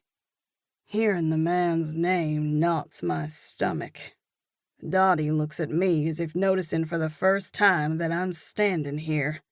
The corners of her lips turn down. Did I hear someone say that y'all are engaged? Her tone has an incredulous edge as she turns her attention to Presley. Colette told me that you and Alden Holt were a thing. You might have heard that Colette and Wade are dating, she announces proudly. I'm so glad that Wade finally found someone worthy of him. It's all I can do not to laugh in Dottie's face. If she thinks Colette Williams is a good catch, then she's delusional. Of course, birds of a feather flock together. Dottie's expression turns piteous as she homes in on Presley. I know it was a blow when Wade called things off. I'm so glad to see that you've moved on. For a second, I wonder if I actually heard Dottie correctly. Yep, I did. The uncomfortable expression on Presley's face says it all. Wade and Presley were an item? Wade Claiborne seems like a decent guy, despite his mom. Still, I don't like the thought of him having any residual feelings for Presley. Or vice versa. Dottie wags her finger from Presley to me. Don't keep me in suspense, she gushes. Are y'all together? Her eyes simmer with interest. Nervous laughter skitters from Presley's throat as she glances at me. Her eyes say, "Do something." I step close to Presley and drape an arm around her shoulder. "We are together, but we're keeping things on the down low," I say in a quiet, conspiratorial tone, like Dottie and I are the best of friends. "So if you don't mind keeping it under wraps." Dottie rocks back. "Wow, I had no idea." She makes a zipping motion across her lips. "Your secret's safe with me." Her voice bubbles with enthusiasm. "I'm so glad we ran into each other." Triumphant laughter rumbles in her throat. "I guess Colette doesn't know as much as she thought." She looks at Presley. "Would you be a dear and call the club to make sure you have everything you need for the performance?" Presley nods. "All righty then," Dottie chirps. "I'll see you next Saturday. Ta-ta!" She turns and floats away. Presley whips around, her eyes questioning. "Engaged?" "Actually, I didn't say that. I said we're together. I figured that was less confining than an engagement." She shakes her head, her expression stupefied. "How in the world?" She blusters. "We just came in to get bread and milk." Her voice goes shrill. "And now we're engaged?" I frown. "Why in the heck are you performing at Dottie Claiborne's party?" She makes a face. "Skate. Dottie promised her the catering job on the condition that I perform." "Are you and Skate close?" "Skate is one of Penelope's best friends." Amusement streaks through Presley's eyes, turning them a rich gold caramel. "Skate and I are first cousins." My jaw goes slack. "Really?" "Yep. Her mom and my dad are siblings." She gives me a superior look that bores holes right through me. "See how little you know about your fiancé?" "Evidently." I chuckle. She shakes her head in disgust. "I can't believe you let Dottie Claiborne think we're engaged." "Hey, you could have jumped in any time to explain the situation." I meet her gaze. "If I didn't know better, I'd think you wanted Dottie to believe we're engaged." "That's ridiculous." She snaps, her face turning bright red. I raise an eyebrow. "Really? I saw your save me expression." She just shakes her head and looks away. I touch her arm. "If Dottie Claiborne doesn't think you're worthy of her precious son, then why is she so keen on getting you to perform?" Her eyes narrow. "You know how people like Dottie are. I'm probably the closest thing to a celebrity that she knows. She only wants me to perform because it'll make her look good." "Yep, I'm sure you're right." My voice hardens. "And for the record, I don't know why anyone in their right mind would think that Colette Williams would be a better choice than you. Wade Claiborne could only dream of earning the affection of a girl like you." She blinks in genuine surprise. "Thanks," she stammers. "It's the truth. I'm coming to learn that one of Presley's charms is that she doesn't realize how extraordinary she is." "Did I hear someone say engaged?" Dimples Powell sachets up, wearing a ginormous grin. Dimples works at the Piggly Wiggly and never meets a stranger. She smiles a lot, showcasing her deep dimples, hence the nickname. She's in her mid-50s but dresses like she's 20-something. Her hair's so big that a flock of birds could nest in it. Every time I see her, I have to make a conscious effort not to stare at the bright blue eyeshadow smeared over her eyelids. Dimples is wearing large silver snowflake earrings and smacking on gum. Beau Primrose, I never thought I'd see the day when you would tie the knot. She swats me on the arm. Oh, sugar, it'll be a sad day in comfort for all those women when you officially go off the market. Her eyes move to Presley as she gives her gum a go-around. Who's the lucky lady who managed to snare you? Her eyes turn to saucers. Wow, you're a looker. No wonder Beau fell for you. Honey, are you okay? What happened? She points to Presley's bandage. I'm sure Presley is getting tired of answering questions about her injury. Just a little scratch, Presley says offhandedly. Dimples studies Presley. Wait a minute. Do I know you? You sort of look familiar. Presley puts a hand over her chest. I'm Presley Madison, she says woodenly. Dimples cocks her head. Are you any kin to Garth and Joanne Madison?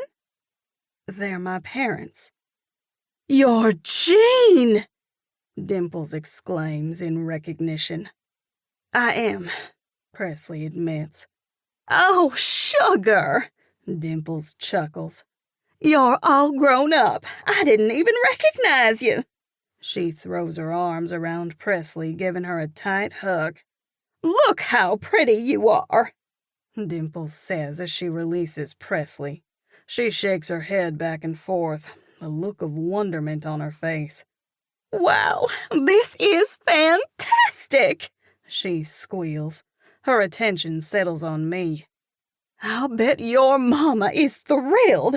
Fern has been worried sick about you finding someone and settling down. Her beaming smile stretches from ear to ear. And now you have. When's the big day?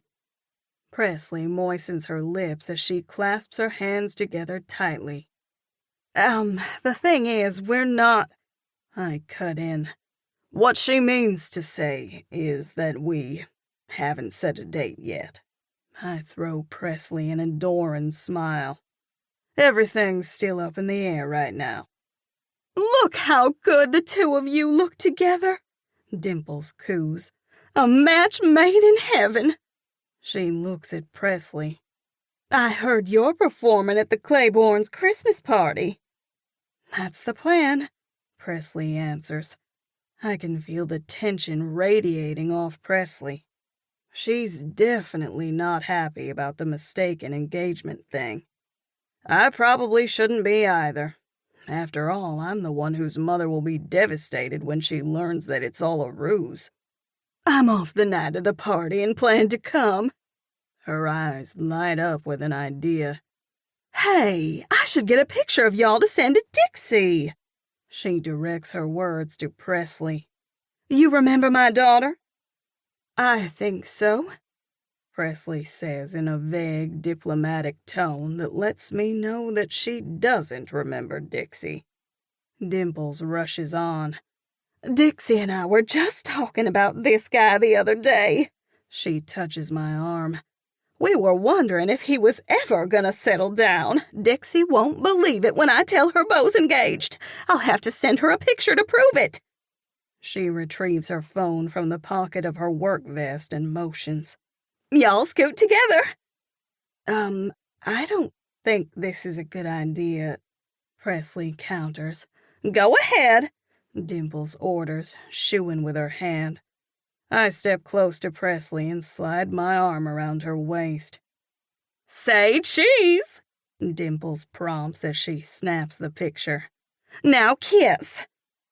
Presley's eyes pop as she throws me a look of sheer panic. My brain takes a quick assessment of the situation and decides that the best way to handle it is to plow straight through the center. I turn Presley around to face me, gather her in my arms, and lay a big kiss on her.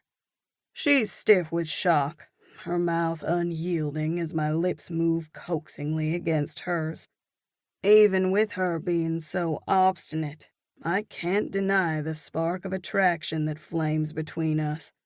Evidently neither can she. Her lips soften to velvet as she kisses me back. Applause breaks out around us as I end the kiss and pull back. Her eyes glow deep with an inner fire that fans something savage and raw inside of me. We share a look of understanding that goes deeper than any words could express.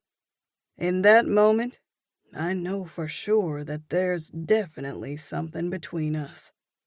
I glance around, my brain registering that a crowd has gathered.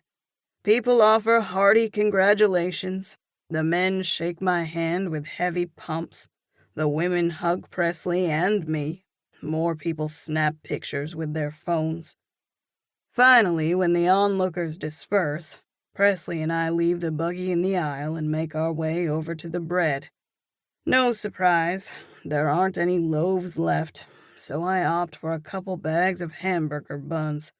My thinking is that Mom can butter and toast them. I half expect Presley to make some snide comment about the buns, but she's in a daze. People stop us to say congratulations as we make our way over to the dairy section.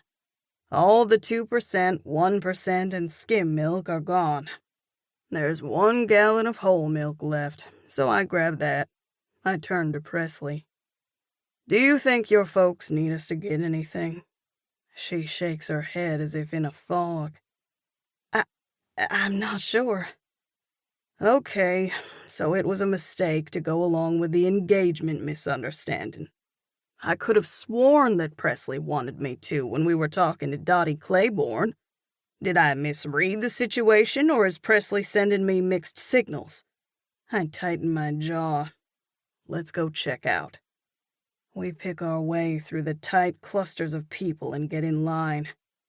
Gwen Riddle is standing in the line next to us. Congratulations, she chirps. Are y'all gonna have a Christmas wedding?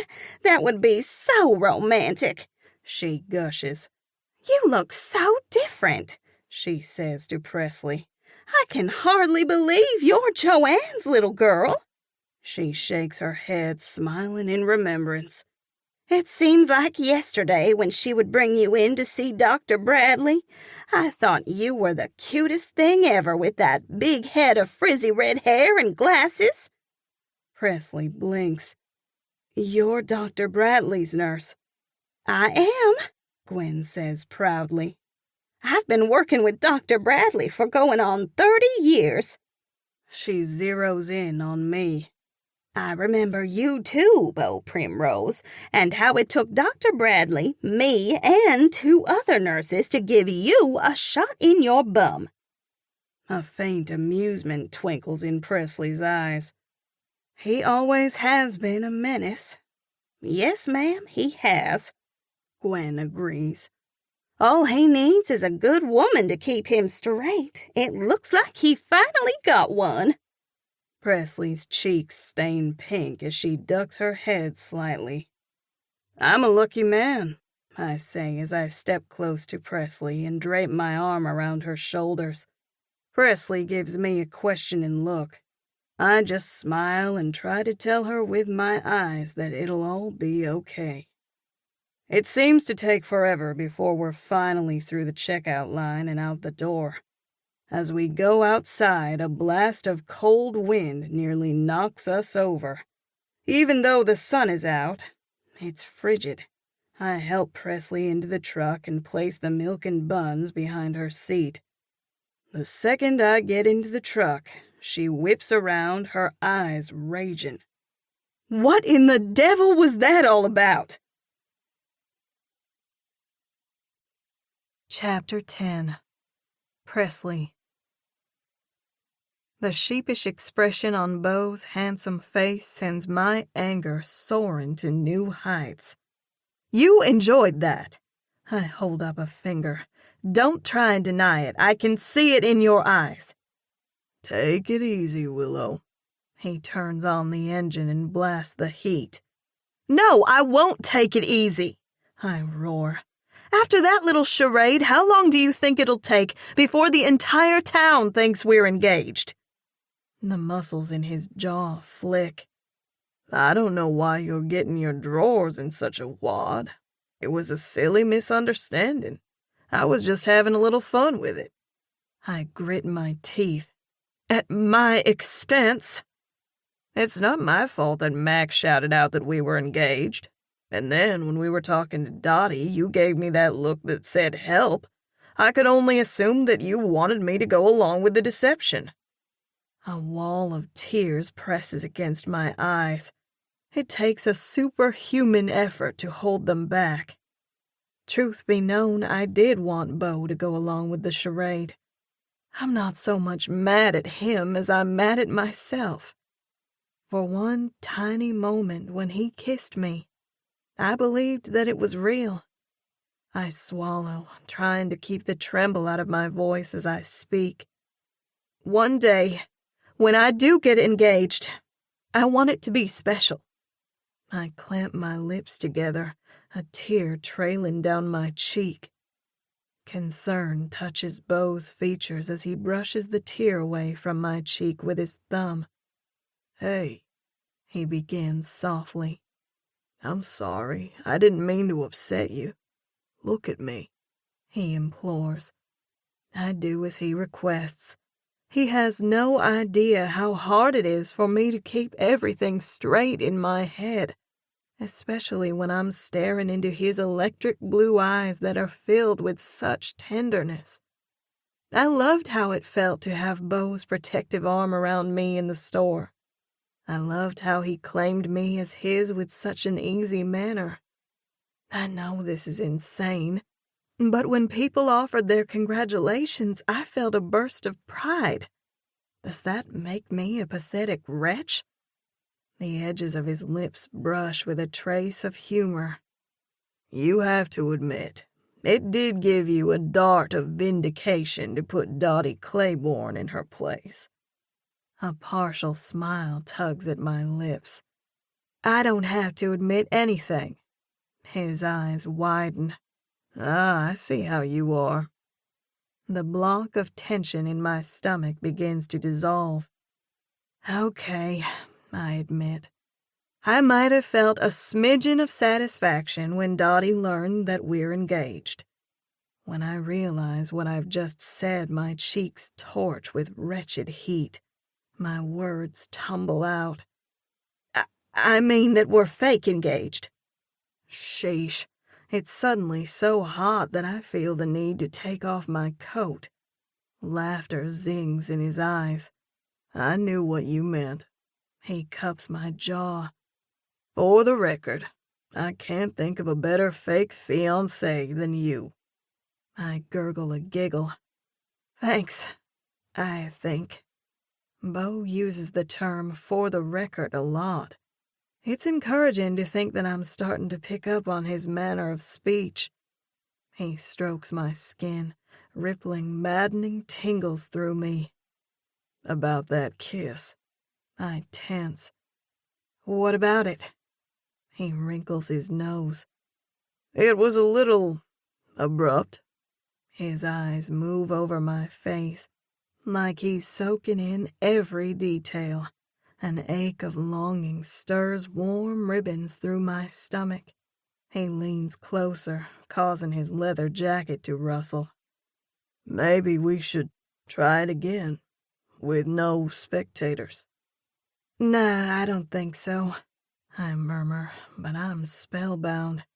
The cocky confidence that flashes in his eyes lets me know that he knows how gullible I am where he's concerned. My body seems to have a mind of its own as I move closer to him, hovering over the console. His scent is as clean and fresh as it is masculine. That's too bad, he whispers, his warm breath tickling my skin. He trails a finger down one of my curls. Maybe just one kiss, I utter, my lips parting in anticipation. I have no idea where this thing with Beau is headed. In my naivety, I thought I could rein it in, but the more I try, the stronger the attraction becomes. His mouth moves against mine, delicate as a whisper, causing my breath to hitch. He kisses me slowly, deliberately. his lips taunting and teasing. The ache inside me grows to a groan that rises from my throat. I slide my fingers around his neck, pressing into him. I want more than his teasing. I want him, heart and soul. I want to kiss him until this fierce need for him subsides. The ringing of his phone stops us short. He stops the kiss with a sigh of frustration. Seriously? He growls, his hands moving to the collar of my coat. I pull away from him, shift back into my own seat and pull the seat belt over my shoulder.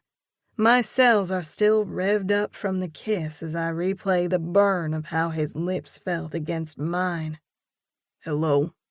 He clips into the phone, glancing at me. He lowers it from his ear and puts it on speaker. "You low-down slime ball!" A woman shrieks. "How dare you get engaged? You were supposed to marry me!" She lets loose a string of curse words that would make a gangster cringe. My eyes widen as I look at Beau. He lets the woman go on her tirade of screaming and crying for a few more seconds before interrupting. What about Cleo? Do you still want me to help look for him? For a second, I'm not sure what Beau is talking about, but then I remember that Cleo is Tara's dog. Ah, so Tara is the one bawling Beau out, because she heard that he was engaged. The fierce protectiveness that rises inside me takes me by surprise. I don't like the way that horrible woman is talking to Beau. My fiancé. Sort of. Gah, this whole thing is confusing. "You stay away from me and Cleo!" Tara rages. "If I never see you again, it'll be too soon. I hope you have a rotten marriage." The line goes dead. Beau doesn't skip a beat and says in a cavalier, Well, that clears up our day. I try to suppress a snigger, but it bursts from my lips in a half snort, half gulp. That's all it takes for the dam to break. I can't contain the avalanche that peels out of me. I laugh so hard that my shoulders shake and tears rush to my eyes. Beau laughs too. The sound is so full-hearted and deep it could only come from someone who lives completely in the moment. When our mirth dies down, Beau is the first to speak. I've never been so glad to be engaged. He throws me a boyish grin as he reaches for my hand and links his fingers through mine. The gesture sends my heart racing. I swallow. You know we're not actually engaged, right? My voice sounds small in my own ears. I can protest all I want, but my actions clearly speak otherwise. Yeah, he says simply. I know. His tone goes wistful. A guy can dream.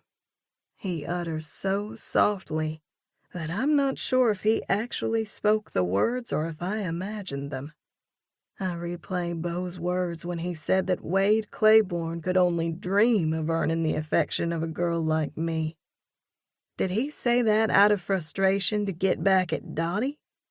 Or was he giving me a compliment? Beau gives my hand a squeeze and then releases it. As he pulls out of the parking lot, he turns on the radio and switches the channel to one playing Christmas music. A few minutes later, he begins singing along to Jingle Bell Rock. When he's not being a goofball, Beau has a surprisingly good voice. As we get farther down the road, I join in. I don't know why I'm so surprised by how well our voices blend together. We know how to generate the chemistry where the kisses are concerned. My face goes flush just thinking about his lips on mine. Good golly, Miss Mollie, it feels like it's 100 degrees in here. A string of sweat beads pops over my nose. I'm still trying to process how it was that Beau and I went into the Piggly Wiggly to buy bread, hamburger buns and milk, and came out engaged. Or at least fake engaged. I steal a glance at him, my gaze running along the lines of his chiseled jaw. Desire swells inside me like a tidal wave. I swallow, trying to get a hold of my emotions. Even I, in the dreamy haze of my schoolgirl crush, realize that it would be disastrous to actually get engaged to a man that I haven't even been around for 2 whole days. However, I certainly wouldn't mind dating him, or kissing him. That is, if he could put aside his womanizing ways and fly right. Do I dare hope that I could be the one who changes him? Dream on, Presley Jean Madison, because that's all this is.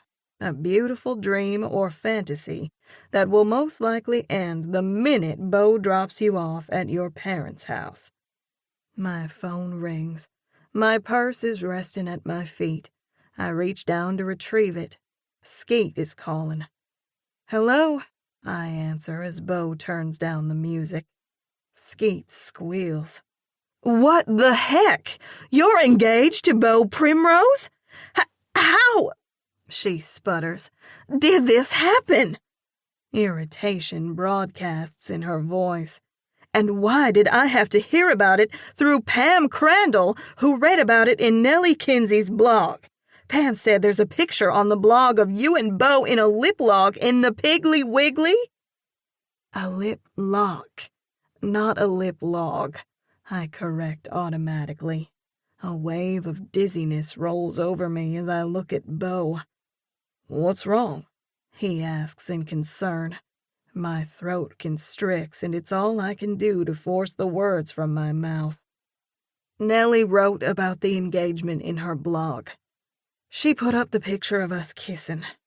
His eyes fly open wide. "Already?" "Yeah." "So it's true?" Skatie asks. "Is Beau there with you?" "Yes," I squeak. "We're driving to his mom's house now." Skate's voice goes high. "I know you said things were rocky between you and Alden, but that was fast." Suspicion coats her voice. "And Beau? I thought you hated his guts because of what happened with the sweetheart dance, and now you're engaged to him?" Skate's voice is booming so loud she's almost yelling. I move the phone away from my ear to protect my eardrum. "Have you gone bonkers? Do we need to check you into one of those psycho treatment centers?" I chuckle dryly. "Do you mean a psychiatric treatment center?" "Yeah, that's what I meant," Skatie mumbles. "It probably wouldn't hurt. After all, what sane, rational woman gets engaged to a man she hardly knows? At the Piggly Wiggly in the bread aisle." I cut my eyes at Beau. "Hey," he protests. "You've known me since you were in junior high." "Having a crush on you and really knowing you are 2 different things," I retort. "Huh?" Skatie asks dubiously. "I don't get it." "Sorry," I wince. "I was talking to Beau." My phone beeps, letting me know I have another call coming in. "Skatie, can I call you tonight? I have another call coming in. I should probably get it." "You said that you'd call last night, and you never did. You were too busy getting engaged to Beau to think of your poor old cuz." She sulks. "I didn't have any cell service last night, or I would have called." "Okay," she sighs. "I'll give you that one, but don't forget to call me tonight. I want to hear all about your engagement." "Will do," I say as I end the call. I almost dread to see who's calling. Is it my mom or my sister Summer? Have they read Nellie's blog? If so, I'm dead meat. It's Alden calling. I throw a glance at Beau before silencing the ringing. "I thought you were going to answer that." "Nah," I say easily. "I'll just let this one go to voicemail." "It's Alden," he surmises, his voice hardening. "Yes." There he goes again, coming across as jealous. Does that mean he's starting to care about me? A little? Should I tell Beau the truth about Alden? No, my brain shouts. Things are confusing enough as it is with Beau. If he realizes that I no longer have feelings for Alden, then I'll be completely at Beau's mercy. I need Alden as a bargaining chip. Ew, that sounds selfish. I don't mean to be cold and unfeeling towards Alden. It's just that the two of us have been so out of sync for such a long time that we might as well have been living on different planets. Oh, and Alden's kisses never lit me on fire. Not once. Beau tightens his hold on the steering wheel. Will it cause you problems with Alden if word of our engagement gets out? Probably, I answer honestly. That's too bad. He throws me a wicked grin. I can't help but chuckle. Don't pretend to be sorry that you're putting me in a hard spot with Alden. I give his arm a playful shove. Watch it, Willow, he drawls. You'll cause us to wreck. My eyes go round as I realize my foolishness. We are on slick roads. Oops, sorry, I say sheepishly. He hoots at that. Gotcha. You are a menace. I cross my arms over my chest. No wonder you don't want me to tell Grandma Maisie that I've been hanging out with you. I guess that's one way to put it, although other folks prefer to call our association an engagement. An incredulous cackle rises in my throat. Yeah, some meat counter guy with bricks for brains confuses the term boyfriend for a fiancé, and voila, we're engaged. Back to Alden. If I'm speaking plainly here, I won't lose an ounce of sleep over him hearing the news of our engagement. My eyebrow slides up. You'd better start explaining. Any guy who expects you to sell out just so he can work a deal with a highfalutin record company doesn't deserve you. My breath catches. I certainly didn't anticipate Beau's comeback. A lump forms in my throat. Not just because of Beau's words, but also because of their ferocity. Thanks, I say quietly, clasping my hands in my lap. I mean that, he says with conviction. You deserve better. The anger that sweeps over me comes out of nowhere. I give Beau a hard look. What do you consider to be better? It's easy for him to sit there and say I deserve better when he's not offering an alternative. Yeah, I'm a sap.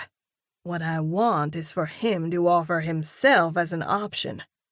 I've broken the cardinal rule. I'm falling for the player. Stupid, stupid, stupid. He blinks. Huh? If Alden's so wrong for me, then who's Mr. Right? I pin him with a scorching look. His face goes red and he squirms a little in his seat. Silence looms between us. What's wrong, Beau? Cat got your tongue? Now that my frustration has bubbled to the surface, it's spewing like a geyser, and I can no longer contain it. I don't know why you're acting so blasé about our fake engagement. It's bound to put a crimp in your dating habits. Now that I think about it, Beau seems pleased as punch with people thinking the two of us are engaged. Why? It did get him off the hot seat where Tara was concerned, but there has to be more to it than that. After all, reason would dictate that Beau is used to dodging irate women that he's dumped. The answer comes to me in a flash as I remember something that Dimples Powell said. I assemble the pieces. Your mother has been worried that you won't find anyone to settle down with. If she thinks you're engaged, then it'll get you off the hook. The busted look on Beau's face lets me know that I hit the nail on the head. Disappointment cloaks me in a heavy blanket. As much as I'd like to think that Beau feels a little something for me, The hard, painful truth is that I just happened to be a helpless female who ended up in his path. Okay, I need to look at this rationally. Is there a way to use the situation to my advantage? I'm not sure how it could possibly benefit me to fake an engagement to a guy I'm developing real feelings for. If only I had the willpower to nip this thing in the bud right this very minute. The smart thing to do would be for us to cut ties and go our separate ways. And yet, I can't deny that being around Beau makes me feel more alive and hopeful about the future than I've felt in a very long time. Maybe if I keep playing along, then something will develop between us. I can dream, right? I force my voice to go contemplative. Now I'm getting the full picture. You need me to go along with the ruse. You would be doing me a huge favor. He throws me a hopeful grin. Maybe we can keep the act up through Christmas or even New Year. I'll owe you big time. That would mean that we have to spend more time together to make the engagement seem plausible. Anticipation spritzes through me. Thank goodness Beau can't read my thoughts, or he'd know how Twitter-pated I am over him. Most definitely, he says heartily. I press my lips together. And just how would you repay me? He pulls his eyes off the road and glances at my lips. How about with an endless supply of kisses? Delicious heat simmers through my veins. Phew, I really need to fan my face right now, but I don't dare. It'll take more than that. All right, let's see. What else can I offer? His words come faster with enthusiasm. I know. How about I let you ride on the fire engine during the Christmas parade? You can throw out candy. I snigger. While that is sorely tempting, no. I could give you fire safety tips, he jokes. Keep trying. I've got it, he says confidently. He pumps his eyebrows. You're gonna love this. It's perfect. An amused grin tugs at my lips. Quit dangling the carrot and spit it out. I could serenade you with various renditions of Oh My Darling Clementine. He belts out the lyrics. My laughter comes in short bursts, shaking my shoulders. Please, no. Come on, he begs. Help a guy out here. I promise I'll make it worth your while. I'm standing on the edge of a cliff and looking out. Do I take the plunge? Okay, I'll do it. Really? I will. Did I really just agree to this crazy arrangement?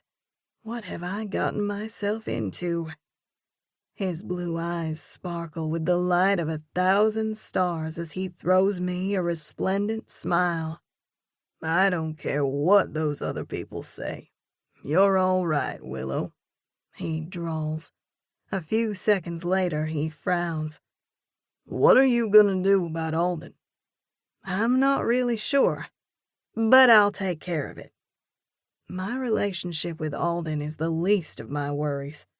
Alden will probably be relieved when I break things off. Then he can simply be my manager without the emotional baggage that comes with a romantic relationship. I could always talk to him for you, Beau offers in a nonchalant way. More laughter hiccups in my throat. Thanks, but I'd better handle it. He shrugs. If you need my help, I'm more than happy to step in. Just saying. I've got it, I chime in a sing-song voice. He gives me a boyish grin that literally melts my heart. I guess we're doing this. I guess we are. A smile spreads from ear to ear.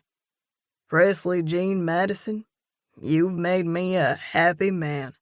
I can't think of anyone I'd rather be fake engaged to than you.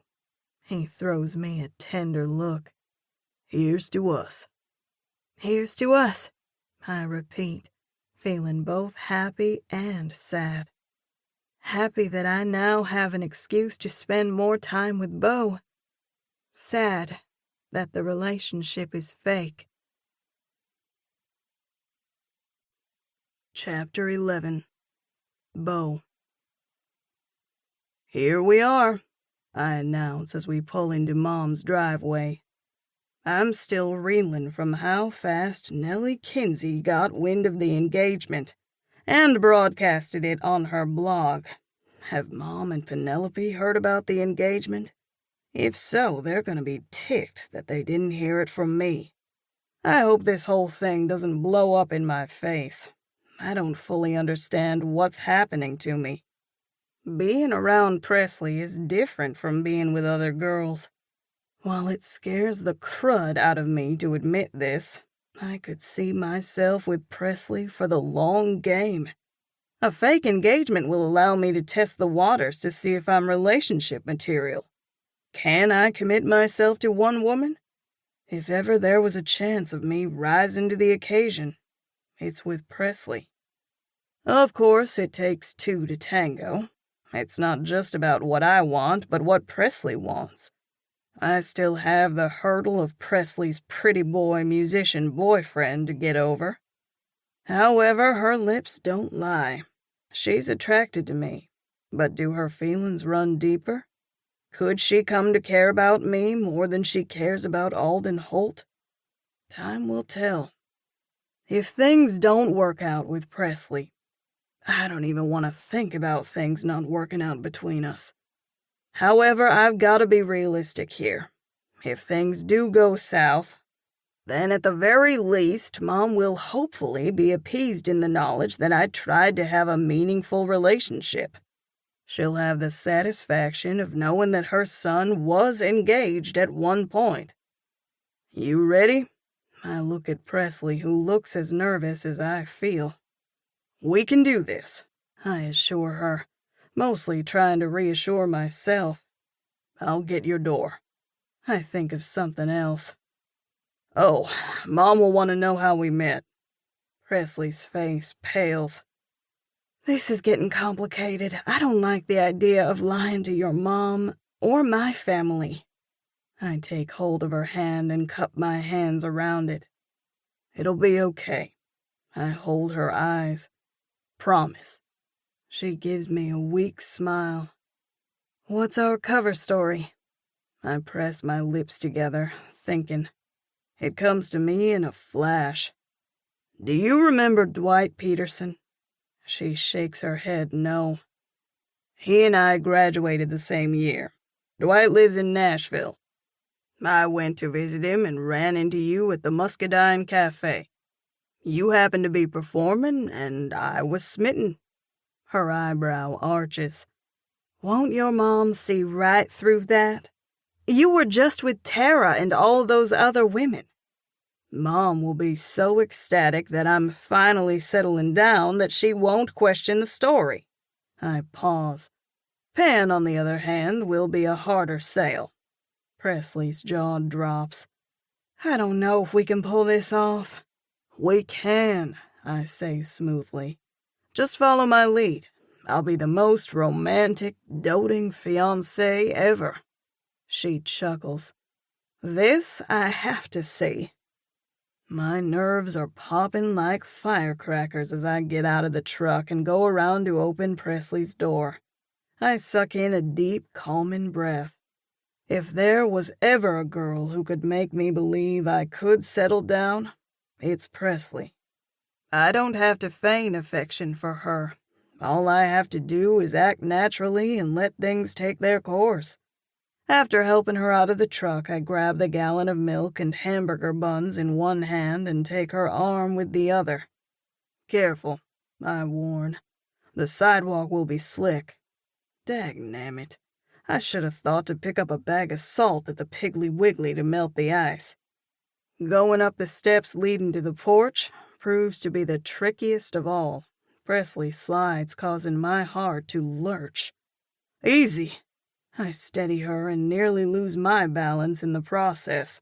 we finally make it to the top with our bodies and the milk and buns intact. Hopefully the sun will get hot enough today to burn off the ice. But then tonight, when the temperature drops, if all the liquid's not gone, it'll ice up again. Mom will most likely go back to work tomorrow. The thought of her trying to go down these steps twists my stomach. I suppose after taking Presley to her house later on this afternoon, I'll have to run back to the Piggly Wiggly. Pen probably needs ice melt to put on her sidewalk and steps, too. I rap against the door with my knuckles before opening it. Warmth from inside fans my face. I get a strong whiff of spicy cinnamon from those pine cones Mom loves to put out during the holidays. Christmas music is playing in the background. "Hello?" I call as we step inside and close the door. "In the kitchen," Mom responds. I help Presley out of her coat before removing my jacket. We hang them on the wooden coat rack on the wall. "Did you leave your purse in the truck?" "I did." She offers me a tight smile, speaking in a low tone. "I didn't want to have to keep up with it, or field any calls," she adds meaningfully. The concern written all over Presley's beautiful face tugs at me, filling me with guilt for putting her in this situation. "Relax," I say quietly. "We've got this." She presses her lips together in resolve as she nods. Her expression brightens when she sees the decked-out Christmas tree in the corner of the room. "I'm glad someone in your family has the good sense to put up a tree." She cuts her eyes at me. I grin, shaking my head. "You and my mom will get along just fine. She's as nuts about Christmas as you are." "Come on in the kitchen," Mom prompts. Reaching for Presley's hand, I lace my fingers through hers as I lead her through the small living room and to the adjoining kitchen. Mom is sitting with her back to us, bent over the table, her attention solely focused on a cookie she's icing. The aroma of baking cookies tingles my nose. I love Mom's sugar cookies. My gaze sweeps over the cookies shaped in various Christmas objects. They're spread over the table along with bowls of red, green, and white frosting. Also, there's an assortment of sprinkles and other doodads.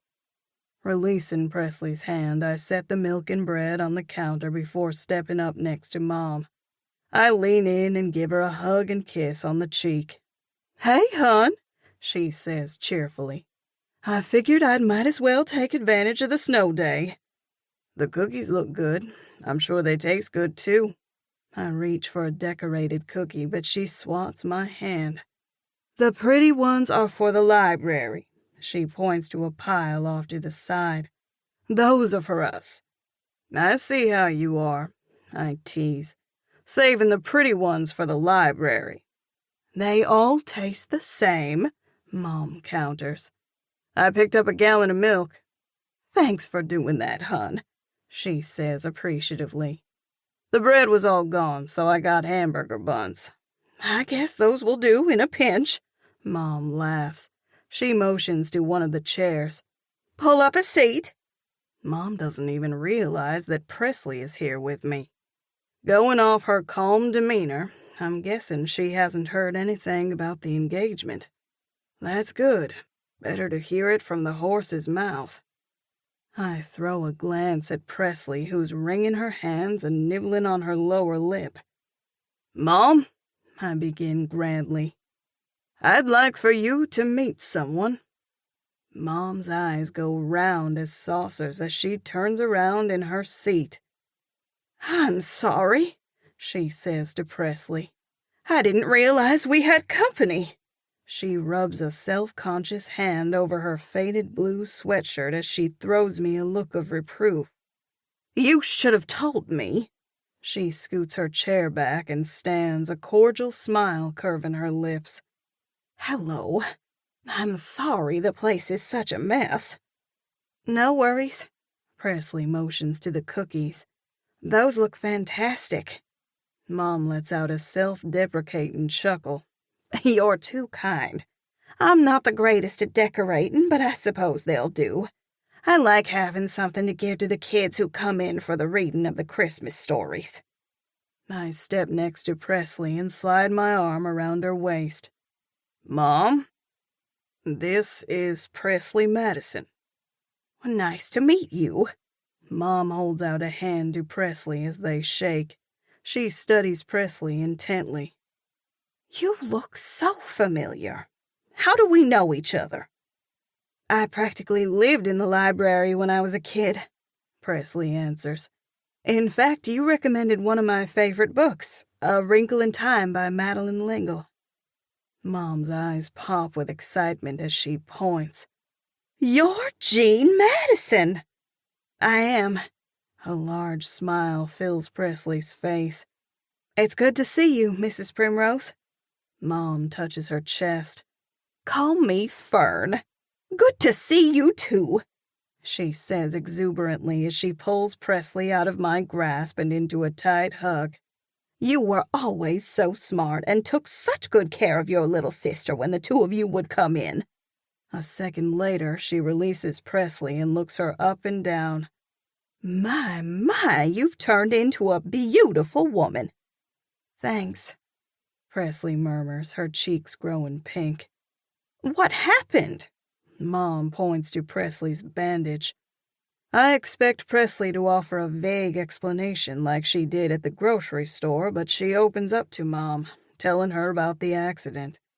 To Presley's credit, she leaves out the part about me rescuing her and taking her back to my house.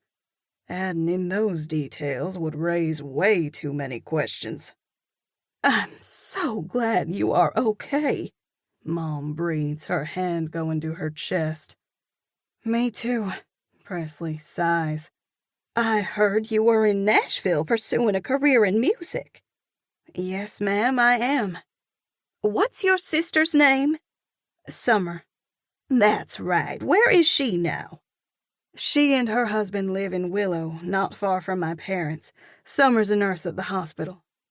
Don't you have a little brother also? Good memory. Donnie's at Auburn University. A nostalgic smile tugs at Mom's lips. You were one of the most voracious readers I've ever seen.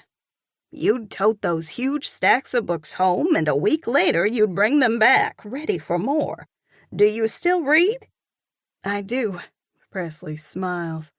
Although between working my job and pursuing my music, I don't have as much time as I used to. Mom looks from Presley to me.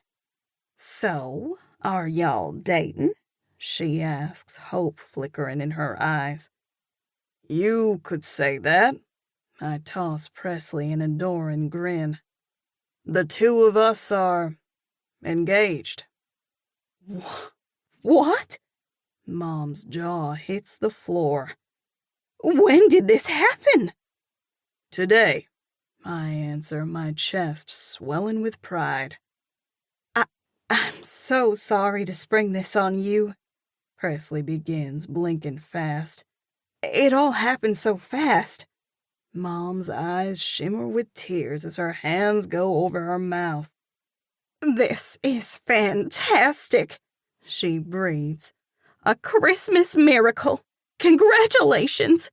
She cries as she hugs Presley again. She pulls back, dabbing her eyes as she swats me on the arm. You had me so worried that you'd never settle down. And all the while you've been dating this wonderful girl and I didn't even know it. Mom jumps into action as she pulls out a chair for Presley.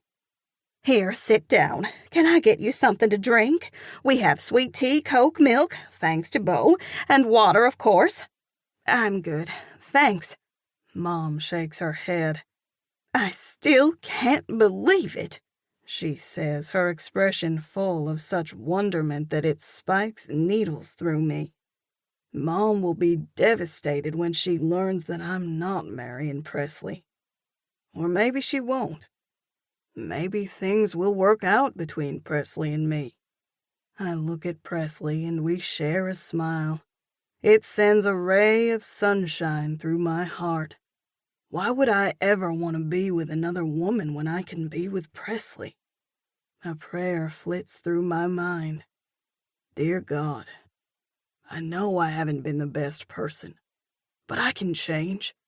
I can do what it takes to be worthy of this amazing woman that you have put in my path. Please help me to convince her that I can be marriage material. Do you need help decorating? Presley offers. Sure, Mom bubbles. I would love that. She turns to me, more tears glimmering in her eyes. I'm so proud of you, she utters, throwing her arms around my neck. You have made me so happy. Thanks, Mom, I say gruffly, taken off guard by the emotion in my throat. You sit down, too, Mom orders. She likes to place everyone. Winking at Presley, I go and sit down in the chair nearest to her. Mom sits back down, her eyes shining with eagerness. When's the date? I look at Presley. We haven't set a date yet. We're still working on that. Mom nods, taking that in. Maybe in the spring? A look of panic streaks over Presley's face. I scoot my chair closer and drape my arm around her shoulders. As soon as we have a date, you'll be the first to know. How did y'all meet? Mom asks. I launch in with the prepared explanation. Do you remember Dwight Peterson? Mom frowns. I'm not sure that I do. We graduated high school together. Dwight lives in Nashville. I probably should be appalled at how easily the lie flows from my lips. Mom buys the story hook, line, and sinker. Just as I knew she would. The poor woman wants nothing more than to see her kids married and happy. Oh, and she also wants lots of grandkids. The beauty of Fern Primrose is her love for the simple pleasures of life. Mom has had it rough, raising 2 kids on her own while suffering from fibromyalgia. I'll never forgive my selfish, deadbeat dad for walking out on the family. Penn claims that it's my hang-up over Dad deserting the family that has prevented me from making a commitment to a woman. I'm sure there's some merit in that theory, but I've never found anyone that I felt like I could settle down with. Until now. Is there a system to decorating? Presley asks. Nope. Mom laughs. Just do what I do. Slather on the icing and put lots of sprinkles on to cover up the mistakes. I can certainly do that. Presley giggles. She chooses a cookie in the shape of a star to work on first. Presley's excitement over decorating Christmas cookies makes me grin. There's something soothing about seeing Presley and Mom getting along so well. I love your Christmas tree, Presley says. Mom's expression turns appreciative. Thanks. Presley throws me a mischievous look. You really should talk to your son about his lack of Christmas spirit. I was so disappointed that he hasn't put up a tree. I've tried. Mom sighs. She throws Presley a meaningful grin. I have a feeling that he might listen to you more than he does me. Mom's cell phone rings. It's resting on the bar. I'll get it, I say as I rise from the chair. The milk is still sitting on the counter. I need to put it in the fridge. In brisk steps, I go to grab Mom's phone. It's Penn, I announce. Hello? I answer in a woman's voice. Cut it out, Beau, Penn grumbles. I know it's you. I roll my eyes. Who peed in your Cheerios? Penn and I are fiercely devoted to one another, but we sometimes don't get along. I'd venture to say that we act about the same as most siblings. You, she exclaims. Is your engagement for real? Yep, I answer easily, hoping lightning doesn't strike. Does Mom know? Oh my gosh, this is a disaster. You can't let her find out through Nellie Kinsey's blog. She spits. Nellie Kinsey is not Pen's favorite person.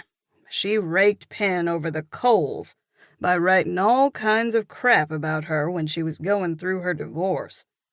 Nellie has turned over a new leaf the past several months and hasn't been as mean-spirited. Still, Pen detests her. I'm here at Mom's now, I say pleasantly. Presley's here with me. Hearing her name, Presley looks up with a hint of suspicion. I throw her a smile as I talk into the phone. She and Mom are decorating cookies. Pen rages on. Do you really expect me to believe you just up and got engaged to some woman you haven't even dated? I keep my voice conversational. You remember Presley. She's Skate's first cousin. She's from Willow. Pen's voice turns incredulous. I didn't make the connection when I saw the picture of you in the Piggly Wiggly mauling the redhead. Presley is Jean Madison. Yep, that's her. I glance at Presley again. Thankfully, she and Mom are too busy laughing and talking for her to be super focused on the conversation. The last I heard, Jean was in Nashville. She's home visiting her parents. Silence comes over the line. Pen, did I lose you? I'm still here, just trying to figure out what's going on. Her tone grows concerned. Are you in some sort of trouble? Of course not. I laugh. This is really strange, even for you. You found Memphis. Why can't I find someone? Pen's voice softens. I want you to find someone, bro. This is all just so sudden. 1 minute Randall's trying to bust your head at Clyde's Sports Grill because he thinks you're hitting on Misty. Oh, and let's not forget Tara Swanson trying to get her hooks into you. And the next minute, surprise, surprise, you're engaged? Her voice pitches high.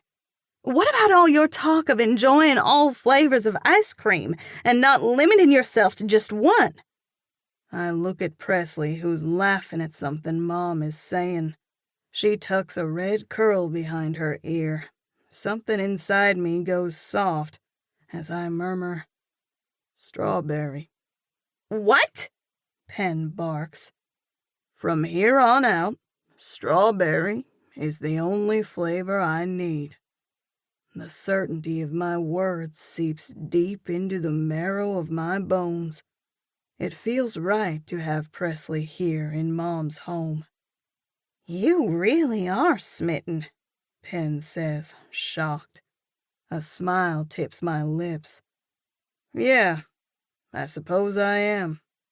I never thought I'd see the day. Mom didn't either. How did this come about? Pen blusters. I promise I'll tell you all about it when I see you in person. I switch the subject. Hey, sis, I'm gonna pick up some salt for Mom's sidewalk tonight. Do you need me to grab some for you? Thanks, but Memphis already got it. He didn't want any of our guests to slip and fall. Ah, he's a step ahead. Why am I not surprised? My brother-in-law never ceases to amaze me. If Pen can find her soulmate, then maybe there's hope for me too. I grin inwardly. Man, those are some words I never thought I'd ever think. It's funny how life's priorities can shift on a dime. I think I fell for Presley the first moment I laid eyes on her. At least the first time my grown-up eyes laid eyes on her. I was too dense to see her for the beauty she is when I was a teenager. If things weren't so crazy here, I'd head over to Mom's house right now so I could see with my own eyes this rare woman who managed to snag my brother's heart. When can I see her? She asks eagerly. I do a mental calculation. Let's see. I'm working tomorrow. I know, she asserts. I'll meet her at your birthday party on Monday. Sounds good. Jim and Jupiter. Presley and I haven't even talked about my party. I sure hope she can go. I can't wait, Pen sings. Hey, can you put Mom on the phone? I need to get a recipe from her. You bet. I take the phone over to Mom. She puts it up to her ear and begins talking as I sit back down beside Presley. She's nearly finished decorating the cookie. I take an assessment. Not bad. She studies it critically as she purses her lips. Well, I'm certainly no skeet, but it looks okay. Let's see how it tastes. Her eyes fly open wide as I grab it and take a large bite. Hey, she protests, her brown eyes sparkling with exasperation. That was rude. I hold it out to her with a wicked grin. I don't mind sharing. Last chance. I taunt as I shake the cookie. She leans in and takes a bite. That's good. The oven timer chimes and Mom gets up to remove the cookies from the oven. Presley puts a hand over my arm. How did it go with Penelope? She asks quietly. I blink. How did you know who I was talking to? I heard you call her sis, and then you handed the phone to your mom. She shrugs. It wasn't hard to put two and two together. How did she take the news of us? She read about the engagement on Nellie's blog. Oh, she says, her eyes rounding. It was touch and go at first, but it's all good now. She believed you? She whispers. Yeah. I flash a wide grin. I'm a convincing guy. I take another bite of the cookie. Don't eat all of that. She grabs it and plops the remaining piece in her mouth. That's so good, she says after chewing and swallowing. I know, Mom's cookies are great. I glance at Mom, who's transferring the cookies from the baking sheet to a cooling rack. Hey, I begin quietly. Would you mind coming to my birthday party? She looks thoughtful. When is it? Next Monday. It'll be here at Mom's house. Pen and her husband Memphis are coming. Sure. How old will you be? 30. I answer, heat crawling up my neck. Amusement dances in Presley's dark eyes. 30. She clucks her tongue. Seems like you got engaged just in time. Ha ha, I say dryly, throwing another glance at Mom to make sure she's not paying attention. Presley sighs. You came off pretty good telling your family about the engagement, she whispers. Lucky you. A shadow crosses her features. Unfortunately, I don't know that it'll go as well with my family. I tense. Really? She nods, looking worried. I reach for her hand and offer a smile. You'll have me right by your side. A giggle sputters from her lips. That's what I'm afraid of. Huh? Presley's face lights with amusement. Your reputation with women precedes you. My mom was pretty upset when she realized that I had spent the night at your house. She'll freak the big one when I tell her that we're engaged. My stomach squeezes, as much as I don't want to. The right thing to do here is to give her an out. I hate to cause you so much trouble. I guess we could call the whole thing off. I hold my breath, hoping with everything in me that she won't take me up on my words. She lifts an eyebrow, a soft chuckle issuing from her throat. Trying to get rid of me already? I lean forward, my gaze going to her lips. And miss out on that endless supply of kisses? Never, I murmur, pleased to see color rise in her cheeks. I trace the lines of her even features, thinking how I'm the luckiest man alive that she's even given me the time of day. Determination flashes in her eyes as she juts out her chin. I gave you my word and I'm sticking to it. We're seeing this thing through. Relief swells over me. Good. I raise my free hand up and cup her cheek. You're pretty spectacular, Presley Jean Madison. Her lips curve into an amused smile. And you're pretty charming. No wonder the women fall at your feet. Before I'm even fully aware of what I'm saying, a statement flows from my lips with such sincerity that it surprises even me. That's just the thing. As it turns out, I don't care about the other women. I pause, locking eyes with her. I only want you. She blinks several times. I don't know what to say to that. You don't have to say anything. If you don't believe me, that's okay. I'll work hard to prove it to you. Presley's eyes grow moist, jaw working. She gives me a questioning look.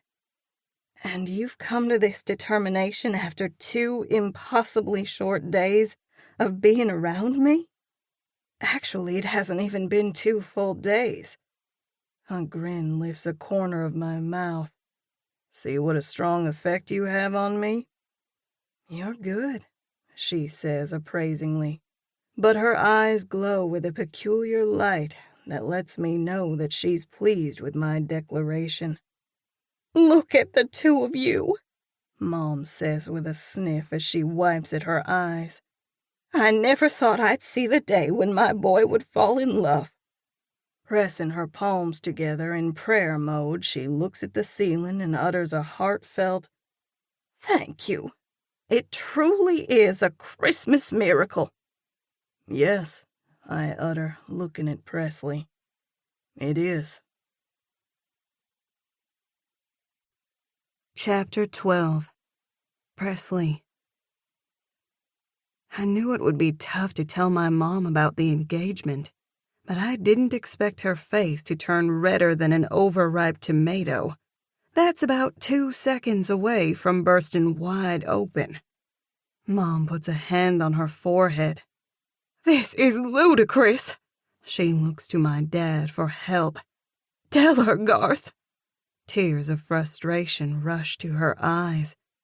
I feel like I might start crying too. Why did I ever let Beau talk me into this fake engagement? Wasn't I worried about how the news would affect my parents and my siblings? When Grandma Maisie finds out, there'll be the devil to pay. We're in the living room of my parents' home.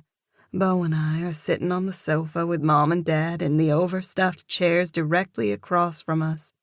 The room looks like a scene straight out of Hallmark, with the expertly decorated Christmas tree and its twirling red and gold ribbons. There's a crackling fire in the fireplace. The mantel is decked out with greenery and ribbons as well as stockings. Beau is sitting close with his arm around my shoulder. As if sensing my tumultuous emotions, he begins rubbing circles over my shoulder. Surprisingly, it helps. Something changed between Beau and me when we were at his mom's house. Those words he spoke sank deep into my heart, making me believe that he does care. As crazy as it sounds, I'm starting to believe, or hope, that Beau and I really can build a future together. My dad pushes his glasses higher up on his nose before clearing his throat. Dad has always been the voice of reason in the family, and Mom the hothead. People always attribute her temper to her red hair, but I don't think that's necessarily true. After all, I don't have an especially hot temper. Sweetheart, Dad begins, addressing his comments to me. This is all such a shock. He glances at Mom and then back at me. We thought you were in a relationship with your music manager, and now we find out that you're engaged? What happened with Alden? Mom wants to know. You hate Alden, I assert, glaring at Mom. I would think you would be glad that I'm engaged to someone local. I don't hate Alden, Mom snips. I'm just not crazy about his shaggy hair and the earring. She shakes her head. Don't try to steer this conversation off track. Her eyes flash with frustration. Presley Jean Madison, you were just in a car accident. She makes a point of looking at my bandage. You're not thinking clearly. She sucks in a breath. You're certainly not in any state to be making life-altering decisions. What you need to do is take a step back and give yourself time to process everything that has happened. Her voice cracks. Do you even know what you're going to do about your car? Actually, yes. Thanks to Beau. He called a friend who's a police officer. He went out and filed a report today, and then a towing company moved it to the auto body shop that my insurance company recommended. An adjuster will go out and look to see if my car can be repaired or if it's totaled. Dad looks impressed. You did all that? Yes, with Beau's help. I turn and give him an appreciative smile. This is just all a lot to take in. Mom's doomsday attitude tromps on my nerves. I swallow the dryness in my throat as I hold up a hand. Look, I don't blame you for being surprised by all this. Emotion rises in my chest. Sometimes the unexpected happens and you just have to go with it. I glance at Beau, who gives me a reassuring smile. Mom gives Beau a hard look. What assurance do we have that your intentions toward our daughter are sincere? She and Dad both zero in on Beau, waiting for him to answer. Mr. and Mrs. Madison, Beau begins. I understand your reservations, especially given my past reputation. Chalk one up for Beau. I can tell that his direct manner has gotten their attention. It's much better to call out the elephant in the room than to skirt around it. Call us Garth and Joanne, Dad requests. Really, Garth? Mom says in irritation. He holds up a hand, his voice firm. Jean is a grown woman. If she's determined to marry Beau, then we need to extend a hand of friendship to him. This whole thing is absurd, Mom mutters as she folds her arms over her chest in a huff. Dad ignores Mom's little tantrum and motions at Beau. You were saying? Beau takes in a breath before removing his arm from my shoulder and leaning forward.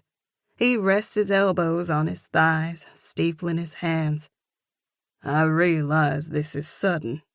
Tell us something we don't know, Mom grunts. I just shake my head. Mom can be such a drama queen sometimes. Then again, in her defense, this engagement thing did come out of nowhere.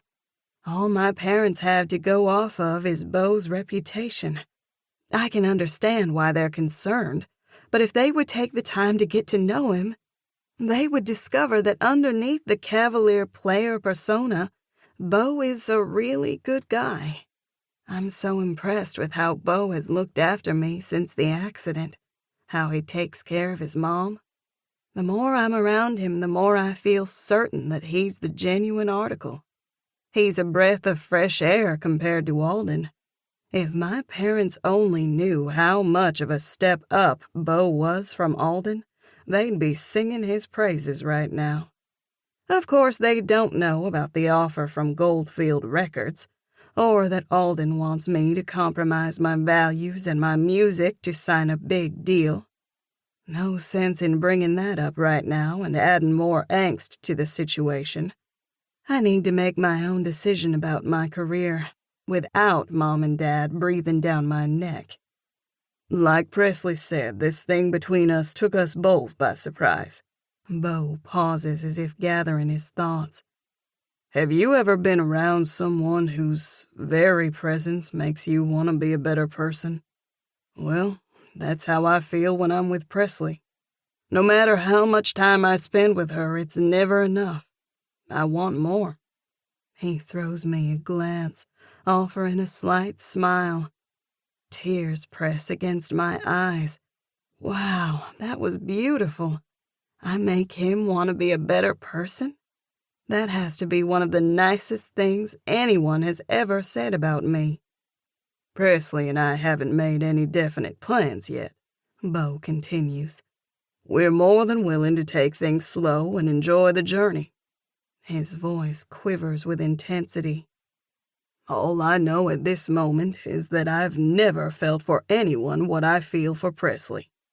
And that speaks volumes." My voice catches in the back of my throat. I can feel my eyes shining as I touch his arm, prompting him to turn and look at me. "Do you mean that?" A smile tips his lips. "I do." Laughter gurgles in my throat. "That's good." "I think so," Beau agrees, his blue eyes zinging with faint amusement. "Well, I'd hope he feels that way about you since y'all are engaged," Mom retorts. "I like the part about taking things slow," Dad interjects. He meets Beau's eyes. "We'd certainly like to get to know you." "I'd like that too," Beau says sincerely. Dad takes in a deep breath like he's intent on wrapping up the conversation. As a production manager at the chemical plant, Dad has no doubt had plenty of practice settling squabbles between workers. He speaks in a voice of authority as if the matter is settled. "It sounds like y'all are being cautious and taking your time. I can respect that." Mom's eyes fly open wide. "Garth!" He spreads his hands. "What do you want me to say, Joanne? He seems like a stand-up guy." "Oh, he is," I punch out with vehemence. "When your grandma hears about this, she'll pitch a conniption fit." Mom presses her lips together, eyeing me with not only a steely disappointment, but also a checkmate look that says, if your dad won't take care of this, your grandma will. "Probably," I concede, "but at least Grandma will have the good grace to be polite to Beau instead of castigating him to his face." That's true. However, Grandma's dual-edged politeness has the power to cut much deeper than Mom's blustering. Mom has a big bark and a little bite. Grandma is the opposite. Mom's face rages red, but the corners of Dad's lips quiver like he's trying to hold back laughter. He looks at Beau. "You sure you're up for all the estrogen that flies around in this family?" He motions at Mom and me. "Especially when these two get together." "I'm used to it," Beau responds matter-of-factly. "I grew up with my mom and sister." "Ah, you do understand." Dad looks at Beau as if seeing him through new eyes. "You know," he reflects, "I think you and I are going to get along just fine." He turns to Mom. "Do we have any of that lemon cream pie left? It sure sounds good right about now." "Yeah," she mutters. "I'll get it." After the pie is served and eaten, Beau announces that he needs to get going. I can't entirely explain the strong disappointment that jabs through me at the thought of not being with him. It's silly. Downright pathetic, actually. We've been together for such a short period of time. Maybe my feelings stem from some underlying fear that this has all been some magical dream, and when Beau leaves, the fairy tale will be over. I walk him outside, feeling shy all of a sudden now that the two of us are alone. By unspoken consent, we linger on the front porch. Neither of us is quite ready for the evening to be officially over. It's biting cold. I should have put on a coat. Shivers run through me as I hug my arms, my teeth chattering. "Come here," Beau utters, pulling me into the warmth of his arms. I snuggle against his chest, noting the firm definition of his muscles. The scent of his leather jacket permeates my senses. I raise my head to look up at him. The thin porch light plays shadows over his features, making his jaw look even more pronounced. "You handled yourself quite impressively." His eyes round. "You think so?" "Absolutely." "Your mom's not too happy," He winces. I'm sorry I put you in this situation. I was thinking about me and how excited my mom would be. His voice trails off. I should have given more thought as to how our engagement would affect you. Interesting that he didn't say fake engagement, but simply engagement. Am I reading too much into this? Probably. I'll be fine, I assure him.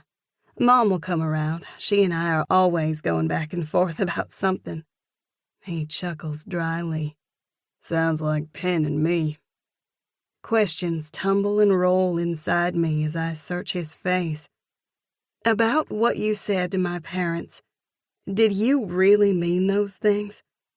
I still can't get over how he said that being with me makes him want to be a better person. I did. My heart leaps. Really? I'm unable to contain the large, gooberish smile stretching over my lips. He caresses my face, sending tantalizing tingles cascading through me. What's happening here? The vulnerability in his penetrating eyes calls to me. All he has to do is keep looking at me with such tenderness, and I'm a goner. I'm not sure, I admit. In the course of 24 hours, I've gone from holding a childhood grudge to being so grateful that you not only rescued me, but have stayed by my side and helped me through a difficult ordeal. And now, surprise, we're engaged. I laugh softly. He grins. When you put it like that, this all does sound crazy. He lowers his hand from my face. My stomach tightens. Do you regret it? Not for 1 second, he says fiercely, pulling me closer and wrapping both arms around my waist. I relax my shoulders. Good. He searches my face. What about you? Do you regret it? No, I answer instantly. What about Alden? There is that. I can't exactly admit that Alden and I were on the outs before I even fell for Beau. Not when I've been using him as an excuse. I certainly don't want Beau to think I've been playing him. Gah, that would be bad, since I've been harassing him about being the player. I'll take care of Alden. His eyes flash with jealousy. Or you could let me take care of him. I tip my head in amusement. You know, I seem to remember you offering to help with that earlier. A smile fills his face. And you turned me down. I did. Better let me deal with Alden, I say lightly. Okay, he sighs. Have it your way. So, when will I see you again? His eyes light with pleasure. I haven't even left yet, and you already miss me. Don't flatter yourself, I quip. The corners of his lips droop. You won't miss me? I can't help but laugh. He's so boyishly cute and so devilishly charming. I'll miss you, I say easily. He has no idea how much I'll miss him. I report to work bright and early in the morning for a 24-hour shift. And then Sunday you'll need to catch up on sleep. I should probably do that, he acknowledges. I'm tempted to ask Beau if he wants to go to church with my parents and me, but he will have just finished his shift and will probably be exhausted. Guess where I'm going tomorrow? Where? He asks with such a clear note of hesitancy that it makes me wonder if he worries that I'll somehow see Alden. I really need to put closure on my relationship with Alden. Of course, that will involve talking to him, which also means that I need to figure out what I'm going to do about the festival. At any rate, I can't keep ignoring Alden forever. I realize that Beau's waiting for me to answer as my mouth shoots out the words, "To the library." His eyes pop with surprise. Really? Yep, Your mom asked me to bring my guitar and sing a couple of songs for the kids who'll be there for story time. Wow, that's awesome. You and Mom sure hit it off. She's great. Always has been, even when I was a kid. My mind goes to something else. I wonder if I dare broach a certain topic. My quandary must have shown on my face because Beau asks, "What's wrong?" Nothing's wrong. I suck in a quick breath before diving in. I'm just wondering how much of our relationship is real and how much is fake. I force a laugh. I'm not delusional enough to think that we could simply declare ourselves engaged and float off into the sunset. I pause, looking into his eyes. My heart begins hammering against my ribcage as the words fall from my lips. And yet, so much of it feels real. My cheeks go hot with that admission. I hold my breath, waiting for his response. He nods in understanding, looking thoughtful. It is a tricky situation. His eyes sparkle with wicked amusement. I guess we should start by dating first. Laughter gurgles in my throat. You think? He leans close and murmurs in a husky tone. I'm all about the dating, so long as we keep up the endless supply of kisses. My lips part in anticipation as his mouth captures mine in a long, thorough kiss that wicks a slow, smoldering fire through my veins. I sure do like being engaged to Beau Primrose. Chapter 13. Presley. What? Are you freaking kidding me? Laughter bubbles from Skeet's lips as she grabs my arm and moves it back and forth. You have a fake fiancé, she sings. I was only thinking that you needed a fake boyfriend for the holidays, but this is so much better. Shh, I hiss, glancing around. Someone will hear you. The two of us are in the kitchen section of the bakery that Skeet manages. An older lady named Martha is working the front counter, and there should be customers inside the bakery. Skeet waves a hand. Nah, Martha is deaf as a bat. She won't hear a thing. I snigger. You mean blind as a bat? I believe the saying is stone deaf or deaf as a stone. A sheepish grin curls Skeet's lips. You know what I meant. I do. Her eyes glitter with curiosity. I want to hear every last detail. She clicks her tongue. You and Beau certainly seem to be getting along well in the picture that I saw of you on the blog. Her eyes narrow. I can't think of a better revenge for your two-timing ex than for him to see you kissing Beau. Confusion whirls inside me. Huh? What are you talking about? Skeet rocks back, touching her hair, which is pinned up into a net. I thought you knew. I mean, it's been all over the news and social media. She makes a face. Let me rephrase that. I don't know that the news has been everywhere, but I follow Alden and you on social media. Also, I keep up with the music scene in Nashville. Because of you. My throat closes and I swallow to clear it. What's going on? Skeet begins blinking so fast that I swear her dark lashes are trying to take flight. Alden and Lovey Barnes? The air leaves my lungs. What? Sympathy touches Skeet's pretty face as she catches hold of my arm. Maybe you should sit down. Dizziness rolls over me as I allow Skeet to lead me over to the nearest stool where I collapse onto it. Skeet pulls up a stool and sits down so that she's facing me with our knees touching. Take a deep breath, she encourages, grabbing hold of my hands. I gulp in a scoop of air, feeling the relief of my head clearing a fraction.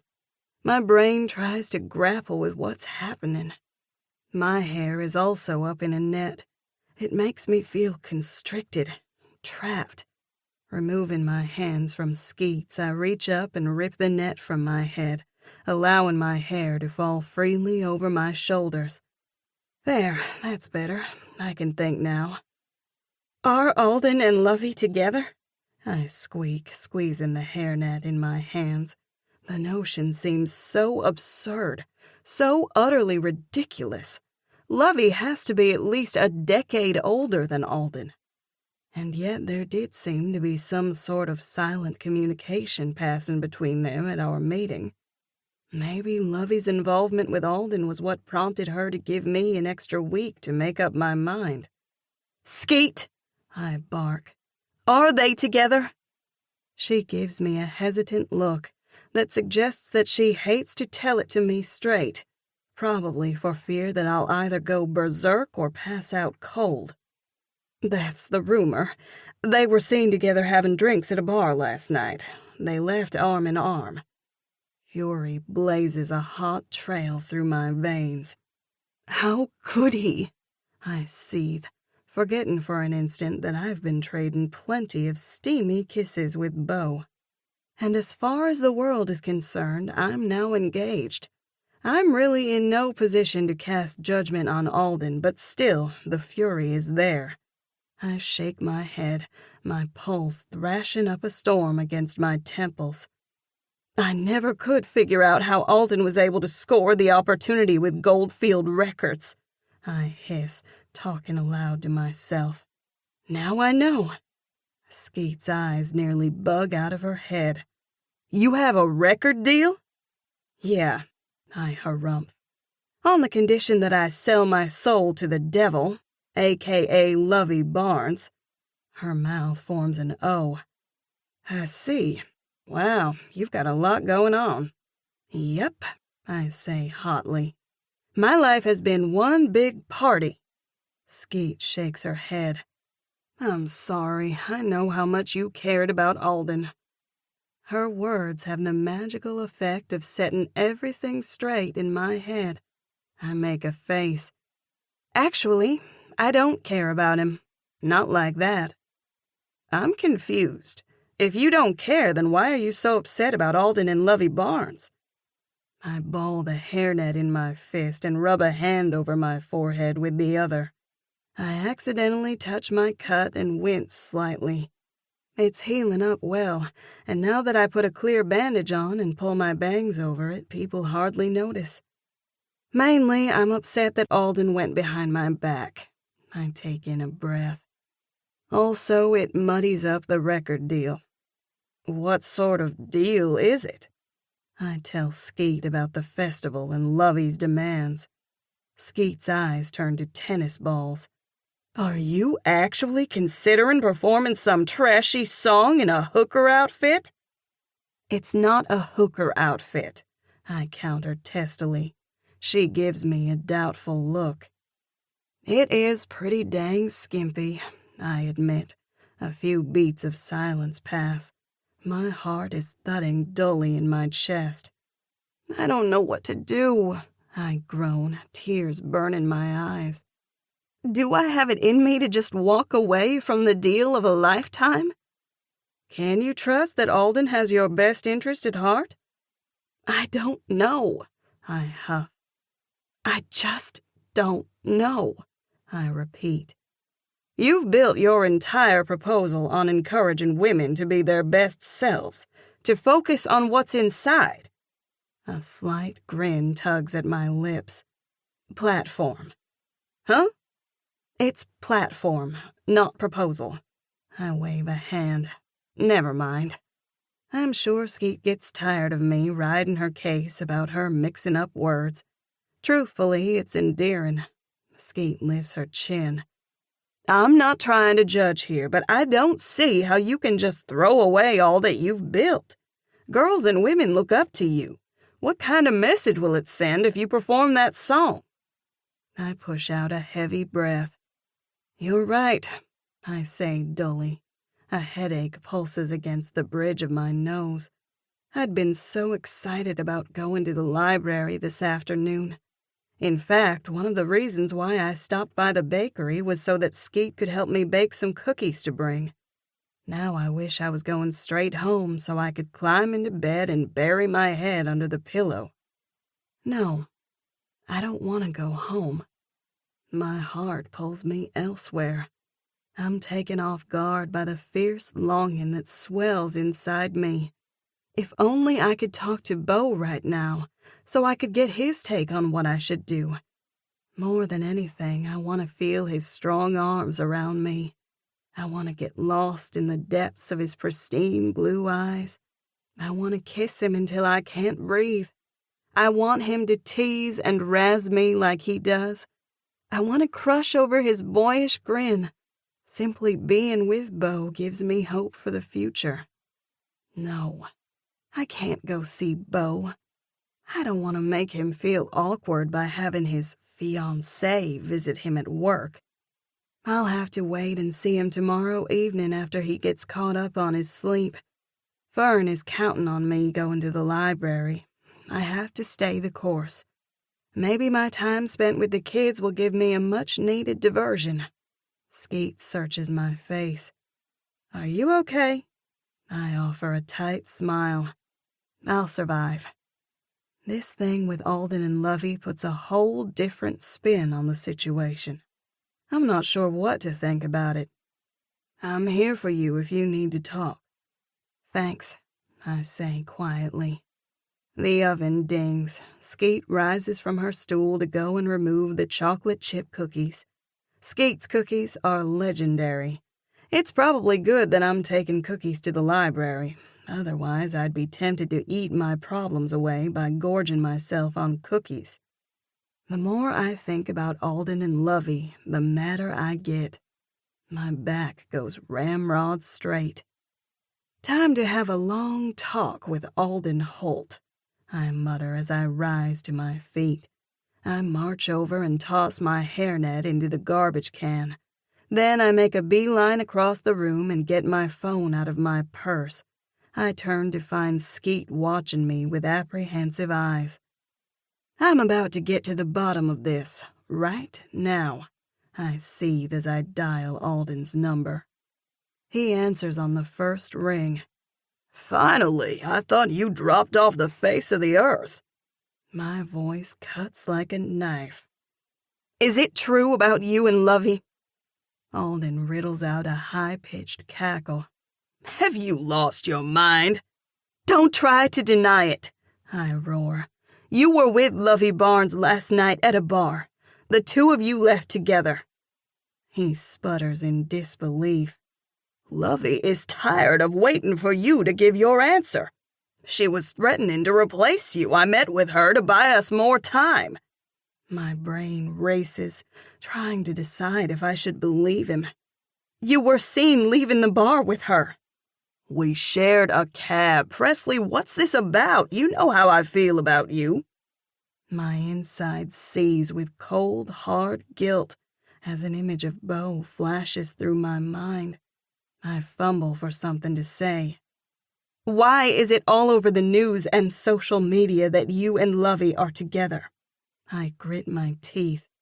And I don't mean together in a business sense. You know how cutthroat the media is. They thrive on gossip. I swallow, trying to gather my thoughts. So you and Lovey aren't together? Of course not, he says with righteous indignation. I can't believe that you think I would stoop so low as to get together with Lovey. Do you not know me at all? Wow. Talk about a doozy. My dull headache has escalated to a piercing pain that is stabbing through my skull. Things haven't been right between us for a long time, I say flatly. I know, Alden admits softly. We need to fix that. A long pause stretches between us until Alden speaks. I've stopped by your apartment a couple times. Where are you? In Comfort. His voice shoots up. You're home? In Alabama? Yep. I turn to look at Skeet, who's watching me intently. When she realizes that I caught her, she starts busying herself with the cookies. You could have told me, He pouts. I needed some time alone to sort things out. Well, have you? He presses. Annoyance blazes over me. Have I what? I grumble. Sorted things out. Not really. Quit being so difficult, Presley. This is a simple situation. You're being given the chance of a lifetime here. Something occurs to me. You know, you never did tell me how you managed to work the deal with Lovey. Even through the phone, I can almost feel him sweating bullets. Aha! There is more to this thing with Lovey Barnes than he's letting on. Well, I press.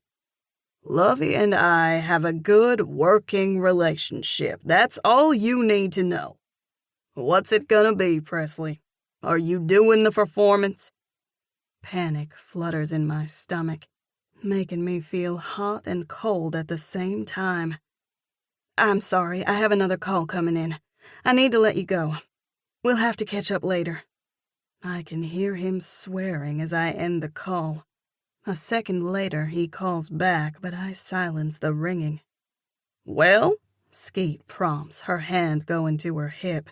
What did the yellow-belly lizard say? I think she meant yellow-belly snake, but I'm not going to point that out to her. I take in a deep breath as I go over to where she's standing. He claims that there's nothing going on between him and Lovey Barnes. Her eyes widen. Seriously? I nod. According to Alden, he met with Lovey to buy more time for me to make a decision. And you believe him? My mind does a quick rerun back to the meeting with Lovey Barnes. No, I don't believe him. I think there is something going on between Alden and Lovey. Alden has never told me how he was able to work a deal with one of the top record labels in the country. When I've asked him, he evades the topic. Scumbag, Skatie mutters. I place my phone on the counter. Do you have any ibuprofen by chance? Sure. She goes over to a cabinet and retrieves 2 capsules. She drops them in my palm before getting me a glass of water. Thanks, I say, wolfing the capsules down. After 20 or so minutes, the ibuprofen does the trick. I point to the cookies. Can I have one? Sure, but they may still be gooey. The gooier the better. I pick up a cookie and take a large bite. I close my eyes, savoring the sweetness of the tender dough mixed with the sharp taste of the semi-sweet chocolate chips. That's delicious. I'm starting to feel better already. Hey, this is changing the topic, but you have something to wear for the Claiborne party next Saturday? My eyes widen. Yikes, I haven't even thought about it. I was afraid of that. Don't worry, I've got you covered. Albany has put aside some dresses for you to try on.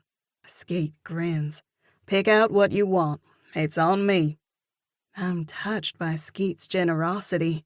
You don't have to do that. It's the least I can do since you're performing to help me out. Thank you. She shrugs. It's no big deal. Albany has given me a huge discount. How's her boutique going? Really well. Skatie trills out a deviant giggle. That is, if she and her mom can keep from killing each other. They run the boutique together. I roll my eyes.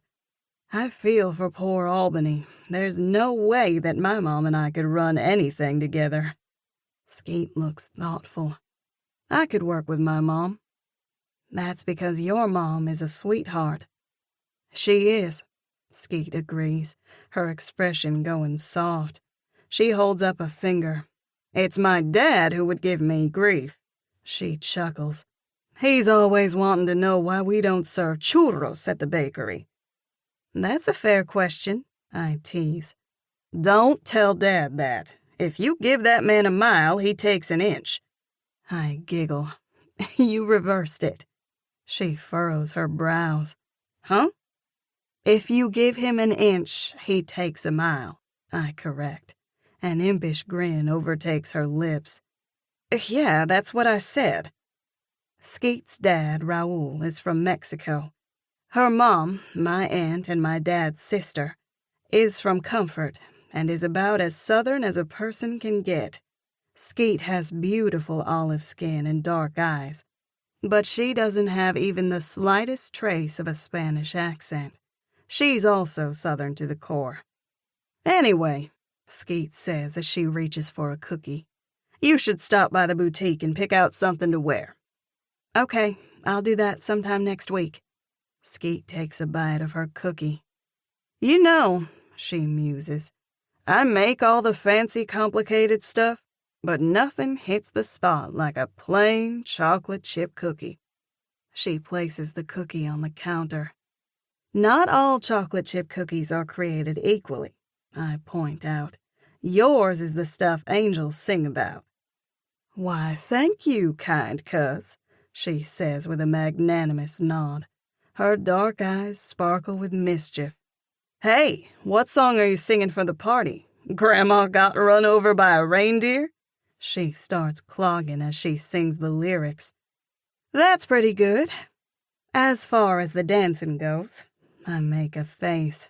As for the singing, well, you'd better stick to baking. Laughter rolls from Skeet's throat. That's why I have you, cuz. You can sing like a crow. Or a canary. She rolls her eyes. That too. Skeet was a clogger in high school. She belonged to a group that performed around the country. I see you're keeping up on your skills. It's good exercise. She stops and takes another bite of her cookie. I can eat what I want and instantly work off the calories. She puts the cookie down and starts back dancing. Skeet, Skeet, I laugh, shaking my head. They broke the mold when they made you. After a few minutes, she stops clogging. Phew, she sighs, catching her breath. I think that earned me the rest of the cookie. She picks it up from the counter and commences eating. I give her a probing look. Tell me about you and Wade Claiborne. She chokes on her cookie as she doubles over, hacking out coughs. Are you okay? She nods vigorously before straightening up and pounding the center of her chest with her fist. That went down the wrong chimney. She places the remaining part of the cookie on the counter. Your reaction tells me all I need to know. You like him. Her face goes scalding red. Just because I happen to choke doesn't mean anything. It's okay. You can tell me the truth. I no longer have any feelings for Wade. Promise. Okay, she growls. I like him. Too bad he's all lovey-gooey over Colette Williams. She finishes with a long face. Maybe he'll come around. I can dream, Skeet says sullenly. I glance at the clock on the wall. It's 1:30. My pulse picks up its pace. I'd better get going. I'm supposed to be at the library at 2. I'll get these cookies packed up for you. Oh, don't forget your phone. Thanks, I say, grabbing it. Skeet tips her head as she motions to the cookies. You sure are going to a lot of trouble to impress Beau Primrose. The collar of my shirt feels a size too tight. Can't I do a good deed without having you read something into it? I harumph. Skeet's eyes simmer with innuendo. If you don't like Alden, then who do you like? I rock back, frowning. Who says I have to like anyone? A coy smile fills Skeet's face as she begins chanting. Presley and Beau sitting in a tree. Kissing. I reach for a nearby dish towel, wad it up, and throw it at her. It hits her right between the eyes. You know it's true, she taunts, catching the towel before it falls on the floor. The die was cast when he rescued you from that accident. You know what happens to all those fake engagements on Hallmark, don't you? What? I grumble, knowing she's about to tell me whether I want her to or not. She gives me a meaningful look. They become real. Chapter 14. Presley.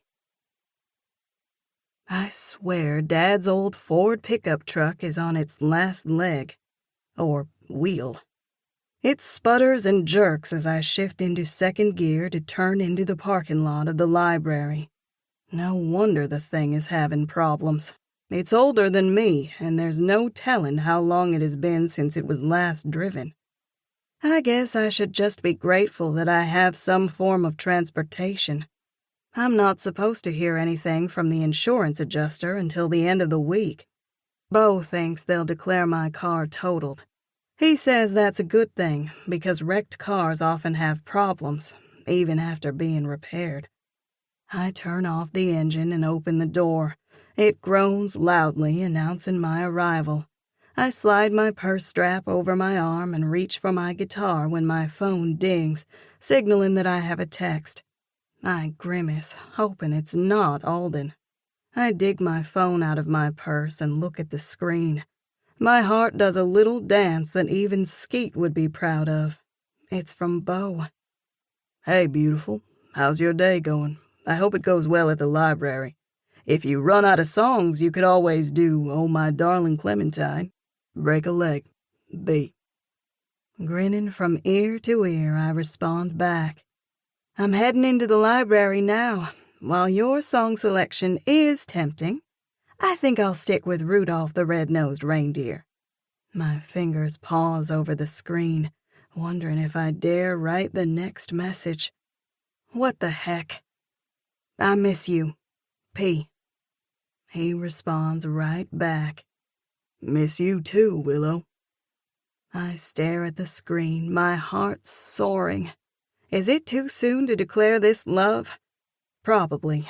Okay, I'll chalk it up to having an intense form of infatuation and like. Gah, that sounds dumb. Not wanting to be late, I drop my phone into my purse and reach for the guitar and tin of cookies. Memories flood my mind as I walk through the sliding glass doors and in through the foyer. The smell of books, wood, and several other scents I can't pinpoint blend together, taking me right back to my childhood. I go up to the front desk, which is decorated with swags of gold tinsel and pre-made velvet ribbons with plastic bells in the center. Hello, I begin in a quiet tone. I'm here to see Fern. The woman is wearing a Santa hat. She looks up from the open book she's reading and tosses me a broad smile. Hey, you! Long time no see. I study her face. Thankfully, recollection comes to me instantly. Trinity Jones? We graduated high school the same year. Trinity looks almost exactly the same as I remember, with her short, corkscrew blonde hair and pink cheeks. Trinity and I didn't run in the same circles. She was the peppy cheerleader type, whereas I was a member of the marching band and beta club. She holds out her hand, wiggling her fingers. It's Trinity Cook now, she coos. Jojo and I got married. Congratulations. I can't remember who Jojo is, but I don't want to tell Trinity that. Her voice goes juicy. Congratulations to you, too. Fern is thrilled about the engagement. The whole town is in an uproar. We never thought Beau would settle down. I guess all it takes is for the right one to come along. You look terrific, by the way. She twirls a finger. I like what you've done to your hair. Thanks. She didn't notice the cut. That's good. My bangs are doing the trick. She frowns, looking at my hand. Beau didn't give you a ring? Shame on him. Crumb. This is the first time I've even thought about an engagement ring. We've got one on order. It hasn't come in yet. Oh, I bet it's a beaut. It's something. I glance around. Is Fern here? Sure is. She's already in the children's section waiting for you. Trinity leans forward, lowering her voice. I'm so glad you could come and spread some Christmas cheer. Jeremy Elkins and his poor family have been through it. This is his second round of battling leukemia. I'm sorry. I stammer. That's terrible. Sympathy for Jeremy and his family wells inside me, but I have no idea how this relates to me being here. I'm supposed to sing to the kids who are coming to story time. Trinity nods. Fern has Jeremy come at 2, and then the other kids come at 3. She doesn't want Jeremy to be exposed to all the germs the other kids bring in. Oh, wow. My admiration of Fern grows even more. I look toward the children's section. I'll head there now. Good luck, Trinity chirps. I pad across the carpet and go under the wooden arch leading to the children's section, where I find Fern sitting on an ottoman and talking to a frail boy in a wheelchair. I guess him to be around 10 years old. He's bald and wearing a ball cap. A woman, whom I assume to be Jeremy's mom, is sitting in a chair beside him. When Fern sees me, a smile lights her face. She pats Jeremy's hand before standing and coming toward me. Hello, I'm so glad you could come. Thank you. She gives me a hug. I would hug her back, but I can't while holding my guitar in one hand and cookie tin in the other. Fern is dressed simply in a red sweater and chocolate brown slacks. She doesn't have on a speck of makeup, and her short silver hair is styled more for convenience rather than fashion. I hold out the tin. I come bearing gifts. What did you bring? She asks eagerly as she lifts the lid of the tin and peers inside. Chocolate chip cookies, compliments of Abigail's Bakery.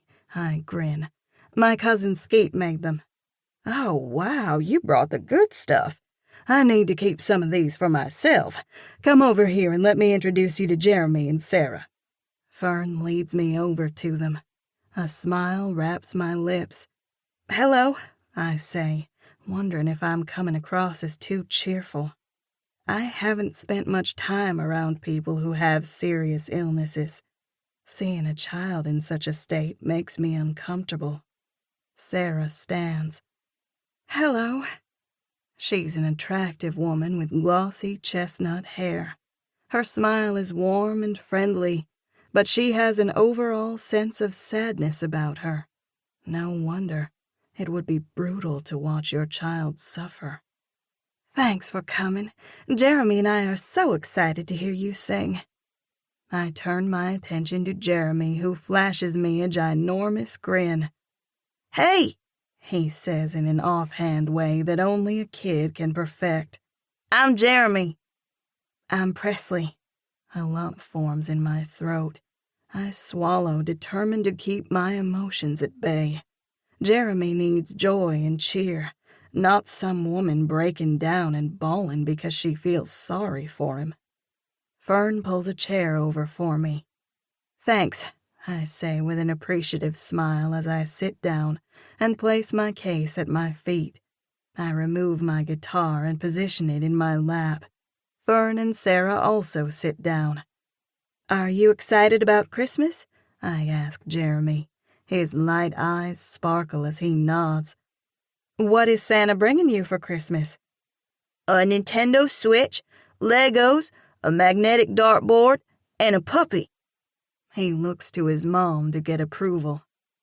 We'll have to see about the puppy, Sarah says diplomatically. He pumps his fist. Man, I'll have to keep working on her. A chortle tickles my throat. Jeremy has a big personality. I relax, realizing that I don't need to treat Jeremy any differently than I would any other kid. What's your favorite Christmas song? Up on the Housetop? That's a good one, I agree. It used to be my favorite too. Will you sing it with me? You betcha. I smile as I begin strumming and singing. Jeremy joins in. Come on, Mom, I urge when we get to the chorus. At that, Sarah and Fern chime in. We sing several more songs of Jeremy's choosing. After a while, I can sense that he's getting tired. Sarah must have picked up on it too, because she says, Thank you so much, but we'd better get going. Would you like to pick out a sugar cookie before you leave? Fern asks. That will be great, Jeremy says. We'll give you a chocolate chip cookie, too. Fern smiles at Sarah. Maybe one for your mom, too? They're from Abigail's bakery. Skeet made them. In that case, I'd love one, Sarah says. Thank you again, she says to me. It was my pleasure, I say sincerely, grinning at Jeremy. Remember, Santa's always watching and checking his list. You'd better be good so Santa will bring you all the presents you want. I'm always good, he brags. He cuts his eyes at his mom. I'm even good enough to get a puppy. We'll see, Sarah says evasively. Thanks for the songs, Jeremy says. You're a pretty good singer. You're pretty good, too, I grin, giving him a high five. Fern brings over the platter of cookies that she decorated the day before and lets Jeremy select his favorite. She and I both say goodbye to Sarah and Jeremy and watch as Sarah wheels him out. Fern turns to me. Thank you. That meant a lot to him. A feeling of warmth envelops me. It meant a lot to me, too. Thank you, I utter, my eyes going moist, for giving me such a wonderful opportunity. Trinity said that Jeremy is battling leukemia for the second time. He is, Fern answers solemnly. According to what Sarah has told me, the doctors are hopeful. Fern lifts her wrist and glances at her watch. We have about 20 minutes before the other kids will start arriving. Plenty of time for us to have a chat. My stomach tenses. I certainly didn't expect to be given the 3rd degree. I hope I can hold up under the pressure. Fern motions to a couch along one wall. Let's go over and sit down where it's comfy. I place my guitar into the case and follow Fern to the couch. We sit down beside one another and she angles to face me. I can't tell you how excited I am about you and Beau, she begins. Relief sweeps through me. I'm excited too. Beau is a good man, she says with such genuine feeling that it brings tears to my eyes. Yes, I agree. I can see that. He's also complicated. The strip between my shoulder blades tightens. What do you mean? A slight smile tilts her lips. I'm sure I don't have to tell you about Beau's history with other women. Heat stings my cheeks. No, I croak. Do you know the background about Beau's father? No, he hasn't mentioned much about it. I berate myself for not thinking to ask Beau more about his history. Then again, everything has unfolded so fast, like a whirlwind. There's no way I could anticipate this conversation. She nods. I'm not surprised. Beau's dad, Chris, left when Beau and Penelope were little. Sadness touches her features. Chris's leaving hit Beau the hardest. Being the oldest and the only boy, he has always felt the need to protect Penelope and me. Yes, I can see that. A smile curves my lips. Beau's loyalty to you and Pen is one of the things I most appreciate about him. I agree. I couldn't ask for a better son. She pauses, her eyes meeting mine. I only had to be around you and Beau for a short period of time to see that he feels things for you that he's never felt for anyone else. Pleasure glows through me, but before I can bask in it too long, I see Fern's strained expression and sense that something not so good is coming. Beau has a hard time getting close to anyone. Maybe he fears deep down that he'll end up following in his dad's footsteps. My breath catches. This is not good. I can't be with a guy I don't trust. I've been down that road with Alden and don't want to keep repeating the same mistake over and over. Fern reaches for my hand, her voice becoming soothing. Don't worry. I don't think for 1 minute that Beau would ever desert you or your future children. He's loyal to the core. She takes in a breath. The only reason I'm telling you this is so that you'll understand why Beau has dated so many different women. I had no idea, I say quietly. This new information actually makes me feel even better about Beau. How could you know? She offers me a sympathetic smile. Beau doesn't often talk about his feelings. I know he carries a lot of anger over Chris's betrayal. Normally, it comes out with Beau being a hothead and getting into scuffles. My eyes round. I didn't know that about him either. Fern chuckles. Well, you were bound to find out sooner or later. I guess it's better to hear it from me. She pauses.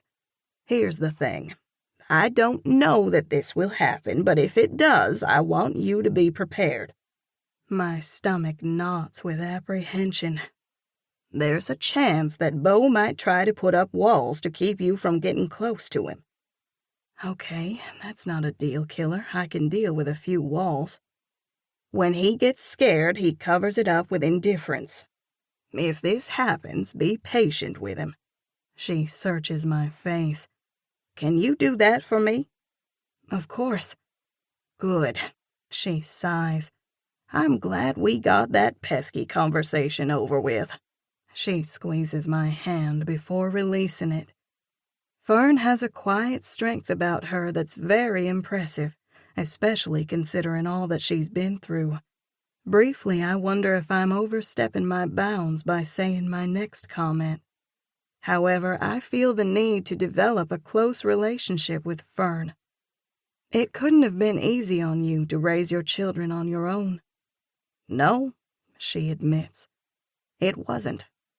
A rueful smile tips her lips. Between that and the fibromyalgia, there was a time when I wondered if I had it in me to keep going. My jaw grows slack. You have fibromyalgia? She nods, looking surprised. Beau didn't tell you? No, I had no idea. How in the world did you manage to get through it all? Lots of prayer and persistence. Her eyes take on an angelic glow. Whenever I would start feeling down, I would look around for someone worse off than me and find a way to help. I jerk, realizing the significance of her words. You helped Summer and me. My throat goes thick. I didn't have many friends growing up. I looked forward to coming to the library. It was my haven. You were always so kind. You fostered my love for reading. The flame was already there, Fern says offhandedly, deflecting my praise. You helped so many people, like the way you just helped Jeremy and Sarah. She gives me a perceptive look. Actually, I'm not the one who helped them today. You are. You used your talent for music to lift those in need. The good Lord has blessed you with a great gift.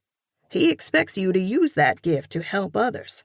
If you always keep that mindset, you can never go wrong. Her words burn me to the core. I can't help but think about Lovey Barnes and the festival. When I started with my music, that was my intent, to empower women.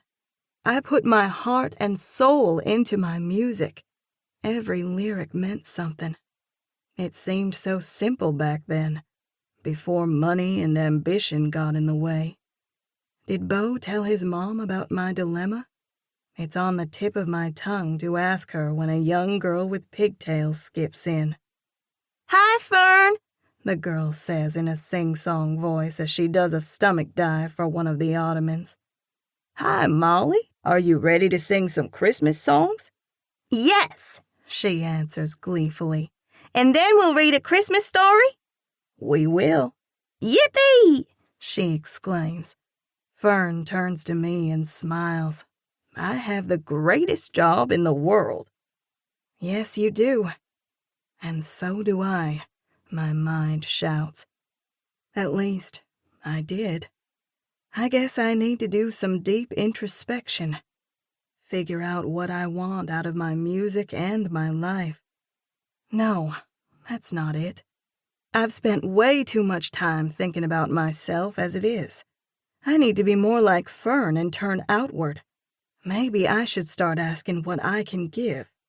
I've prayed so hard and long to have success with my music career. I certainly can't turn my back on God now. I have to walk in His path, do what He would do. Do I have the strength to choose the right path, rather than the easy, guaranteed success path? I guess that's what it all boils down to. Maybe we will all at one time face that critical moment where we find out what we're truly made of. A prayer goes through my mind. Help me to choose the right path. Give me the courage and strength to face this situation and see things clearly. Help me to be more giving like Fern and less self-serving. Please, help me to find peace. Chapter 15. Beau. You'd better hurry and make a wish, Pen jokes. before all those candles burn down the house. She turns to Presley. 30 candles is a lot. I had to buy 2 boxes. Aha, I say dryly. I glance across the table at Presley, who's wearing a large smile. She's everything and more than I could have ever wished for. I close my eyes and blow out the candles. Memphis throws me a teasing grin. Are we really supposed to eat a cake that he's been blowing all over? Pen makes a face. Well, now that you put it that way. Now, children, Mom chides as everyone laughs. Pen, you cut the cake, Mom directs. I get the first piece, I brag. Better enjoy it, big brother, Pen pipes in, because the special treatment only comes around once a year on your birthday. I'll milk it for all I can, I say, throwing Presley a wink. As much as I'm enjoying my birthday party, I'm looking forward to getting her all to myself. We've already spent most of the day together. Presley took me to breakfast at the restaurant that's just off Main Street. Then she insisted that we go to the community center where we participated in the gingerbread house contest. I never thought that I'd be okay with letting a woman drag me to decorate a gingerbread house, but it was surprisingly enjoyable. Of course, our gingerbread house collapsed from all the frosting I piled on the roof. After everyone gets a slice of chocolate cake and ice cream, we sit around the table, eating and trading war stories about our growing-up years. Pen can't wait to tell Presley all the dirt on me. Her eyes dance as she looks at Presley and me. Did Beau tell you what happened the first time he met Memphis? I groan as I sit back, fiddling with my napkin. Come on now, no sense in dredging up the past. Presley's expression kindles with interest. This sounds good. It is, Memphis hoots. Your boy here got his batootie whooped. Hey, I counter. I got in a few good blows. Presley's eyes widen. There were blows involved?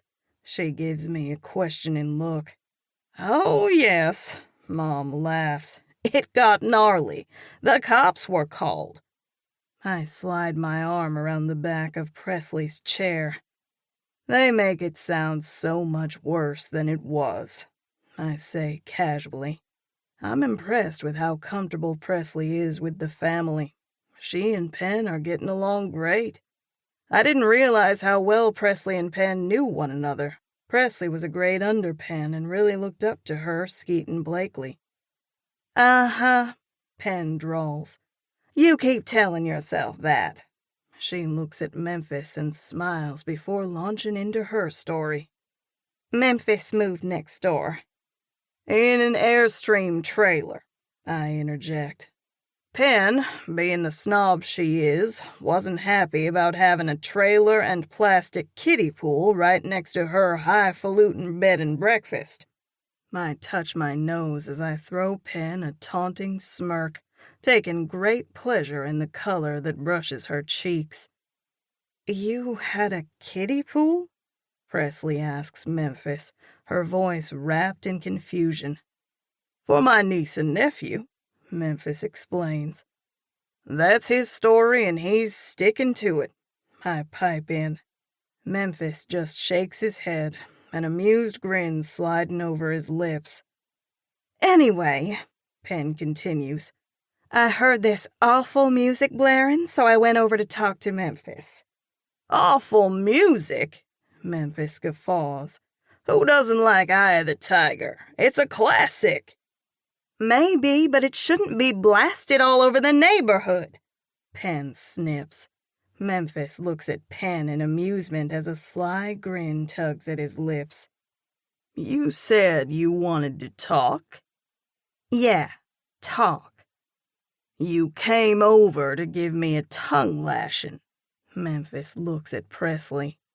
"I was in the middle of a boxing workout." "That's why he got the upper hand on me." I chip in, wanting to make sure that Presley doesn't think I'm a pansy for getting whooped by my brother-in-law. "He has skills." "Shh," Pen says. "I'm telling this story." She starts talking in an animated voice using her hands. "I went up behind Memphis and I touched his arm. On reflex, he knocked me in the eye with his elbow. I toppled back and fell into the kiddie pool." "Oh, no." Presley giggles, her hand going over her mouth. Pen grins. "I tromped home, sopping wet and fighting mad. Beau happened to come along. I asked Beau to bring you a pie." Mom interjects, looking at Pen. Pen nods. "Mom was worried that I was getting too skinny and wanted to fatten me up." "I wish I had that problem," Presley mutters. I run my eyes over her curvy figure. "No, you don't." Her cheeks go red as she swats my arm. "Beau?" She throws an embarrassed glance at Pen and Mom. Pen picks back up on the story.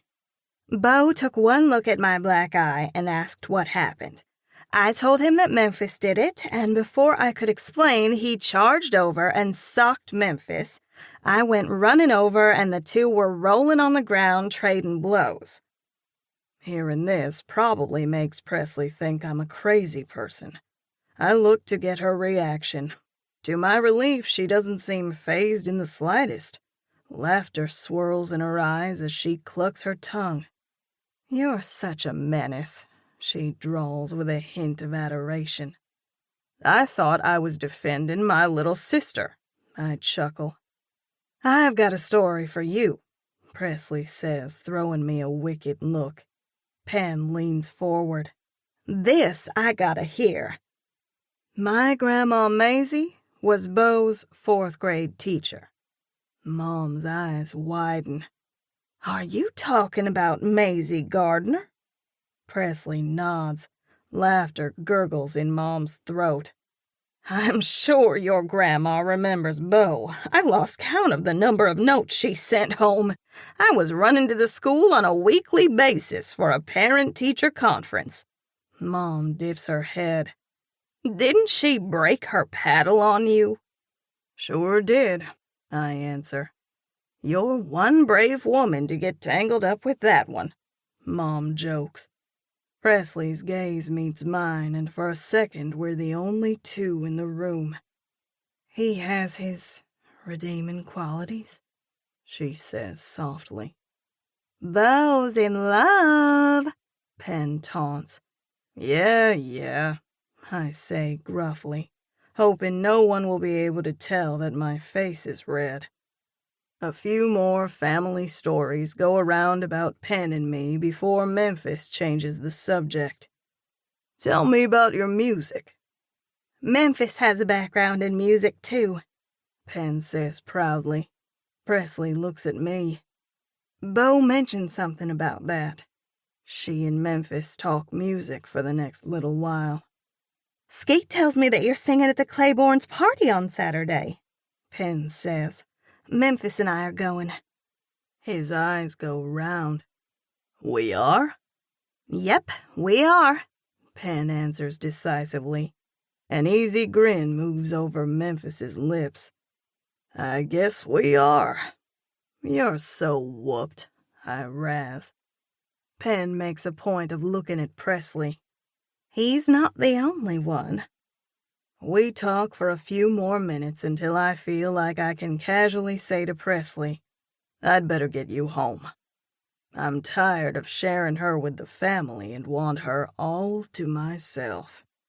We say our goodbyes and head for my truck. After we're inside the cab, I turn to her. You were great tonight. My family loves you. Thanks, she smiles. They're great. I touch her cheek. You are so beautiful. I want more than anything to kiss her right now, but I don't dare for fear of Pen and Memphis coming out and seeing us. Hey, I have an idea. We should go to my place and watch a movie. She laughs. I thought you said you needed to get me home. A grin pulls at my lips. I had to come up with an excuse to get you all to myself. I would love to watch a movie. I start the engine and pull out of the driveway. When we get onto the road, I reach for her hand and lace my fingers through hers. I guess Pen was right. I am whooped, and I don't mind it one bit. Chapter 16. Presley. It has been a great day. Snuggling under a blanket and watching a movie with Beau is the crowning cherry on top of a double deluxe brownie sundae. He wanted to watch Die Hard, and I wanted to watch a Hallmark Christmas romance, so we settled on Elf.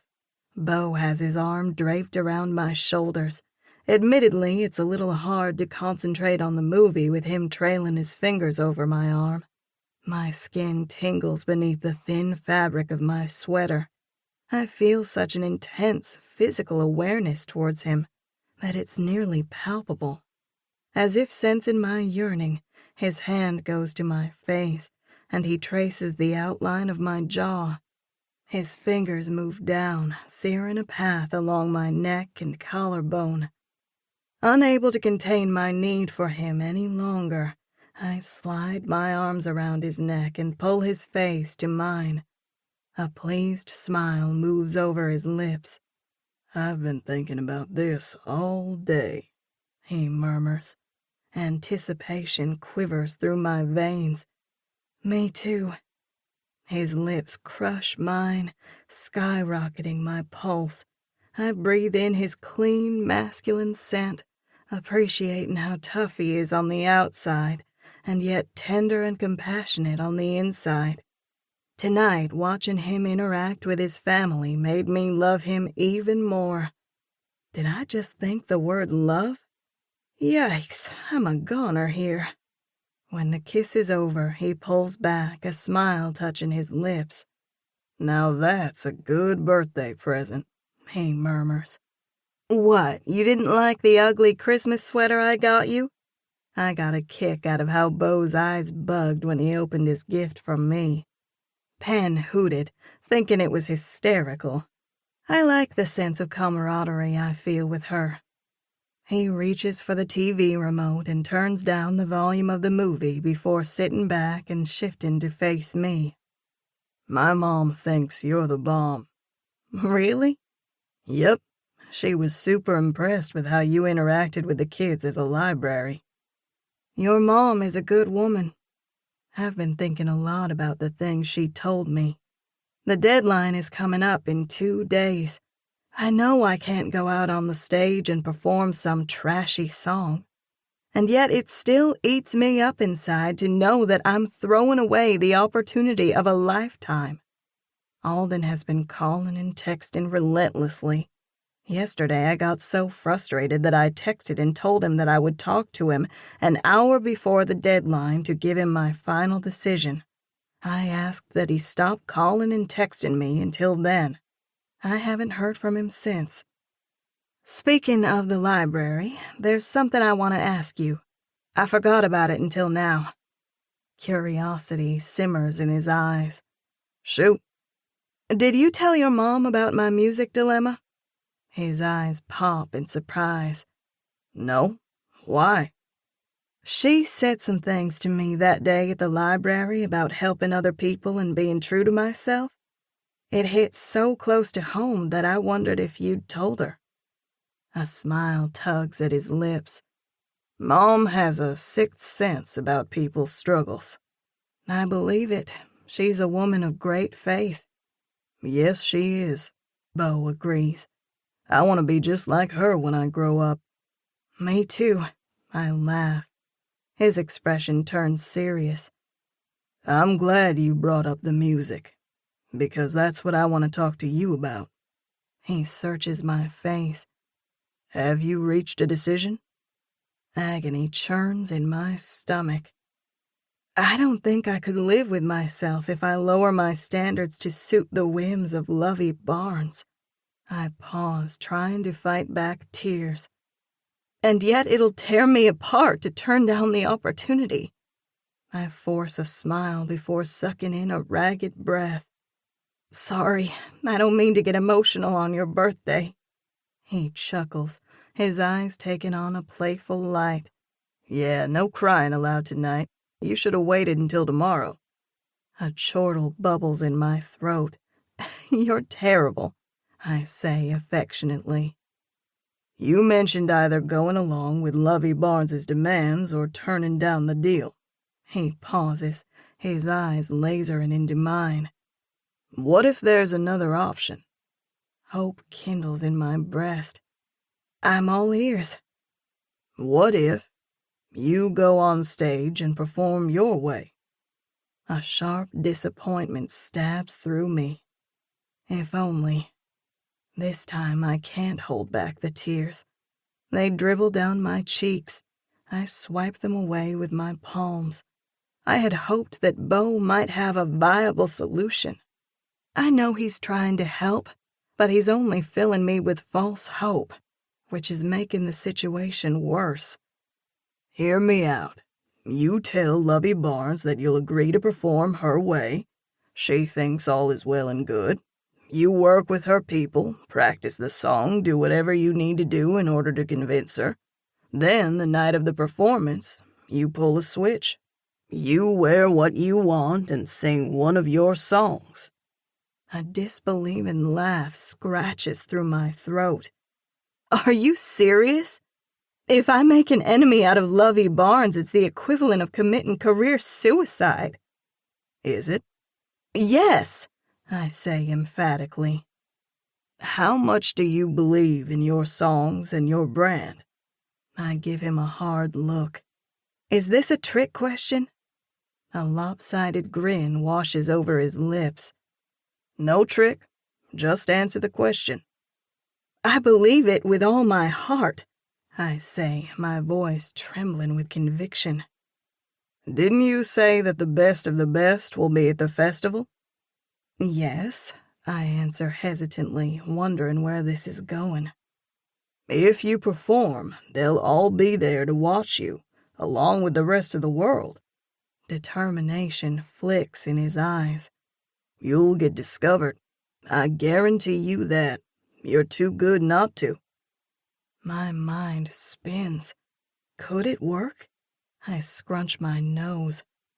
I don't like the part where I have to lie about going along with Lovey's demands. Yeah, I get that. But that's the only way I can think of for you to get what you want. More tears prickle my eyes. It means the world to me that you care so much. Of course. I care about everything that involves you. I never thought I'd say this, but I'm so grateful for my car accident because it brought me to you. He grins. And here I thought it brought you to me. Whichever, I chuckle. You're a pretty good fake fiancé, I drawl. Amusement dances in his eyes.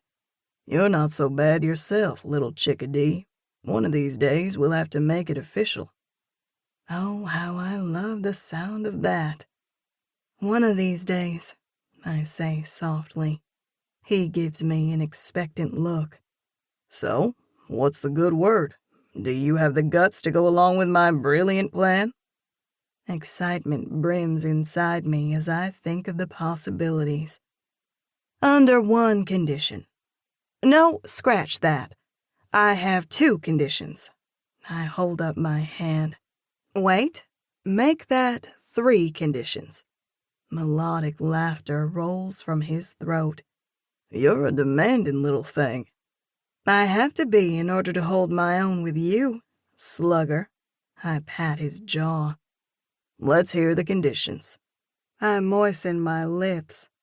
Number 1, I want you to go with me to the Claiborne party at the country club. No, He groans. don't ask that. I'd rather be poked and pickled. I snigger. Poked and pickled? Really?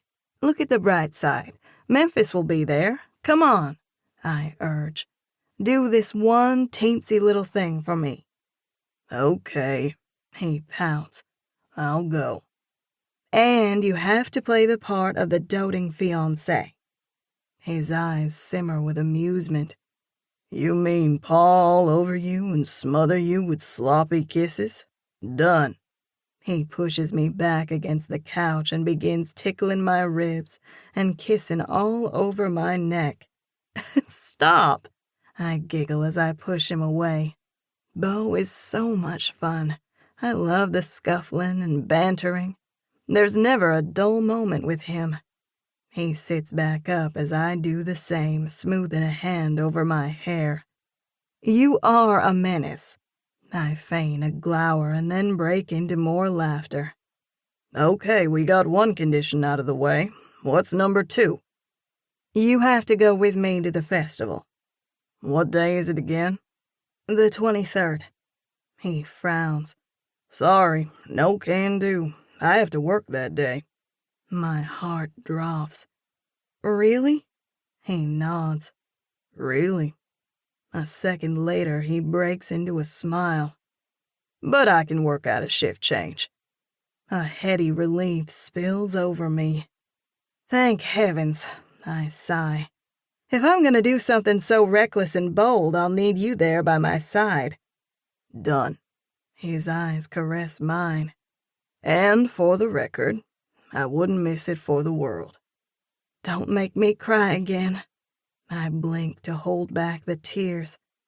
What's condition number 3? We need a dadgum Christmas tree in this room, Mr. Scrooge. A low, rich chuckle of surprise sounds in his throat. I think we can arrange that. Good. It's a done deal. I can't believe I'm going up against Lovey Barnes. The thought of it makes my head spin. I guess I'd better figure out what song I'm gonna perform. Fingers of trepidation prick down my spine. Also, I feel a burst of hope at the possibilities of what could come out of me performing at such a notable festival. Okay, now I have a question for you. Shoot, I say, using his word. Have you talked to Alden about us? My stomach twists. No, not yet. Disappointment masks his handsome face. My words come out in a flurry. I will, I promise.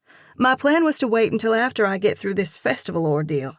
It's tricky navigating this thing, with him being my manager.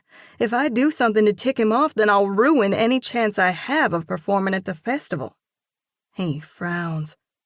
Don't you think he's gonna know something's up when I go with you to the festival?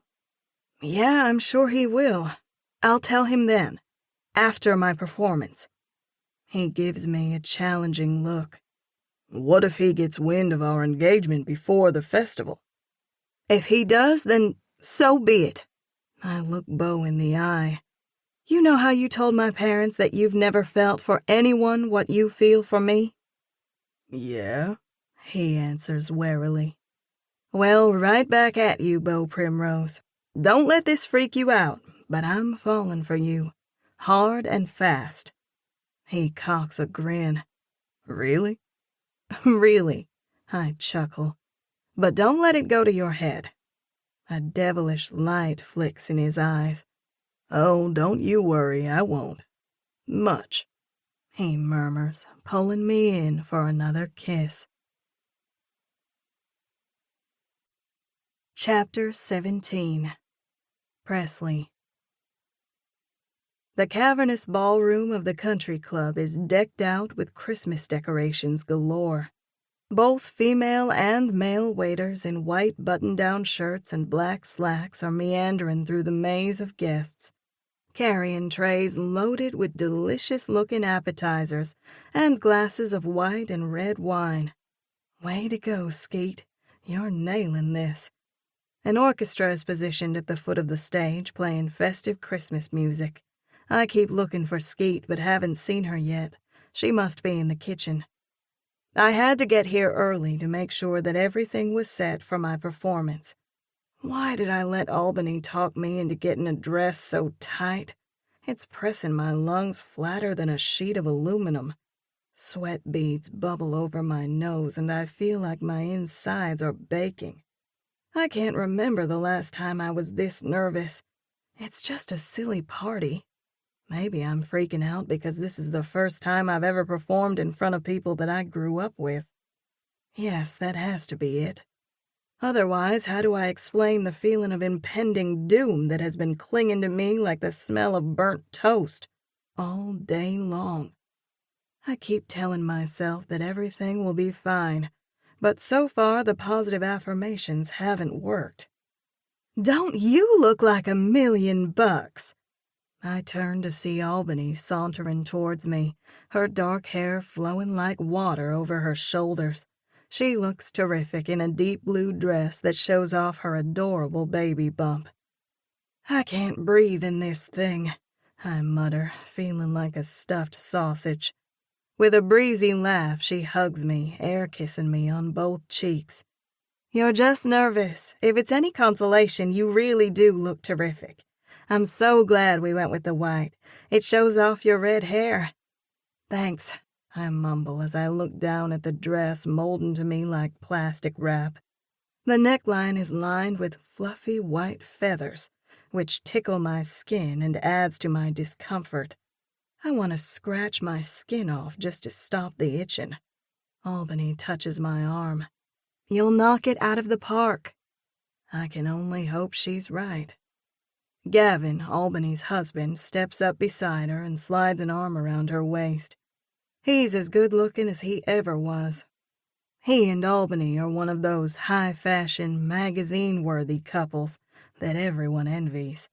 He offers me a polite smile. How you doing? Albany turns to him. Do you remember Jean Madison? She goes by Presley now. He studies my face before shaking his head apologetically. I don't. Sorry. He winces. She's Skeet's cousin, Albany supplies. Nice to meet you. Gavin nods. Nice to meet you too, I say, even though I remember Gavin from high school. He was one of the heartthrobs. However, I don't expect him to remember me. I was a totally different person back then. A suffocating panic races through my veins. Or am I? Just because I learned how to fix my hair and ditched the glasses doesn't mean I'm not the same awkward, timid girl on the inside. My stomach roils, making me feel like I could vomit any minute. Absently touching the feathers on the neckline of my dress, I glance around, scanning the room for Beau. He should be here any minute, along with Penelope and Memphis. I had hoped that Fern would also come, but Pen explained that her mom detests social gatherings. She doesn't like putting on airs, Pen said. I'm with Fern. This party is way over the top. A means for Dottie Claiborne to show everyone how important she is. There's my mom and dad, Albany says brightly, linking her arm through Gavin's. We should probably go and talk to them. Good luck, she says, giving me a reassuring smile. You've got this. I watched a few of your videos today. You have a gift. Thanks. I'm touched by her words. The key to getting through the night is to focus on my craft. One thing I know how to do is sing. Albany and Gavin stroll away.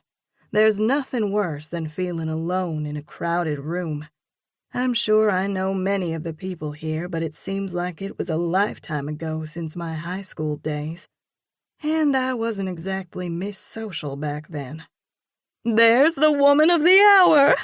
A juicy voice chatters. I turn to see Dottie Claiborne. She's dressed to the nines in a shimmery red dress and matching heels. Nervous energy radiates off her as she flashes a chipper smile that seems a little strained around the edges. "Are you ready?" "I am," I reply, trying to project a confidence I don't feel.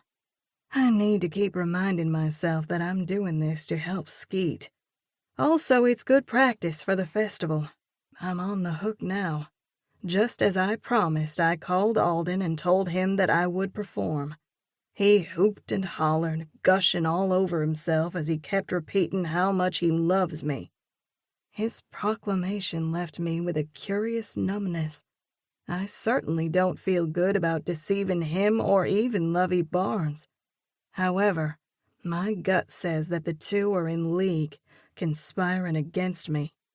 I just hope that Beau's plan works. I'll either rise to the top or crash and burn. At this point, it's hard to say which way the pendulum will swing. I look to Dottie's right and realize Colette Williams is standing beside her, eyeing me with what can only be described as malice. Okay, no wonder Skeet and Albany don't like the diva. Colette is willowy thin with long platinum hair. It must cost a fortune to keep her highlights so pristine. Everything about her looks artificial, but somehow it all works.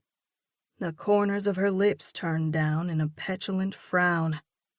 I'm so sorry to hear about Alden and Lovey Barnes. The hair on my neck stands on end. I've got enough angst crackling through me to start an electric storm. I laugh lightly. Alden and I are in a good spot. You can't believe everything you read and watch online. Colette arches a sculpted brow. What about your engagement to Beau Primrose? I float her what I hope is the glitziest of all glitzy smiles. It's on, I say exuberantly. Alden is my manager, nothing more. It's hard to keep up with the ins and outs of your lifestyle, Colette sniffs. Bless your heart. I can see that the workings of my career might be a little over your head. Fury twists over Colette's face. Well, I never, she blusters. No, you haven't, I say easily. So you're in no position to cast judgment. Dang, that felt good. Dottie gives me a censuring look. There's no cause for rudeness. You're absolutely right, I say smoothly, throwing in my trademark syrupy smile. I notice you don't have a ring, Colette smirks. Not yet, I chime. It's on order.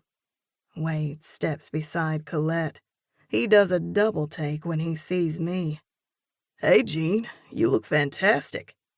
Thanks, I respond, noting how Colette's face flushes a deep red. The knowledge strikes home that I have zero lingering romantic feelings for Wade. He was an important part of my childhood, and I will always have fond memories of the time I spent with him, but that's as far as it goes. He gives me such a longing look that I feel a smidgen sorry for him, and for Skeet. I sure wish Wade would wake up and realize that Skeet is a terrific person, who's much more beautiful and accomplished than Colette Williams. Colette slides her arm through Wade's as if to stake her claim. I look behind Wade and Colette. My breath hitches when I see Beau striding toward me.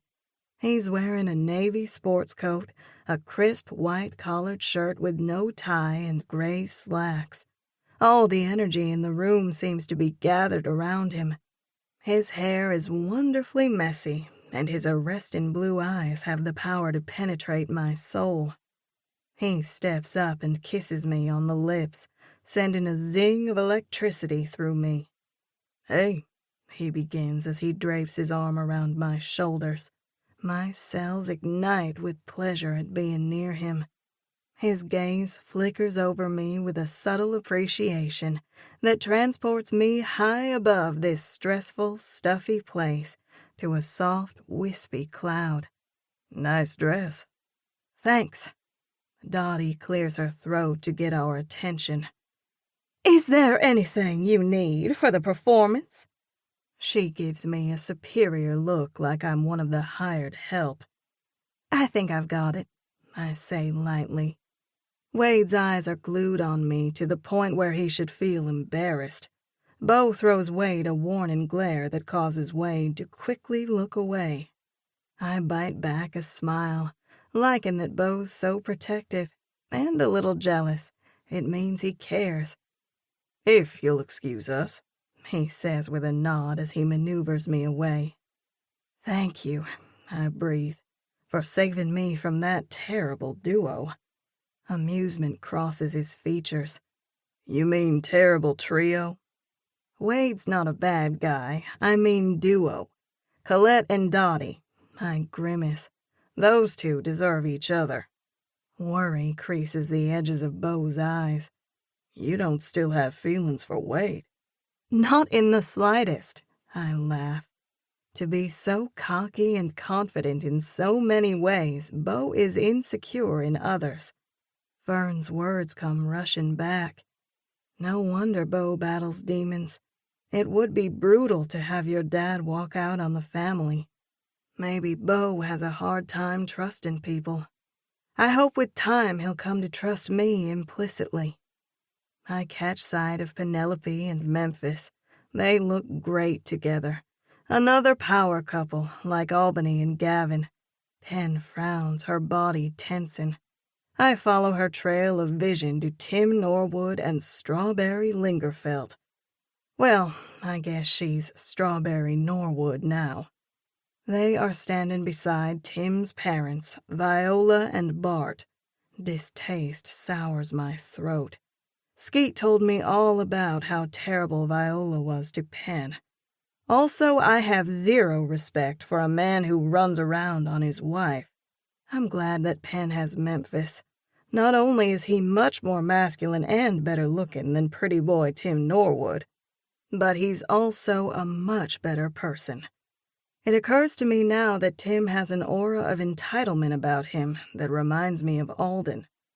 As soon as I perform at the festival, I'm gonna have to set Alden straight about our relationship. At this point, I'm not even sure I can trust him to be my manager, much less my significant other. "Well, well," a female voice purrs. "Look who it is." I turn to see an attractive brunette whom I'm fairly certain I've never seen before. She's holding a glass of red wine. The woman lifts the glass to her ruby lips and takes a sip before throwing Beau an acerbic look. "Aren't you gonna introduce me to your fiancé?" she asks sweetly. Beau's jaw tightens. I can feel his unease flowing out and wrapping me in a tight hold. "Tara, this is Presley." My eyes widen. So this is Tara Swanson. "Nice to meet you," I say dutifully. "Likewise." A syrupy smile drizzles over her lips. "Aren't you a looker?" she drawls. Remember when I said that a syrupy smile can do wonders in just about any situation? Well, maybe I was wrong. This woman wants to gouge my eyes out, and I can feel that through and through, syrupy smile or not. "Did you find Cleo?" Beau asks stiffly as he steps closer to me and slides his arm around my waist. "I did." Tara's eyes shoot daggers at me. Suddenly she trips and falls into me, sloshing her wine all over my dress. Oops, I'm so sorry, she gushes. Horror trickles through me as I look down at my ruined dress. Tara turns around and looks behind her. Someone must have bumped into me. Beau swears under his breath. You've really done it this time. I can feel the sting of the eyes of the people around us. They're watching me with pity. I remember seeing the horror movie Carrie when I was a kid. There's that terrible moment when Carrie's tormentors throw pig blood on her white dress. This is almost as bad. What now? I ask Beau, a note of alarm ringing in my ears. What can I do to help? Tara's voice quivers with concern. Beau's eyes blaze with wrath. You've already done enough. He scopes the crowd. Let's find Pen. I nod numbly. There she is. He takes my arm and leads me toward her. Shock registers in Pen's eyes when she sees my dress. What happened? One word, Beau growls. Tara. Pen starts muttering under her breath and calling Tara a few choice words. Meanwhile, it's all I can do to hold my composure and keep from breaking into tears. Let's get you out of here, Pen says. We navigate through the crowd of people into the foyer. My voice cracks. Maybe I should just go home. No, Beau counters, his eyes flashing with a rigid determination. If you leave, then Tara wins. I bark out a high-pitched cackle. I can't exactly perform in this. I look down at the dress. Skeet's in the kitchen. Let's go and see if she has any ideas, Pen suggests. I'll get Albany. Maybe she has another dress. My head snaps up. She does. Hope drums inside me. A navy one. I tried it on at the boutique, but Albany liked this one best, so I went with it. Okay, I'll find Albany. Pen looks at Beau. You take Presley to the kitchen. She focuses on me. How long before you're set to perform? 35, maybe 40 minutes, I estimate. Good, there's time to get the other dress. Pen looks down at my white pumps. Those won't do. Did Albany have any navy shoes? No, I don't think so. My brain races to find another solution. I'm sure Skatie has navy shoes. We wear the same size. Go ask her, Pen says as she hurries off to find Albany. Let's get you to the kitchen. Beau's expression is pained. I can tell that he feels guilty about Tara. This is not your fault. He presses his lips together, his expression grim as he nods.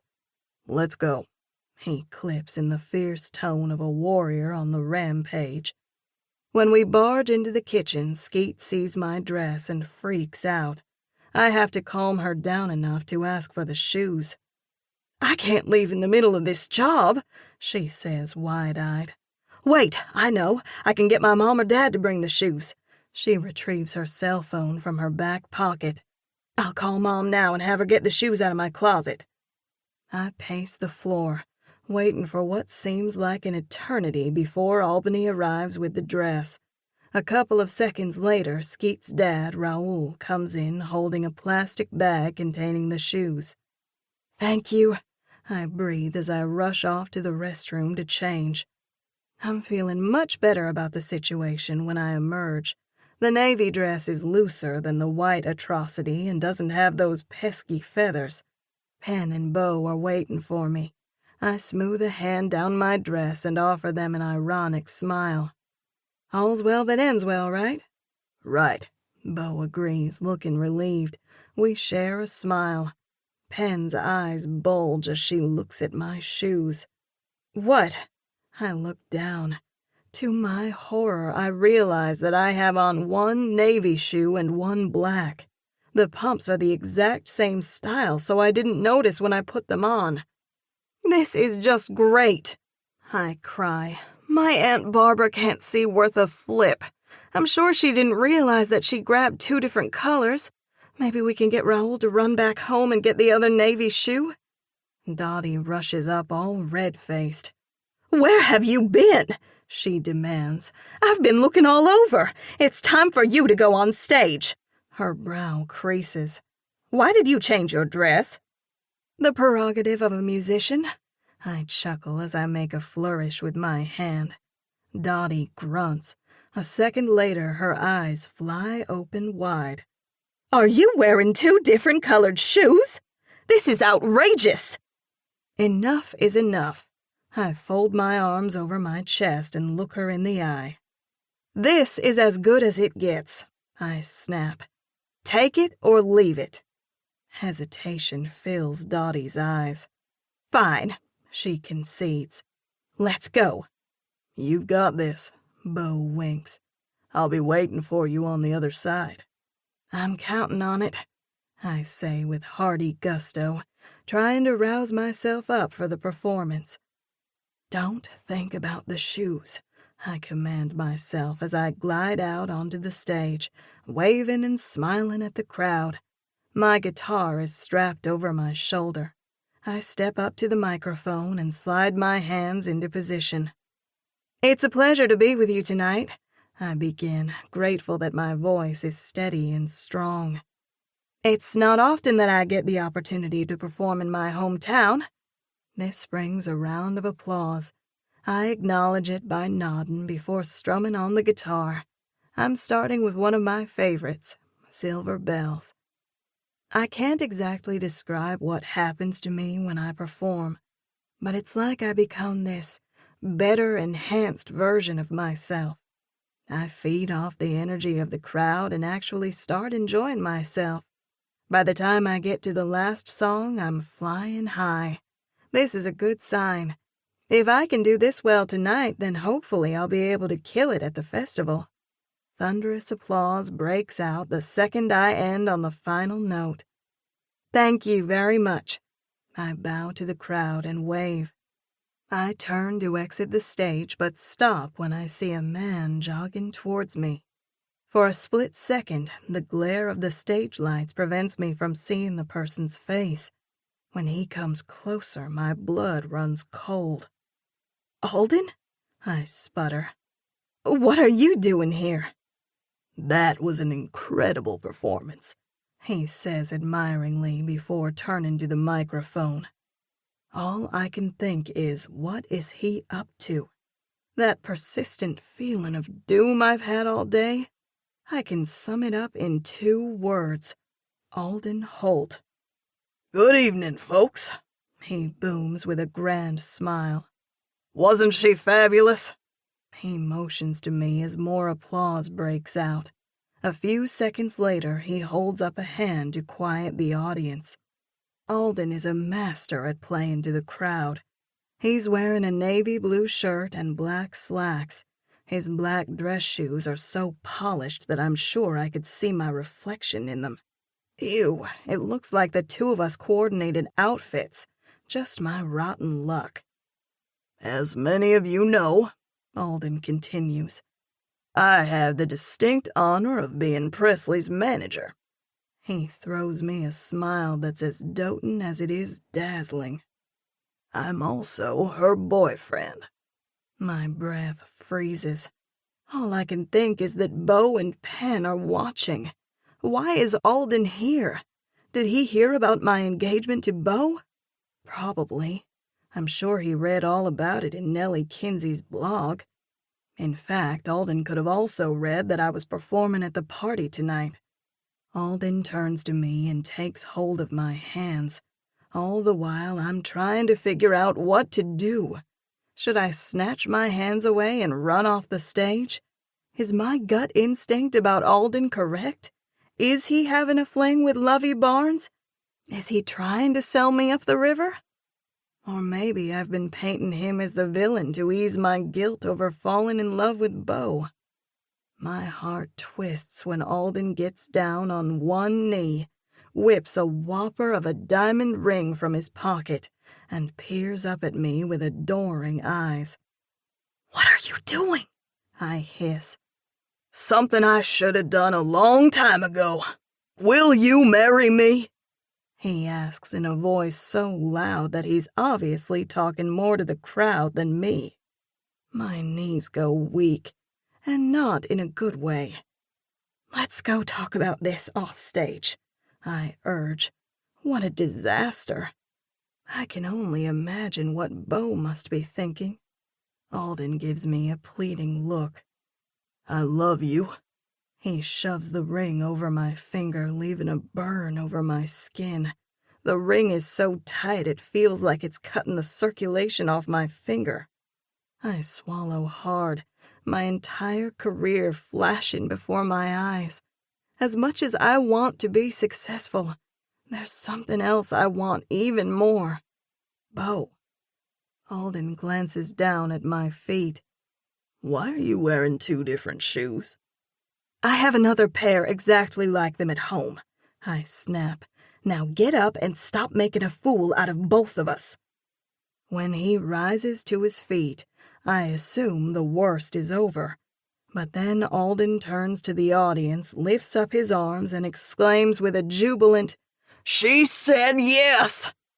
Before I can react, he throws his arms around me, guitar and all, and kisses me square on the mouth.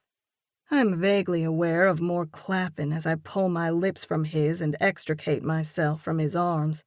This time I turn and flee the stage, something I should have done when I first realized Alden was coming toward me. Alden follows close on my heels as I go into the hall. Presley, wait! Tears fill my eyes. I try to remove the ring from my finger, but it won't budge. The next thing I know, Beau is standing in front of me. My voice breaks. I'm so sorry for all of that craziness. I give him a weak smile. Alden just showed up out of the blue and sprang that on me. The muscles in his jaw twitch as he looks at the ring on my finger. It's stuck, I explain. I can't get it off. Isn't it great? Alden asks glibly as he steps up beside me. I'm one lucky man. This is a mistake. I didn't say yes. I whirl around to Alden. Tell him the truth. It's okay. Beau cuts in, a hard smile forming over his face. I get it. You were hesitant to tell Alden the truth about us, and now I know why. Desperation claws at me. You've got it all wrong. I have no intention of marrying Alden. Beau talks over me. You and I were never going to work anyway. His tone is cavalier, but his eyes hold a deep sadness that slices my insides. You called it from the get-go. I'm a player, remember? Not relationship material. He chuckles. It was fun while it lasted. His eyes hold mine. But all good things have to eventually come to an end. Don't say that! Tears blur my vision. I know what you're doing. You're putting up walls. My voice goes shrill. You're doing exactly what your mom said you would do. Goodbye, Willow, Beau says softly as he turns on his heel and strides away. Beau! I scream. Don't do this! Please! Was that the guy you were engaged to? Alden grunts. I still can't believe you'd choose him over me. His voice takes on an incredulous edge. What were you thinking? Disgust churns my stomach.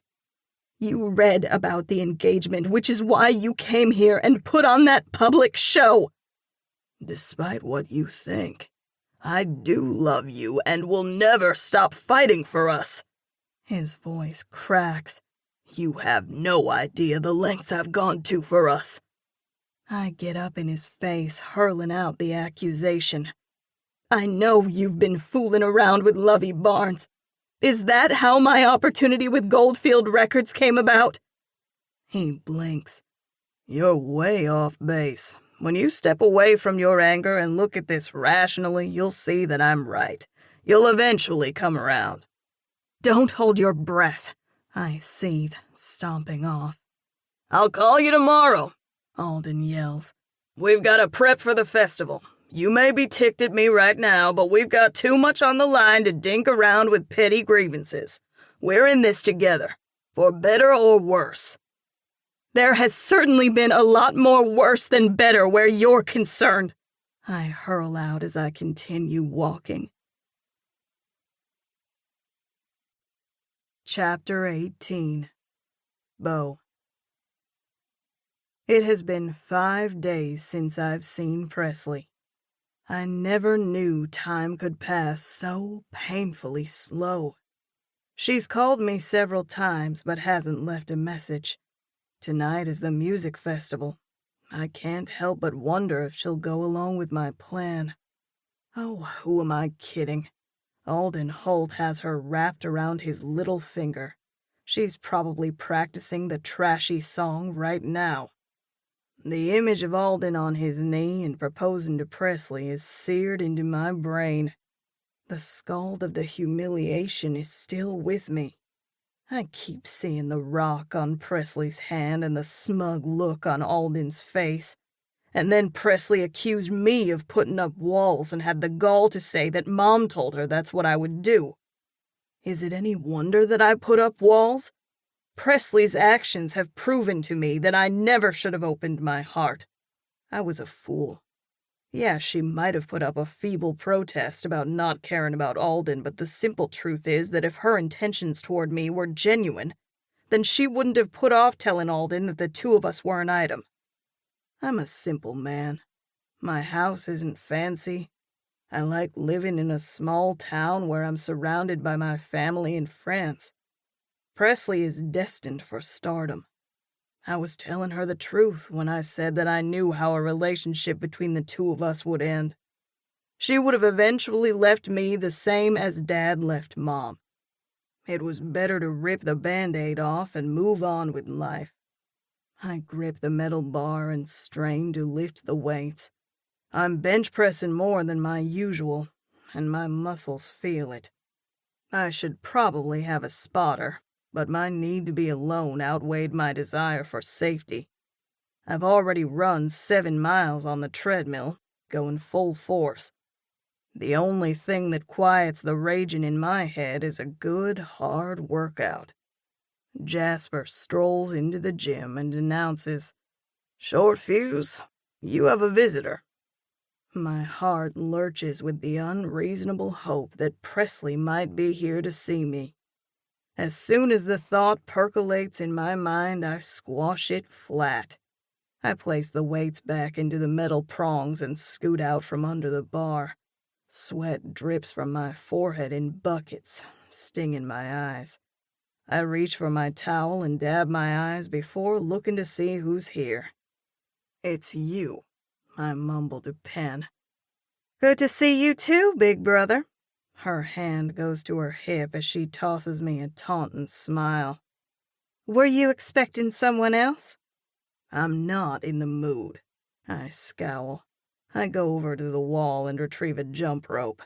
I throw the towel on a nearby workout bench and begin jumping rope at a fast, rhythmic pace.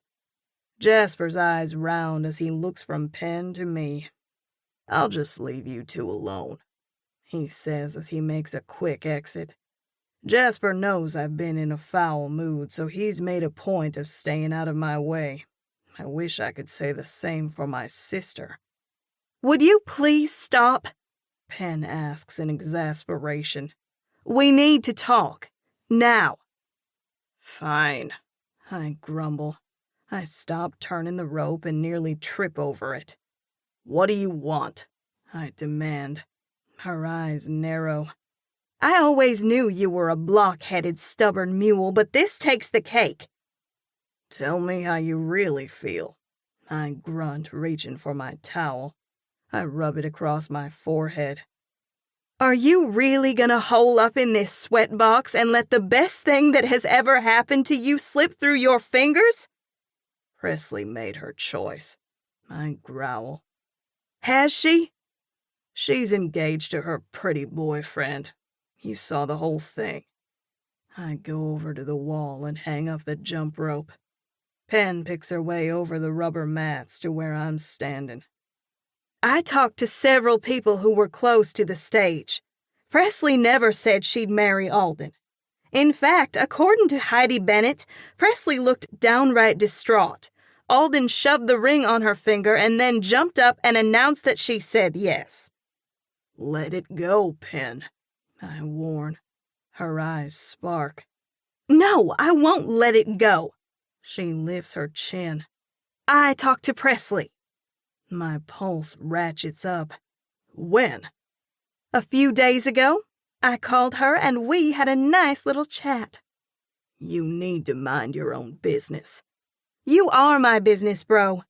Let me tell you something about Presley and Alden that you don't know. I can hardly wait, I mutter. I turn to walk a few steps, but she catches hold of my arm and makes a face. Gross, you're all sweaty. She looks at her hand before wiping it on her jeans. That does tend to happen when a person works out. Where are you going? I motion to a table and chairs over in the corner. To sit down, I look at her tall heels. Those spikes are going to poke holes through the mats. When we get seated, I level a glare at Pen. You were saying? I prompt.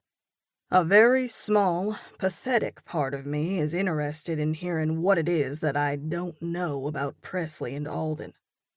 Her eyes shimmer with the certainty of one who has the upper hand. As it turns out, Presley was done with Alden before she even crossed paths with you. Her words flame a curious hope inside me. That's a load of crap. No, it's not, Pen counters. Initially, Presley led you to believe that she still had feelings for Alden because she didn't want to be one of the many women falling at your feet. That's absurd. Pen raises an eyebrow. Are you sure about that? Presley told me that she used Alden as her cover, figuring that if you thought she was crazy about Alden, that you wouldn't realize she was falling for you. That is whacked. I shake my head, trying to process Pen's words. So, Presley doesn't have a thing for Alden? No. Pen grins. The only man she wants is you. She rolls her eyes. Too bad you're too obstinate and thick-headed to realize it. Presley told me that Mom said I put up walls. You do, she retorts instantly. Compassion softens her eyes. Bro, you can't keep blaming yourself for what Dad did. You're not him. She places a hand over mine. You love Presley, and she loves you. Who said anything about love? Her voice rings with fervor. You didn't have to. I'm your sister and can see right through you. Go get your woman, she urges. She needs you tonight more than ever. I blink. What song is she performing? Not the trashy one that the record label wants her to do. I sit back and stroke my jaw, my knee bobbing up and down. I got this all wrong. I really thought that Presley cared about Alden. She was stalling, telling him about our engagement. Because she didn't want you to think that she'd played you by making you jealous of Alden. Her plan was to officially break up with him after her performance, never letting on to you that she and Alden were over before she ever fell for you. Laughter rumbles in my throat as I prop my hands behind my head. Jammin' Jupiter, she did play me. Played me good. I shake my head, grinning. What a woman.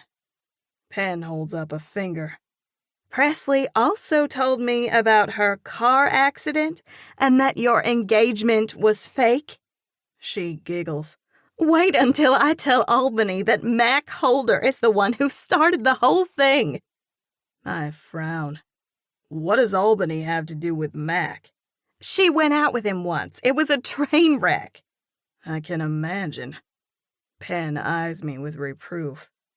Shame on you for getting Mom's hopes up. It was fake in the beginning, but it's not fake now.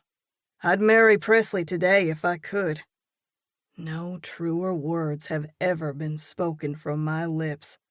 I guess I am whooped. Pen chuckles. First you need to get to Nashville. Panic races through my veins. It's over a 6-hour drive. Yep, it is. The good news is that Presley doesn't go on until 8 p.m. You've got time, but you need to hurry.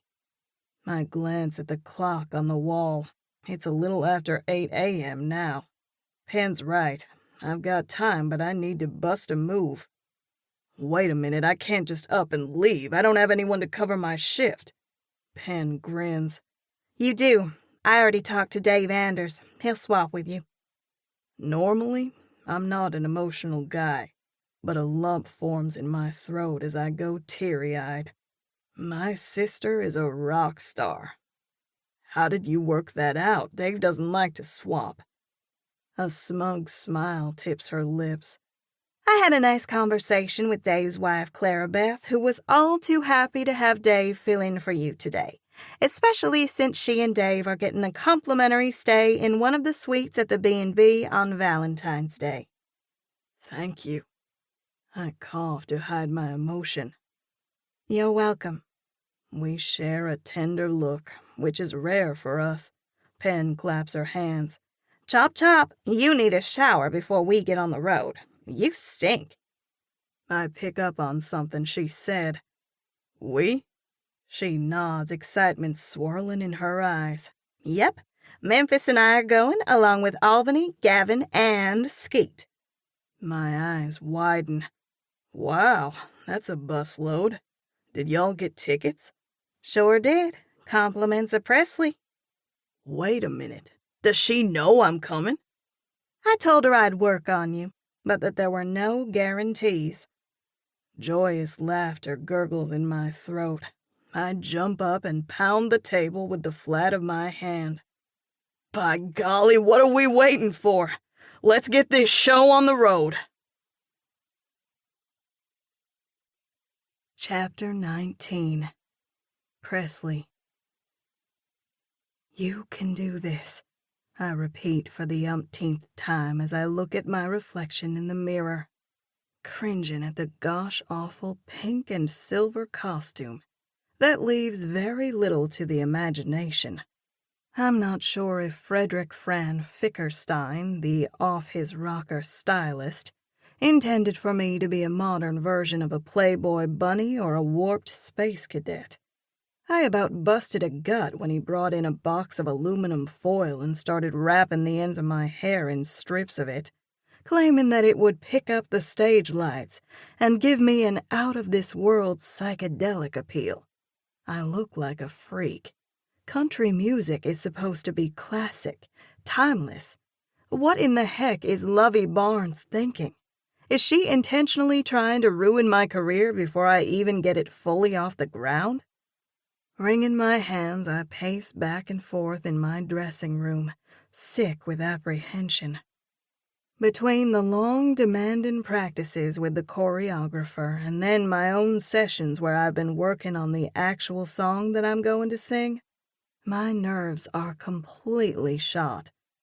To make matters worse, my boss from the Muscadine Cafe called on Monday and said that if I couldn't come back to work that very evening, he'd have to let me go. There's no way I could fit working at the cafe in with everything else, so I told him to find my replacement. In other words, I got fired. The insurance company totaled my car. I'm supposed to get a check soon. Sadly, most of the money will go to pay off the car loan. In the meantime, I'm renting a car because I didn't think Dad's old Ford would make it from Willow to Nashville. So, I'm jobless and carless. Everything hinges on my performance tonight. I guess that means I'm all in. My thoughts turn to Beau. Did Pen talk to him? Was she able to convince him that I'm not engaged to Alden? Oh, the irony. From one fake engagement to another. Only the second one was not of my choosing. I grunt. Alden thinks he has me right where he wants me. He's about to be in for a rude awakening. He actually had the nerve to tell me that I can keep the diamond ring. I had to use almost an entire container of liquid soap to get the stupid thing off my finger. If we don't get married, I'll take it out of your first advance when you sign your deal, Alden said, as if I would have any use for his ring. After my performance tonight, I'm officially cutting all ties with Alden. It's time. He's not the guy I once cared about. I jump when a knock sounds at the door. My heart hammers in my chest. Is it Beau? The door opens as Alden sticks his head in. "How you doing?" "Fine." I swallow my disappointment, throwing Alden a syrupy smile. As far as he's concerned, I'm going along with every last one of Lovey's demands. 30 minutes till showtime, he says with breathless excitement. He looks me up and down. You look cute. Thanks. I turn and lift my foot like I'm being playful. I can't wait to see you out there doing your thing, Alden says with gusto. I flash a wide grin as I give him 2 thumbs up. When the door closes, I scowl. You just wait, buddy. I glance at my guitar case, leaning in a corner of the room. The choreographer didn't even want me to bring my guitar on stage. They have musicians set to go on and play behind me while I shake my tush and sing the brainless song. I told Alden I was bringing it because it helps me relax. My stomach churns. Hurry, Pen. Pen promised she'd come and bring me an outfit to wear from Albany's boutique, even if she couldn't convince Beau to come around. I brought some backup clothes just in case Pen can't get here for some reason. But I sure hope she does. Even more than the clothes, I need her support. Longing wells inside me. What I need is Beau. Tears spring to my eyes. I blink furiously to stay them. Another knock sounds at the door. Yes? A security guard sticks his head in. I'm sorry to bother you, ma'am, but there's a fireman here to see you.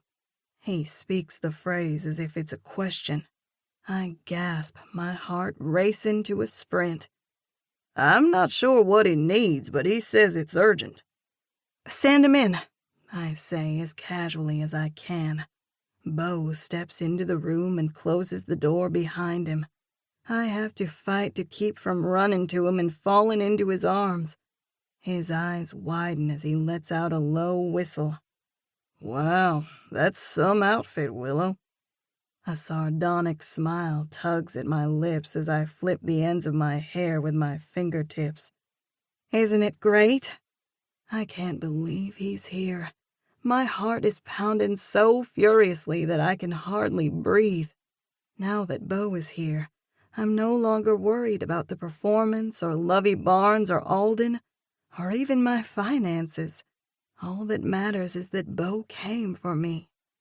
He holds up a duffel bag, grinning.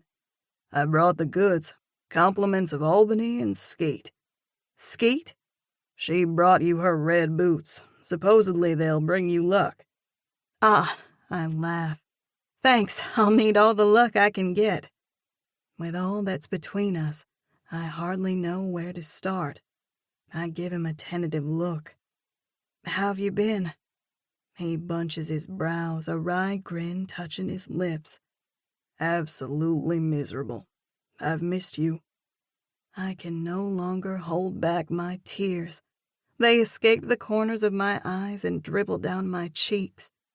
He deposits the duffel bag on the counter closest to him before crossing the distance between us in hurried steps. I'm so sorry, he utters, gathering me in his arms. You're right, he murmurs into my hair. I was putting up walls because I was scared. I breathe him in, noting the familiar blend of his leather jacket and his own unique masculine scent. He pulls back, looking me in the eye. Why didn't you tell me that you and Alden were over? You broke my heart once when I was a kid. I couldn't risk my heart again without knowing that you truly cared. His expression lights with pleasure. Oh, I care. I more than care. I love you. I blink, his words settling deep into my heart. I love you too. He searches my face. Can you ever forgive me? I purse my lips. Possibly, with one or two conditions. He had my forgiveness the moment he stepped through the door. No, even before that, I could never stay mad at Beau. Amusement dances in his beautiful eyes. I'm listening. Number 1, don't ever give up on us again, I say vehemently. Never. He gives me a meaningful look. You have my word. I nod, satisfied that he's sincere. Number 2, I want a ring, and I don't mean a ring on the phone, as the Christmas song goes. He bursts out laughing. You got it. I'll buy you the biggest diamond ring you've ever seen. Preferably one that fits. You got it. There's another knock at the door. My heart jumps into my throat. I hope that's not Alden, I whisper. We're so close to getting me on stage. If he sees us together, the jig will be up. Beau releases my arms and steps back. Yes? I squeak, looking at Beau. I feel frozen in place. The door opens. It's the security guard. Your manager wanted me to tell you that you have 15 minutes.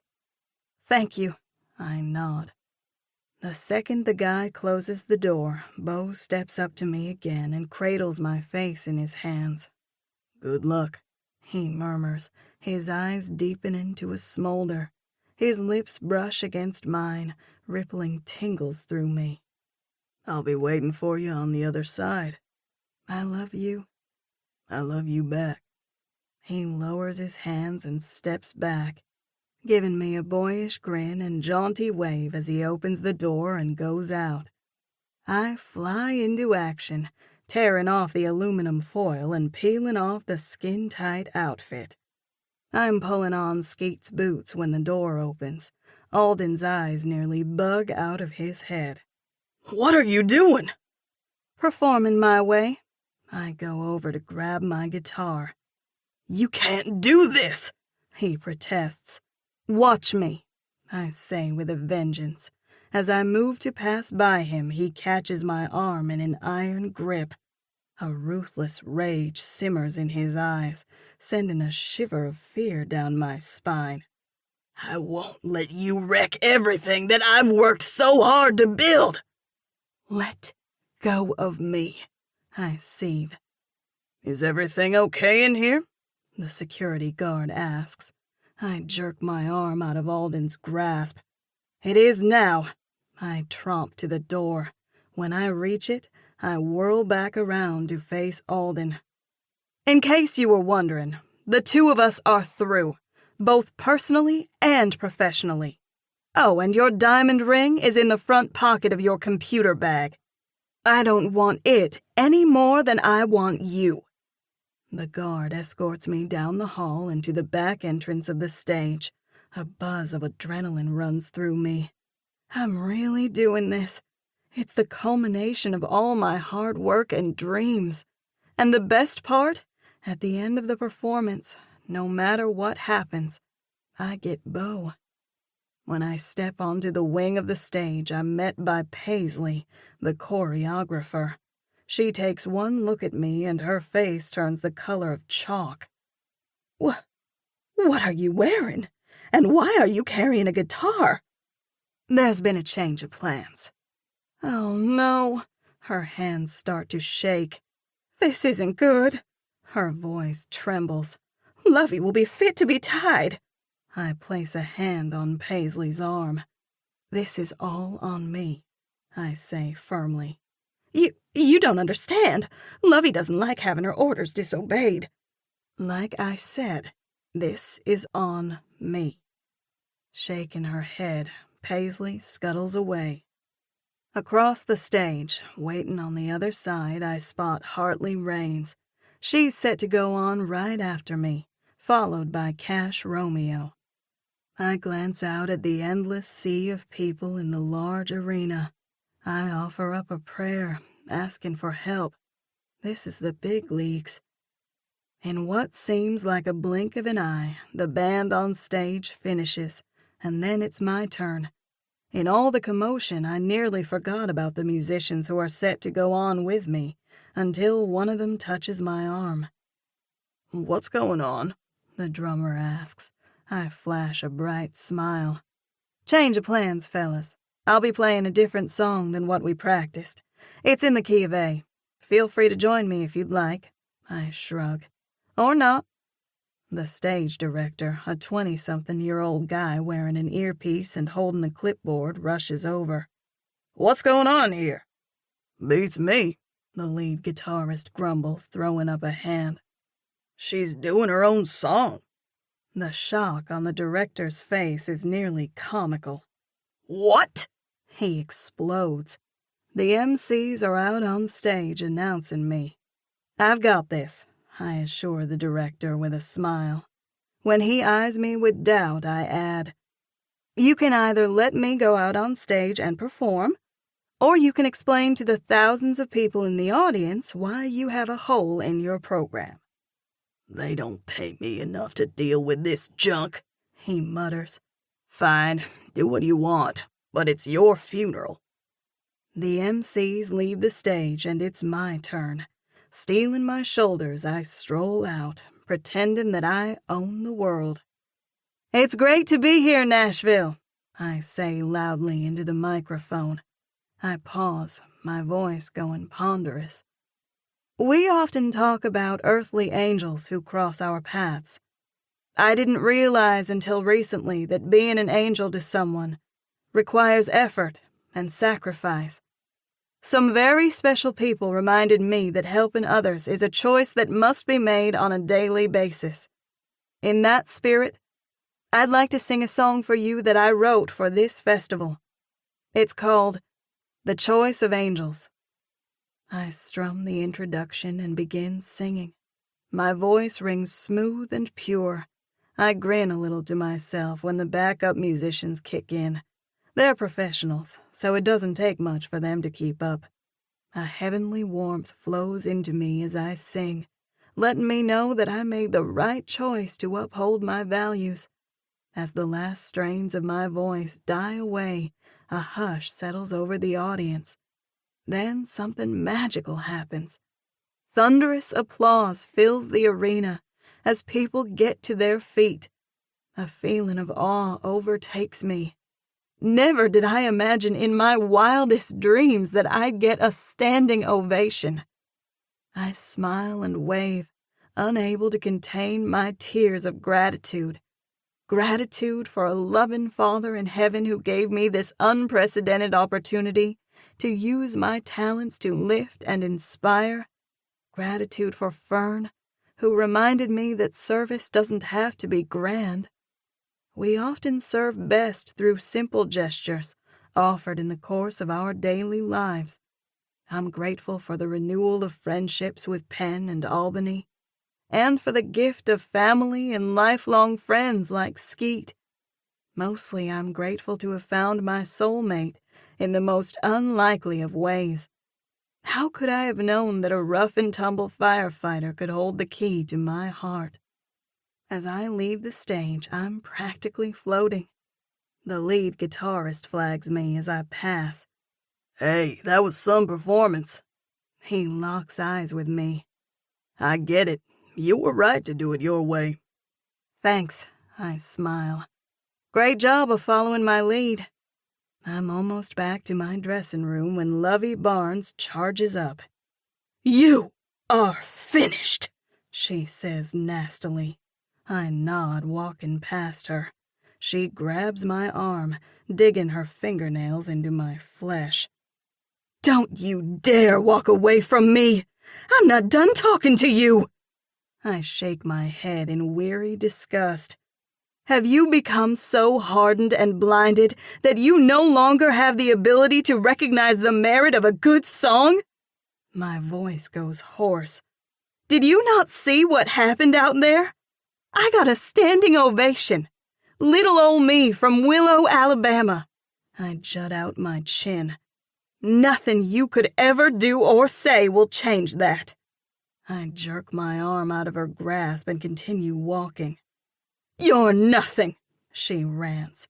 By the way, your boy snores in his sleep. I stop and turn around, a hard amusement circling my chest. And just what boy is that? She gives me a snarky look. I'm sure you know. First of all, if you're referring to Alden, he's not my boy. I punch out, mimicking her tone. And second, I wouldn't know if he snores. Unlike you, I've never let him in my bed, nor do I intend to. With that, I turn around and march away. I go to my dressing room and begin packing up my things. The door bursts open and Alden practically falls into the room. I expect him to be furious, but he's grinning like a Cheshire cat.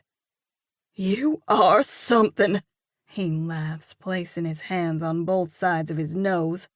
Man, oh man, when you came out of the dressing room wearing that, he points to my clothes.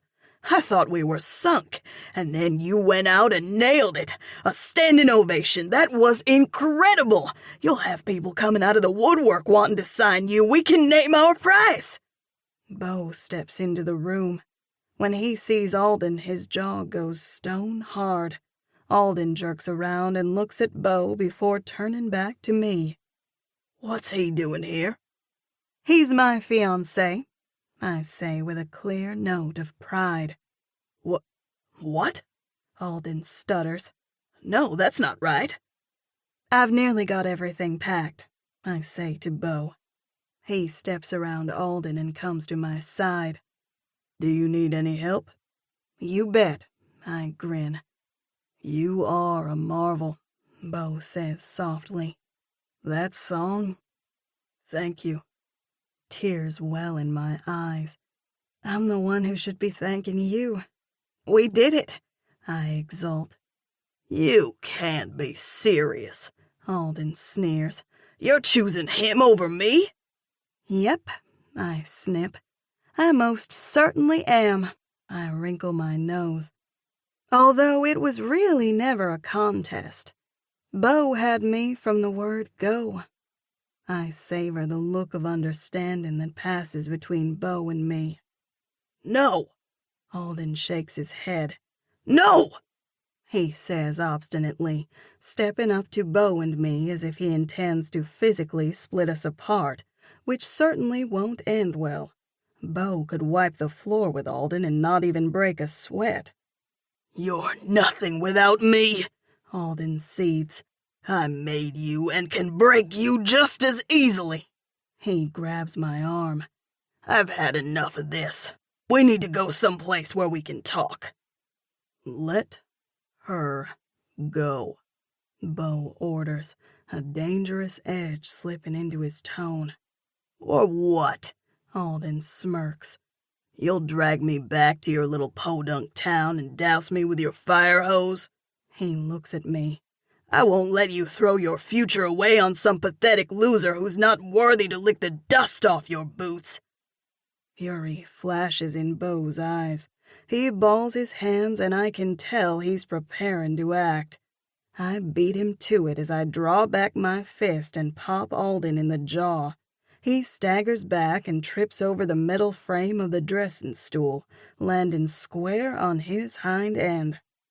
That's for being a colossal jerk and for trying to make me compromise my music, I yell, pointing my finger. Wow, Beau laughs. I didn't expect that. A crooked grin lifts a corner of his lips. I'm rubbing off on you, Willow. Yes, you most certainly are. Alden scrambles to his feet and gives me a withering look before scampering out. I flex my hand, which is starting to feel sore. Concern touches Beau's handsome face. You okay? Yep, it was worth it. How about we go home? Beau says, pulling me into his arms. To my apartment in Nashville? I tease. His eyes caress mine. Our real home. His eyes dance with mirth. We've got us a Christmas tree to decorate. Really? I ask with excitement. Really. He chuckles. We have a whole selection ripe for the picking, right behind the house. I shake my head, laughing. Only you. I look behind him. Where's the rest of the gang? Heading out to the car. His gaze goes to my lips as a wicked glint simmers in his eyes. It might take them a while to work their way through the crowd. Desire wraps us in invisible warmth as I drink in the pleasure of his nearness. Whatever will we do to pass the time? I whisper. I'm sure we'll think of something, he murmurs as his lips claim mine. This has been High Heels and Big Deals. Good Girls Don't Come Last. Written by Jennifer Youngblood. Narrated by Lori West. Copyright 2021. By Jennifer Youngblood. Production copyright by Jennifer Youngblood.